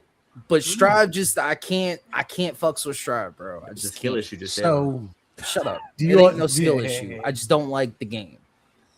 I'm hearing a couple of different types, but I'm hearing mostly like, is there a preference for 2D versus 3D fighting? But it just don't mean the arena, bro. You can get it. You can. It don't matter. 2D play, 3D play, you can get it. Yeah. Open one up. Okay. I will say, every anime fighter does not need to be a 3D arena. That true. I will agree with Oh my that God, yeah. wholeheartedly. I'm tired of 3D arena anime fighters. I'll edit Okay. it, bro. All they got to do is turn it into a 3D fighter like Tekken or Virtua Fighter rather than the arena fighter. I'll take it, bro. Yeah, that too. Right Okay. there. I agree with that. Yeah. Give me a good, well-rounded 3D fighter that's an anime fighter. Like, yes. Like, they should have did that with the JJK fucking game instead of making it what it was. You will get Yeah, Ultimate 'cause that Ninja was- Storm for the 20th time. No, and I you will like not. it. I will not like And you it. I will will like not it. like You will it, get bro. watered down Goodwill. You will version get. of You will get. And you will not get my and money. It will have 600 Comic versions of Chronicles. Naruto and Sasuke. No, see, but Have like, fun. that's the thing, though. The Hinokami Chronicles game wasn't like that It was- bad. No, But it was still just It was Storm. still a story. No, Yes, you're right. yes. They All saw the Storm and said yes again. Yeah, again. Let's just change the character models and yes. How do we Demon Slayer this? But I'll defend it because it's made by the same people. Yeah. Yeah. I mean, yeah. Yeah.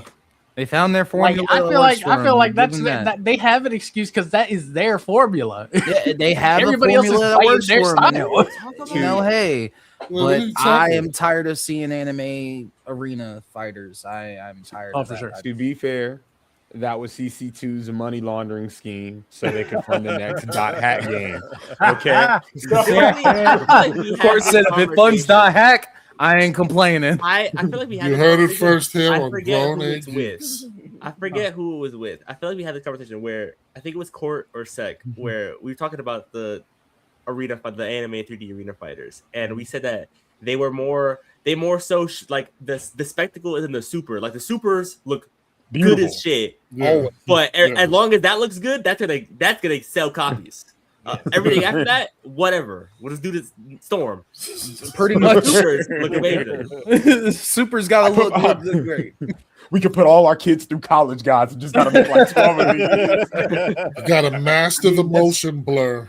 That's Master- no different that than motion any blur. trailer selling the movie, getting butts in the seats every time. Yeah. You know what I'm saying? Yeah, Or every single time.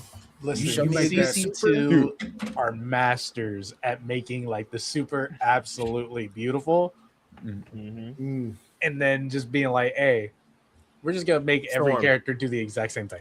Yeah. wow.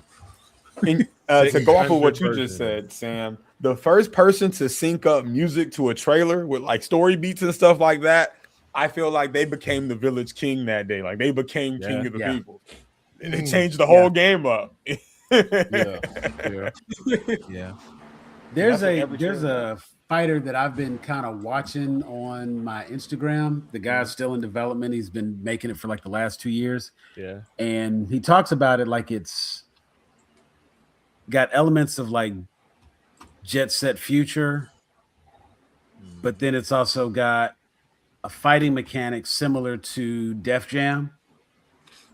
He's individually modeling all the characters, all the textures, doing like every piece of it in Blender, got the story written, the whole nine. And I'm just like, this is looking pretty good. What's it This is called? looking pretty good. What's it called? I will find it on my Instagram. Is it Saturday? And Yeah, or I will say, I think, I was thinking about fighting games, and I don't know why this just came to my mind, but like one of my favorite fighting game mechanics, I think, has to come from P4 Arena. Yeah. And the whole persona break thing. Yeah. Where your personas can break and then you're locked out of that moveset until they come back. Like I think it's just really a really cool fighting game mechanic. And like so like fighting games, like they can be unique. Like each like fighting games can do the same things, but like I think it's the unique mechanics in each that makes like when every character, I know Street Fighter does this where certain characters have their own gimmick that makes them playing them unique, and I love that in fighting games. Yeah. Like is with it the Manon, competition for you guys? Yeah. Yeah. Like that got me into fighting games. Yeah, but like I don't think it was the would competition. say I think it's the the aesthetic. community. Because like I grew up in my house, my uncles had like all the Japanese anime talking about like Samurai X, like all like old shit. And they had the Street Fighter Alpha movies. And I was like, dude, Ryu looks fucking sick, dude. He's karate, man. He shoots energy out of his hands. And you can ask him, I play Ryu. If I can't, I'm gonna play fucking Ryu. He really does. Like it's stuff like that. It's a cool factor of it. There's a dude that ate anaconda eels. Now he can shoot lightning off himself. There's an angry guy that goes around that wants to fight Ryu all the time. It was just a cool aesthetic. Yeah. Okay. And the double on that, like, so I would agree that for me, the aesthetic does play a big part in it. But what got me into it would definitely be more the community aspect. Like I was telling Court this when we were getting back into like when Tekken 8 was coming out, and I was like really excited about it, and we all got into playing Tekken 8 against each other. I used to live in Georgia. And there was a barbershop that me and my cousin went to, and they had Tekken there. So we would play Tekken against other people like in the community and everything.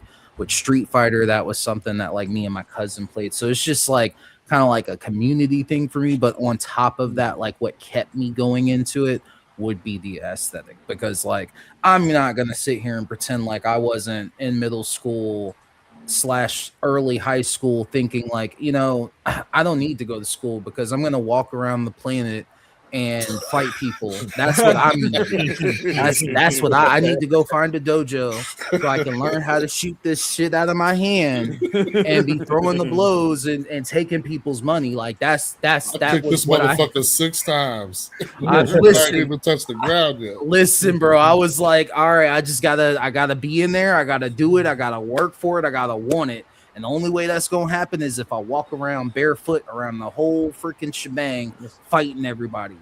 Fighting games have that effect though, where it truly makes you believe like you fight differently. Like you could be the first motherfucker to juggle somebody, bro. I know exactly how to just get it all. I have a question for you.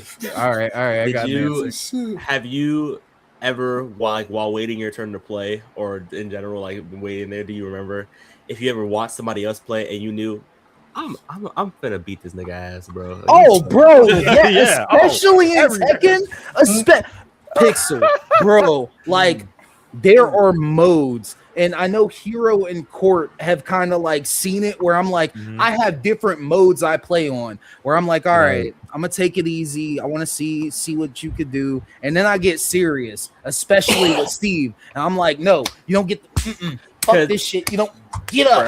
Get up. For everybody remember watching, that's called downloading.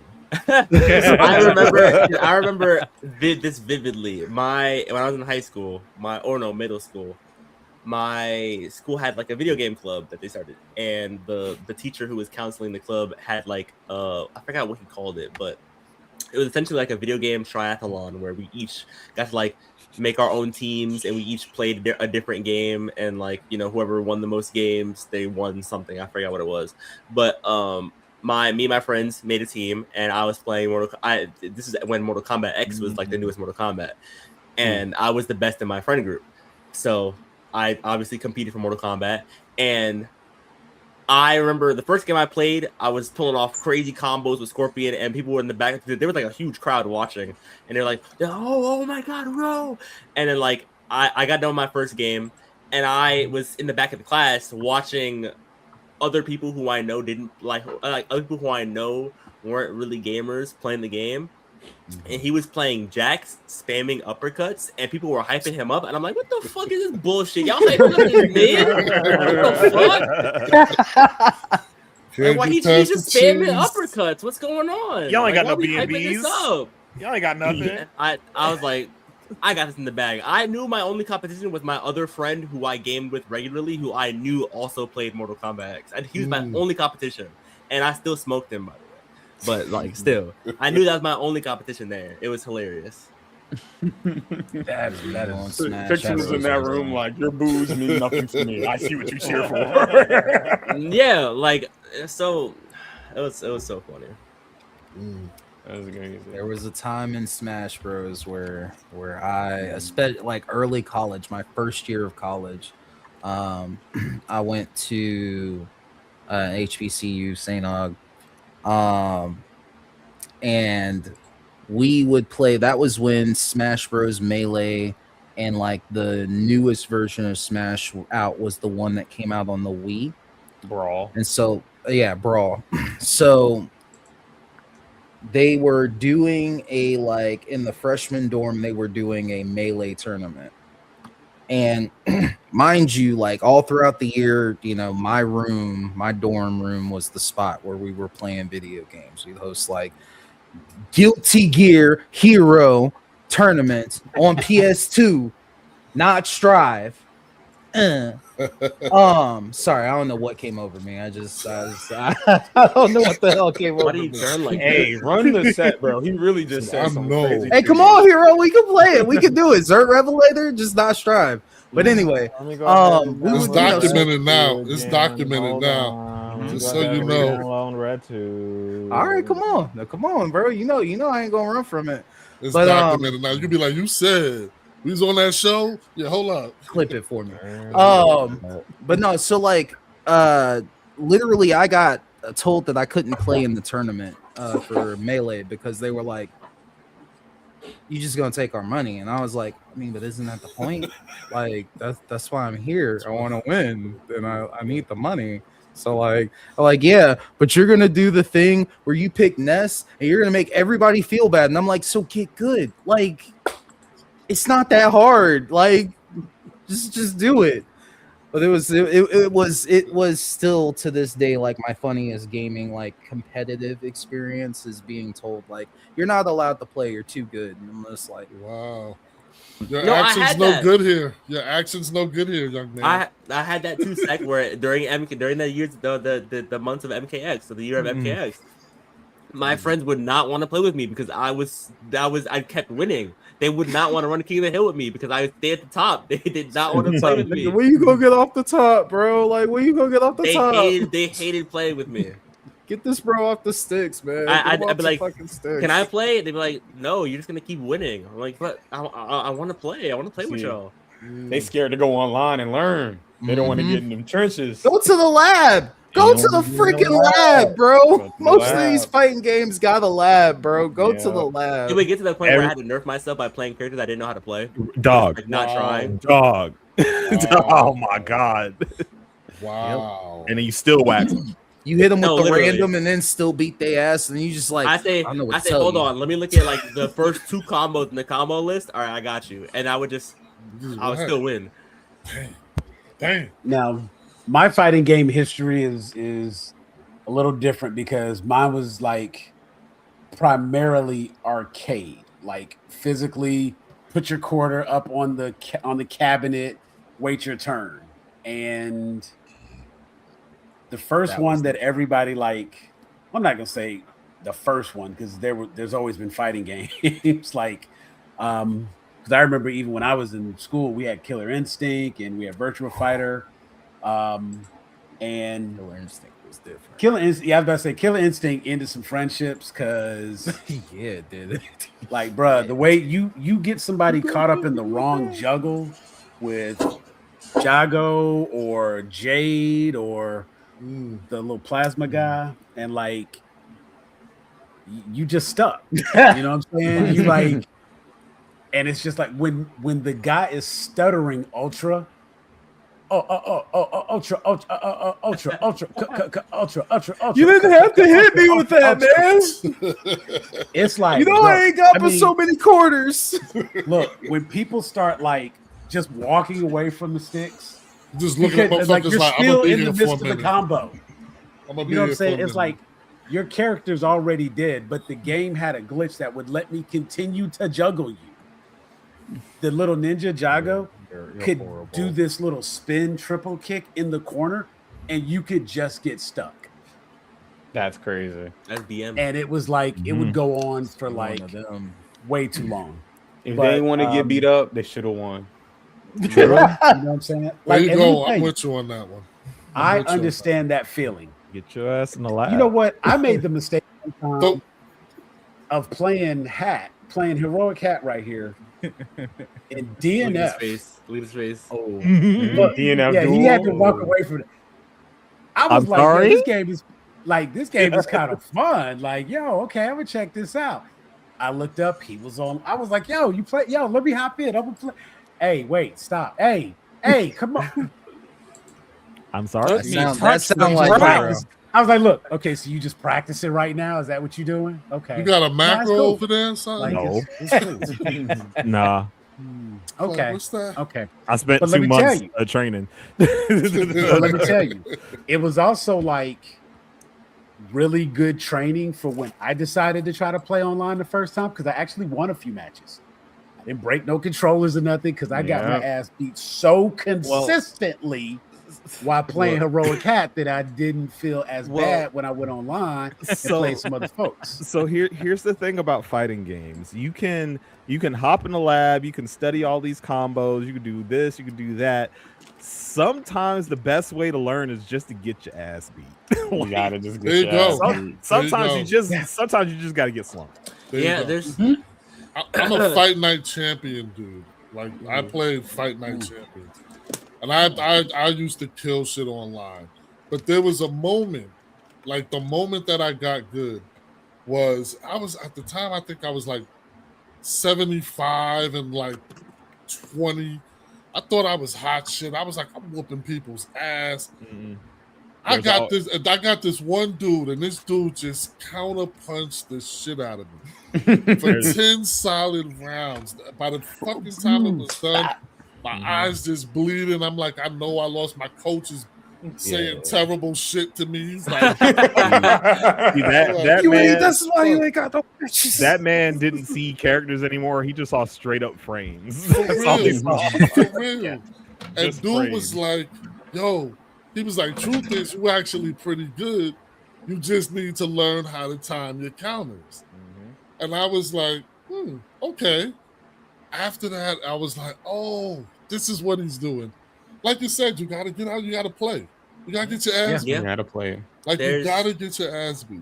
There's no point in learning these like long combos because if you you're can't pull 'em rarely off, ever gonna right? get you're rarely ever gonna pull them off in actual matches because that training dummy cannot account for player like that player reaction. Listen, but what if you land it though? If you land it, then that's the training point. in. That's the point. That's why you do them. Because hey, I land this online. I just made that guy my bitch. I mean, and let me tell you, because even okay, so I remember back, and again, arcade cabinets, old school fighting, when like there was Soul Calibur and Soul Edge, and then of course, like when Marvel vs. Capcom first came out in a cabinet, Marvel vs. Capcom 2. Let me tell you, that was like I thought I had that game on lock. That was like. So you want to do 2000. I was out there. I was going to underground. I was doing my thing. I was getting it in, and I was taking quarters, and I was like staying on the sticks, and I was loving it. And for a while, I really thought that I was like good. And then I realized just how not good I was because I had a very basic, in my opinion, I had a very basic lineup: Wolverine, Ryu, Cable. Okay. You can't jump in at me. I can cover the screen and fireballs if necessary. So I have range, I have power. Wolverine can get across the screen. I got the speed aspect. And Cable as support was just keeping like he's gonna shoot you with the pistol or throw the spear. I can control the battleground. Until you get hit. There you go. All it takes is one knockdown. That's all it takes, especially in match Marvel can be over. Capcom 2. I'm like, oh, You're getting mixed. You got, Yeah. So what did I say earlier? So you want to learn how to do a combo. An infinite combo. Yeah, you want to learn how to do a fucking infinite. And more importantly, let me tell you, like this show you. was the knowledge. This was the knowledge that came with fighting games. I really understood you have to like play your opponent because I was making the mistake of like this was my team. This is who I play. These are the characters that I play when I play this game. These are the people I'm good with, etc. Whatever the case may be. You know what I'm saying? It's like the guy who only chooses Eddie. Cool. You know what I'm gonna do? I'm gonna study how to beat Eddie. You can sit there and button mash with Eddie, and I'm gonna tear you up. Come get this Because you little don't know, you don't know how to play. Like it's so. There's parts of it that I understand. When I tell you, I got pieced up. I got pieced up by a Cyclops in Marvel vs. Capcom 2, and I didn't play that game for years. Oh, it was a traumatizing butt whooping, huh? Let me tell you, the only character he brought out was Cyclops. He didn't use no support. He didn't use no other character. It was Cyclops from the opposite end. He reflected that power blast all like, bro. I couldn't do nothing. Fucking start of your match. Start of your match. His character came out and was like, Sam. I got this. If it makes you feel any better, Cyclops is like one of the 4 god tier characters in that game. So like in the hands of somebody who's kind of decent, that's an uphill battle. I recognize, I'm aware, and I can own that. But to get a perfect with only Cyclops, you do feel some kind of way about it. Now, to this day, it's like I've only run into that guy one time. It's cool. Mm-hmm. But would it make you feel better if that kid grew up to be Justin Wong? The ass whooping I took was the ass whooping I took. You know what I'm saying? He said it don't matter who they grew up to be. They did not have to put me on the cross like that. Let me tell you, like, remember that kid I was talking about earlier? I don't play him in fighting games. Don't do it. Yeah, He's my son. know. I love him. I will not play a fighting game with him because I love already him. know I'm gonna be mad. I can't react to him the way you can't I hang with him react like to that. him because he, you know what I'm saying? Yeah, Like he did something. He did me so dirty playing one of the Dragon Ball Z fighters. The orange, the whole box is orange. Tenkaichi. Oh boy. Is that that's Budokai? Budokai. Okay. Budokai. Yeah. I don't even like that game. You didn't get to play it. That's what I'm hearing is you didn't get to play the game. There you go. Exactly. I don't even like that game. You didn't get to play it. To be Yeah, fair, this motherfucker gonna let me play the game. depending on who you're using in that game, because the Budokai games and Sparking Zero, because I feel like that game also falls into this category, they don't care about balancing. It's just lore accurate designs. So you could be like, that's one of the reasons why people hated. Yeah, that's why that's one of the reasons why people hated Sparking Zero. That's one of the biggest, like, why so much hate spawned for Sparking Zero, is because people went into it expecting a balanced fighting game that was built on the Budokai like Tenkaichi ground base. That's not what it was. They made it clear that's not what it was going to be, and people still went into it expecting that, and were rudely awakened. Hey, who would have thought Blue Gogeta and Ultra Instinct Goku were going to be the top tier characters in the game? Who would have thought? Who would have thought? Right. If you pick up Krillin and you fight a Whis and you start complaining about how you couldn't touch him because he kept dodging, maybe That's it's on time you. to watch a couple episodes. Maybe not Krillin against Whis. Maybe not. Maybe let's not pick the bald guy. Maybe no, pick the bald guy.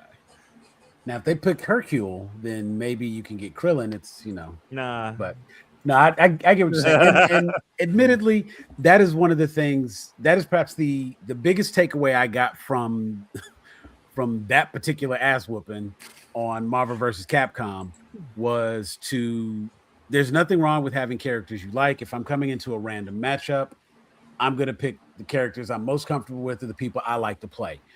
But unless you have taken time to actually perfect your skill level against all the other characters, that doesn't matter. So either you need to have the option to switch up and pick different characters, because admittedly, that was something I could do in Soul Calibur. I liked Keelik, but I knew how to play other characters. You know what I'm saying? And so it was like it kind of maps around, and you could do some different stuff. So, and one day Hatman's going to put on his fighting game school, and it sounds like we have a whole host of teachers now. So it's a thing. I'm going to put that back out in the ether for you. I might be able. I might be able as your teacher. He is the blackest mage for a reason. He will put you through that blender. I feel like it's not even guys' arms and put something together. Maybe. I think it's I loved the idea when you had it originally, and I just want to bring it back to your mind because it sounds like something that is useful, even if it's just a small series that you all knock out a different mechanic, because there's different parts of fighting games that people don't know are actually part of the games to the real fighting game enthusiasts. Like, I didn't know anything about like the difference in frames and like being able to time certain things, because if you want to pull off this combo, you can just learn the button configuration, but you have to know when those buttons have to be pressed for the inputs to register to the game so that it picks up that you did the thing in the time for it to land when you try to do like. And that's not even accounting for, when the enemy character's body is dropping at a certain frame. Where are you at in the combo? How many hits are you into the combo? How many frames of recovery are they in right now? I was about to say, like, where are you in relation to the frame of the character's hitbox. It's so much. Did you short jump? Did you long jump? You know, like David and I had a conversation about that one time, and it was on one of our past streams, and it has like been the most fascinating thing ever. And every time I've picked up a fighting game since then, or played any kind of fighting game, it's always in the back of my mind, and I just watch and look at different things to see how does this work? How does this factor into this fighting game? I mean, that's kind of why I started talking to you about it like that, because once you start like understanding what frames are, you don't unlearn that. Yeah. You know exactly what that means. You know, like, okay, I punched him, but he was blocking it. It pushed me back a little bit, and I'm still kind of doing the thing. So, all right, that's negative on block. All right, I gotta figure something out. How far does a single dash take me? Exactly. If I go in to do this combo, see, because if I do now this, you see math. If I do this single dash, and he's like, I have to take 2 steps forward and then dash. Otherwise, I'm gonna like do the dash and miss. Yep, fall short. And be There's wide nothing open more for this embarrassing counter. than dash. Huh. Oh, I'm open. My chin. And variety being the spice of life. Okay, guys, we are at the mark. I'm going to go ahead and call it. It has been a pleasure. It has been so much fun having Save Point on tonight. You guys are welcome to the channel anytime. It has been great. And I think, you know what, honestly, I feel like I got all of my questions, everything that I wanted to talk about, all the main topics were hit. And we got to really like learn a lot about you. You know, I didn't get as much into the couch co-op gaming experience portion of it. That sounds like an excuse for a future show. Yeah, I was just saying, like, we will definitely be able to give you some lore on that. And again, I just want to say, you know, thank you for having us. Thank you so much. Other guys, exactly. It's been. I mean, honestly, Hatman like spoke highly of you, so it was like an automatic for me because that's my guy. And so, you know, I was like, yeah, whenever, man, we'll do it. We'll get it hashed out. We figured out the time. The only thing I requested so that I could make sure we at least had a proper show, I just want to know who I was going to be talking to. I probably could have stumbled along amongst some of that, but I think each of you, if you go back and you decide you want to clip some stuff out for yourselves, I do feel like there was a moment where everybody got a chance to kind of highlight and shine and say some things. Dizzy and Court, you guys were very vocal on your own, so I didn't have to lean to you too much. We had to get Plasmus out, but he contributed when it was necessary. So, you know, like that's what a good roadie does, homie. That's what a good roadie does. To be honest, this podcast is so good, I got quiet and just started watching the podcast. Hey, it'd be like that, right? I mean, and the truth of the matter is, I can honestly say that I do this for me. I enjoy doing this, and I like talking to people. I like meeting new people, and it's very rare that I meet a stranger. So it's been a pleasure having each of you on. My homie RG showed up and came through, so we got to do this shit because I'm old and I don't have any friends at home. This guy. It was nice to meet you as well. Professional hater. That's a heck of a title, professional hater. But you were a lot of fun. You were a lot of fun. That's my guy. I mean, honestly, like when it's all said and done, he keeps me honest, and that's why we keep him around. You know, he always doesn't tell you something sucks without telling you why it sucked in detail with receipts. Yeah, I can't be mad about it. You know what I'm saying? Like I can try to argue the point, but I can't be mad at it. It's pretty calculated. It's pretty calculated. You know what I'm saying? And so it's legit. But one more time, Court, watch your head because I don't want to hit you with this. It pops up pretty quickly. You just slit his throat. You just slit his throat. He is out. I tell you what, I will be nice today, and I will keep it simple. You can get the one over here by me. Click on that QR code. That'll take you, of course, where you can find us on our social medias. It's been a lot of fun. And of course, as always, we do ask that you like, subscribe, share the channel. Don't just join, tell people about it. Bring your friends. That's the part that makes it all worthwhile. I want to thank my guest tonight. I want to thank Miss Teresa for being in here. We got a chance to talk about some Supergirl, and that was a lot of fun. I want to thank Save Point for coming through and hanging with me. This felt like the most fun I've had in a long time. So we will do this again. If nothing else, we're going to do this again after we get through Common Writer. Geeks.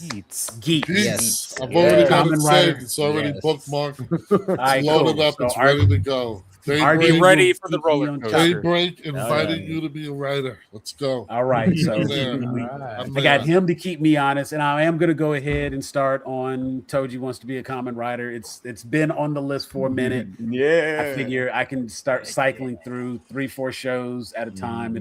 It'll take a little longer for Black Clover, but oh well. I'm not missing nothing. Right. You know what I'm saying? Like I can kind of tell what's happening. So if I jump to something new, I can get caught up. It's not like I'm trying to catch up on Bleach before Blood, 1,000-Year Blood War. Like we ain't doing that. I just have to catch that later. But again, I want to thank the guests for being on here with me tonight. Heroichat, Dizzy Dilemma, Courthouse, Dr. Plasma's, Pixelated Owl, and Sekatai. RG Cashmere, as always, my man. He's been here with me hanging out as he does. I am your host, Elder Geek Sam. We want to thank you. We will see you on the next show. But for today, we are out of here. Peace.